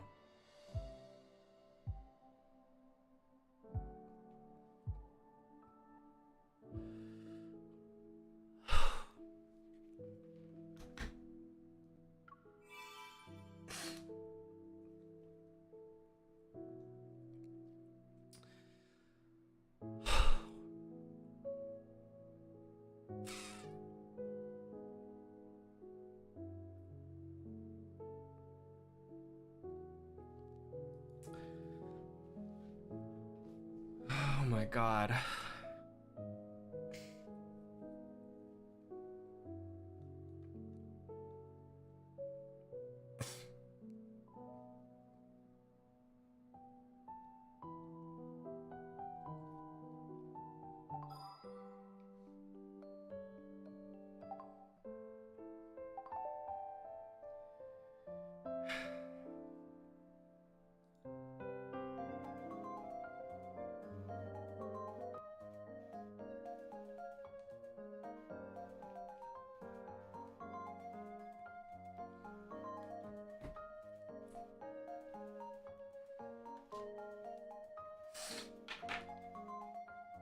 As soon as I switched screens, my phone shut off.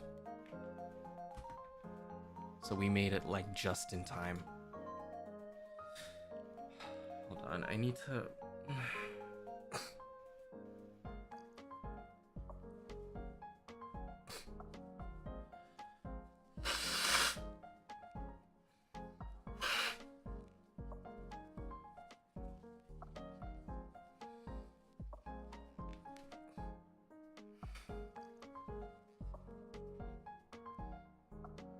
God. Oh.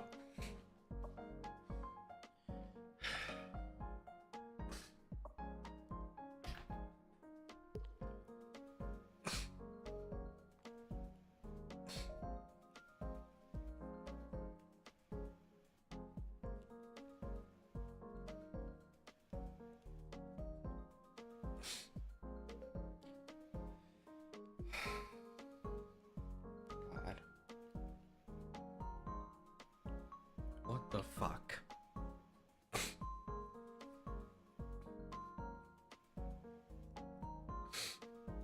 What the fuck? Guys, what the fuck?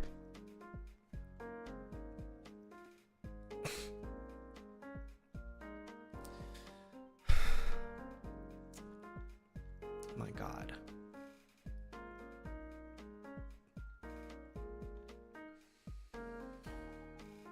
Oh my God.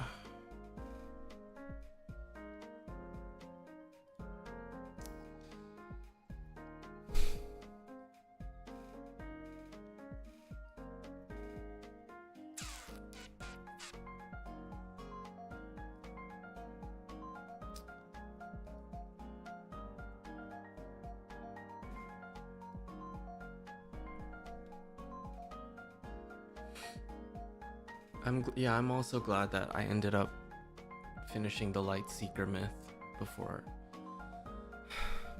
watching all of that.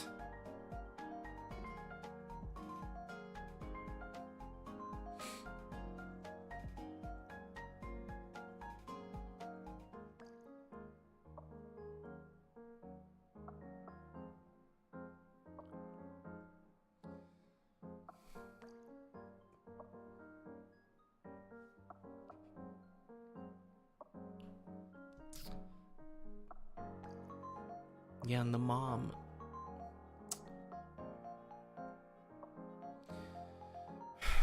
The mom was the tree. That's so fucked up.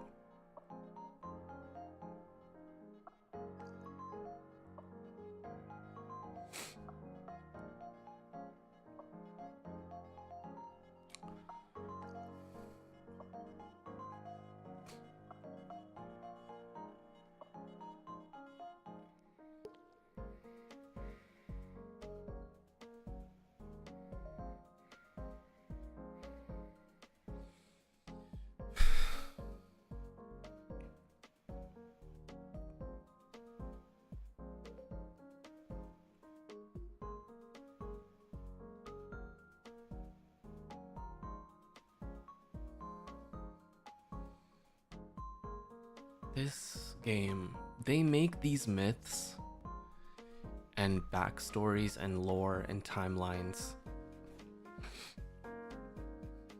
and it makes it so that we can never look at each of them the same way, and we feel even more like, you know,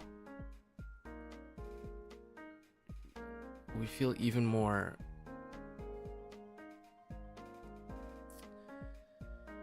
I don't even know what to call it. Yeah, more attached. Thank you.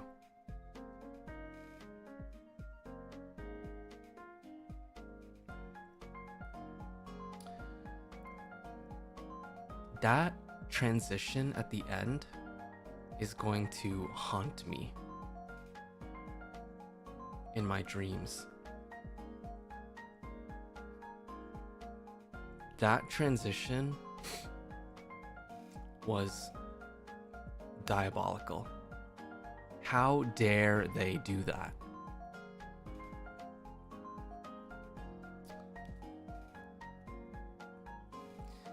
Oh god, even thinking about it right now, it's just so much.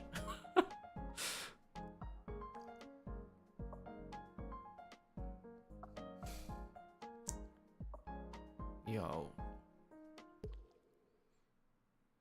Ugh.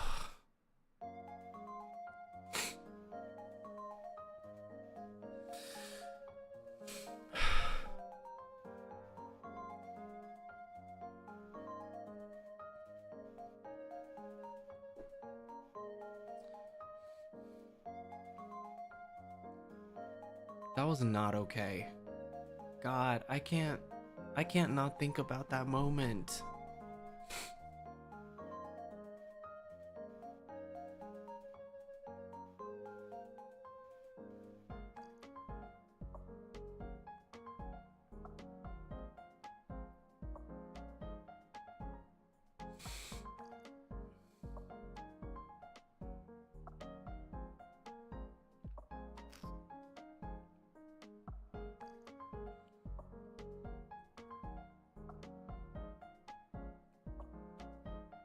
Thinking about his wedding card after these myths.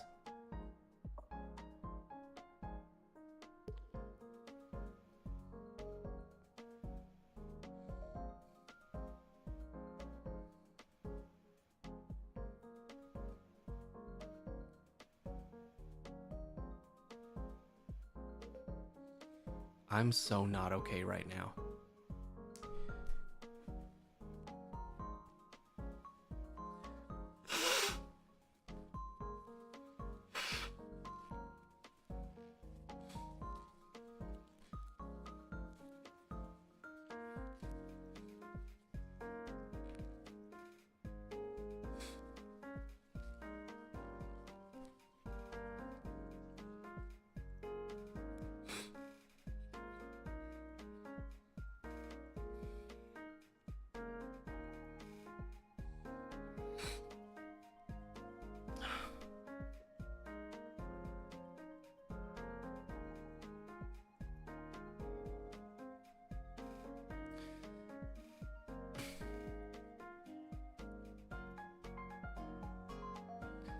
I need them to, for whatever they do for like the next part of the main story, I need there to be,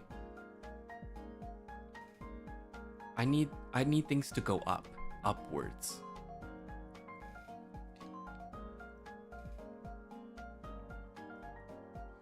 I'm gonna need like there to be some sort of slice of life moment or something.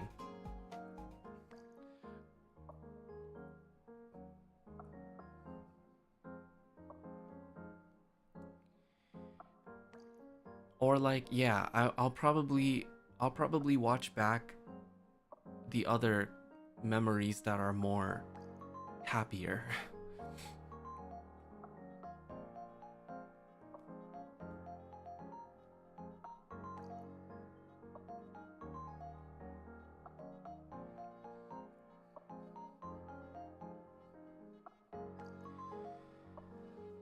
I didn't know.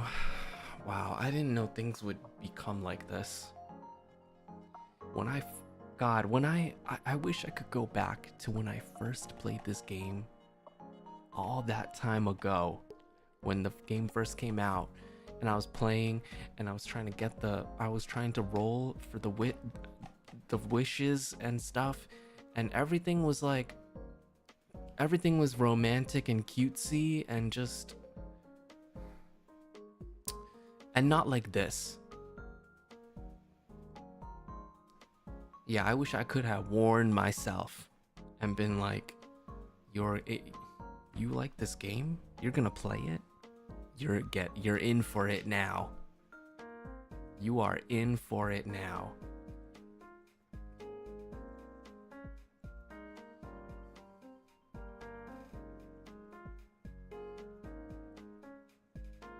Now I'm just thinking like all of the livers that, you know, commented underneath and they were like, oh, maybe I'll play it because this looks cool and medieval and blah blah blah. And my message to them is, don't play. Don't do it. Or at least don't do it during this current banner. Don't let the cool medieval stuff fool you.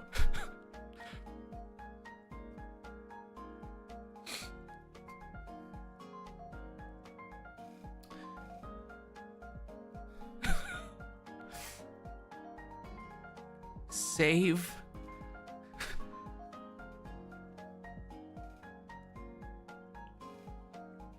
Save yourself and your heart.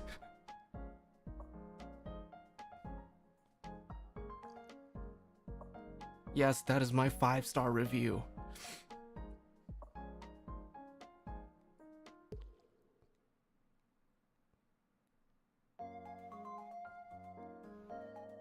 I still love this game. And I will continue to play it and continue to pursue them. But holy fuck.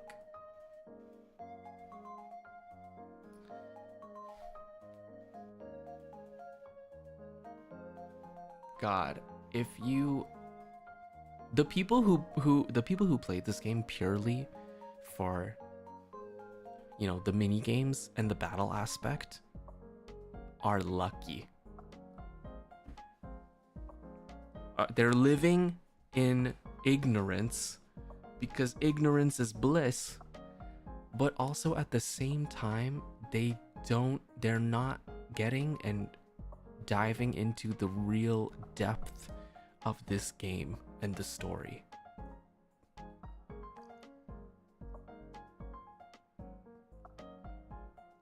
They're playing the game, but they're not really playing the game. You know what I mean? Oh my god. I'm just gonna like eat some chocolate and then maybe cry more and lie down or something.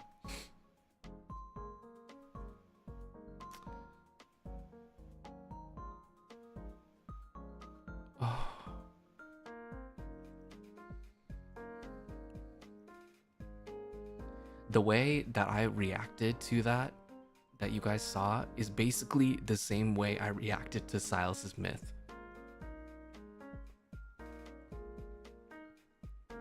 I know that one I didn't stream and you guys didn't see, but this is basically how it went.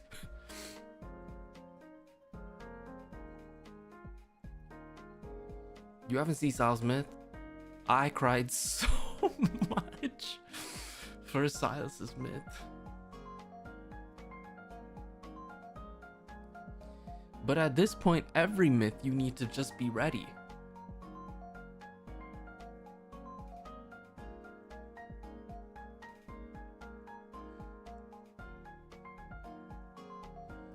Yeah, if the predictions are true and he's getting another myth, I don't know what I'm gonna do. I think I'll have to have somebody join the stream with me to be my emotional support.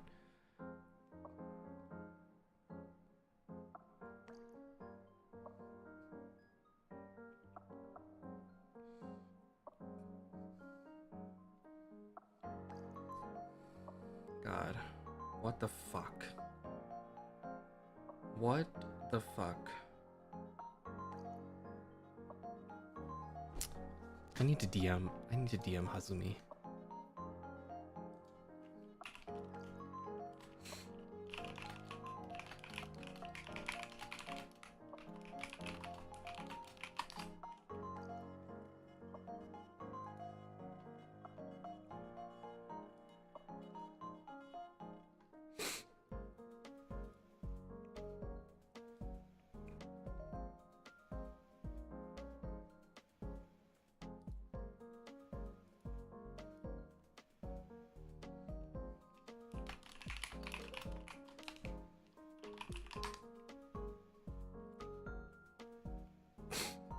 Gonna watch it while on call with my therapist? Great idea. Oh my lord.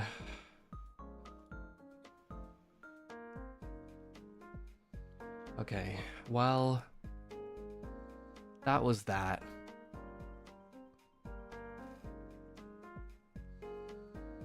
And I hope that you enjoyed it.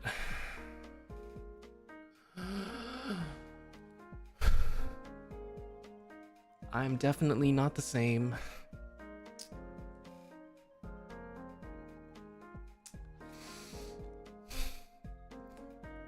I feel like a crazy person right now because I'm like randomly like tearing up. Just thinking about it again.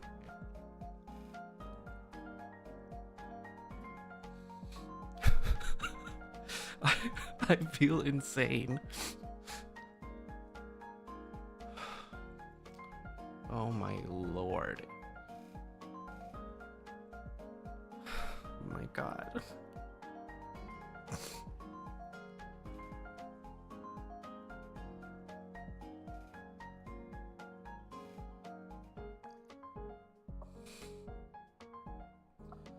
Ugh.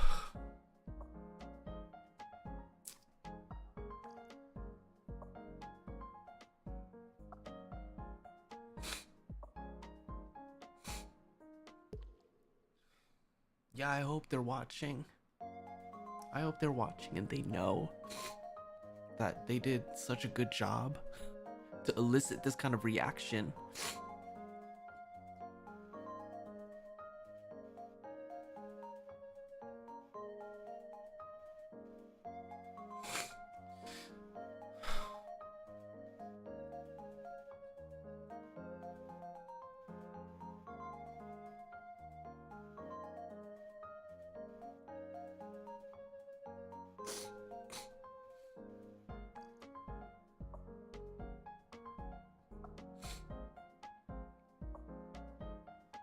God.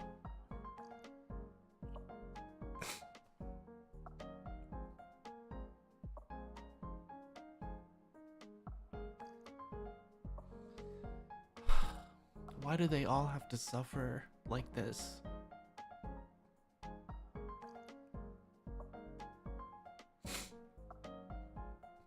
Oh.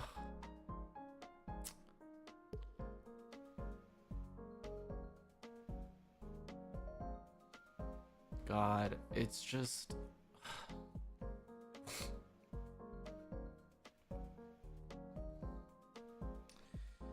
Anyways.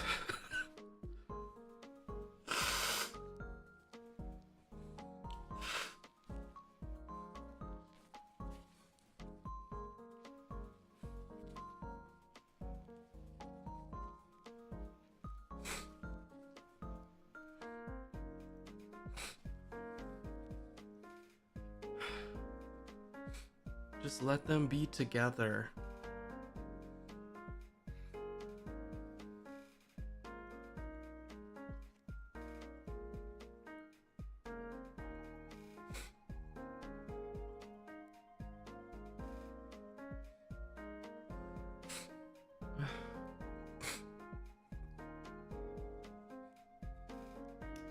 Oh my gosh, she said I haven't. I'm so scared. I know I'll cry. Is it good?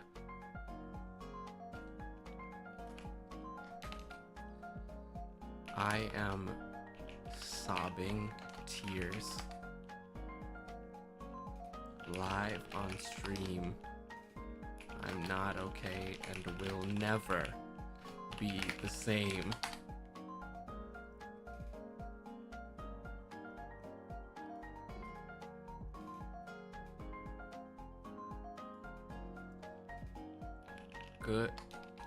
Good fucking luck.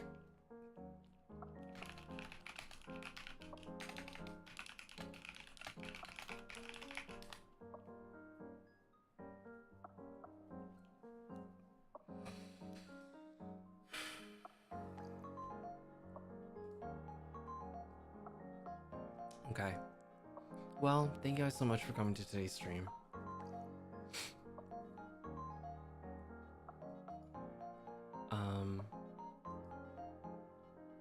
I will be streaming again tomorrow, and I'll be continuing Elden Ring, and hopefully I won't, you know, die as much as I did last time, or I probably will, but hopefully I will make more progress, because so far I don't really know how to make progress.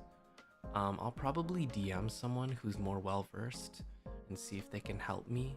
Maybe they can come on like really quickly and help me out with what I should do.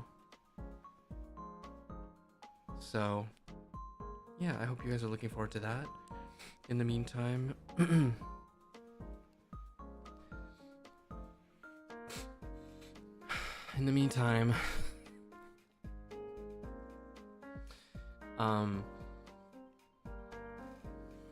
me just thank everybody. Bundy, Jenny, and Rismo, thank you all for the supas. Rinyan, welcome back. And itadakimasu, thank you for the supa as well. Thank you, everybody. I'll see you tomorrow. Everybody stay hydrated. Eat something if you're hungry.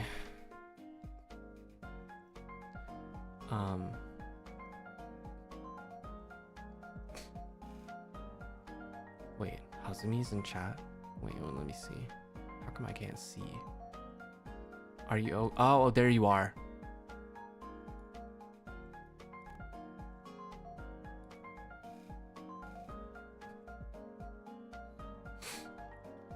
Girl, I am so distraught.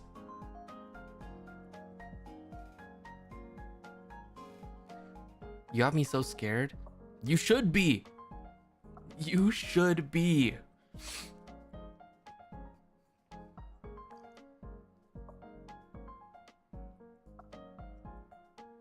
You should be scared for your life.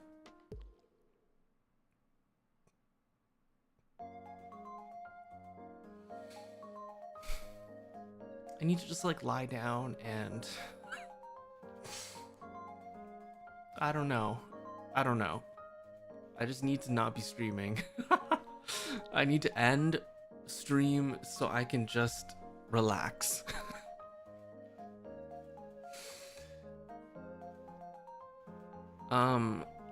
Ooh, okay.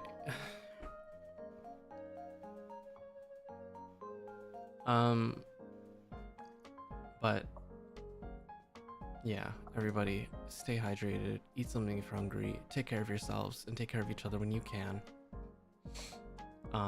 Oh, Lisa and Francis, welcome back. Thank you. Ignis and Psyop, thank you for the supas as well. Thank you so much. Thank you, thank you.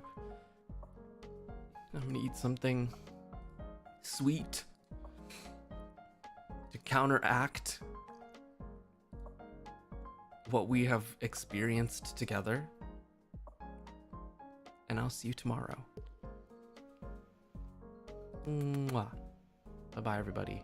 I don't know who to send you to, but let me just...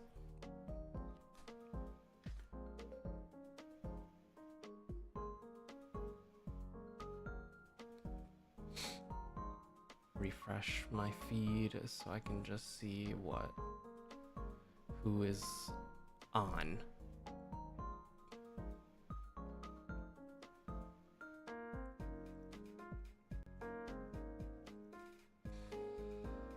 Oh, shit.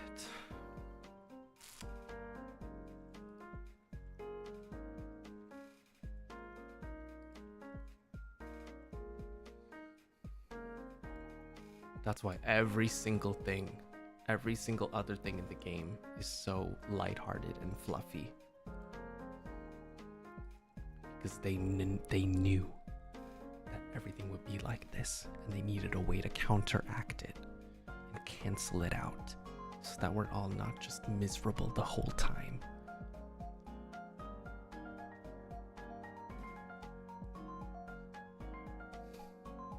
Okay. See you guys in Renren's stream. He's still playing right now, so I'm gonna send you over.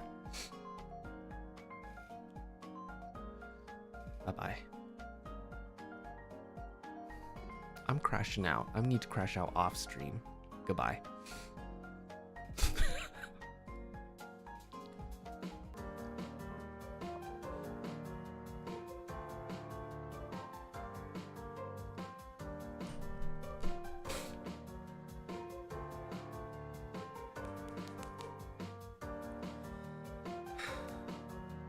Jesus fucking Christ.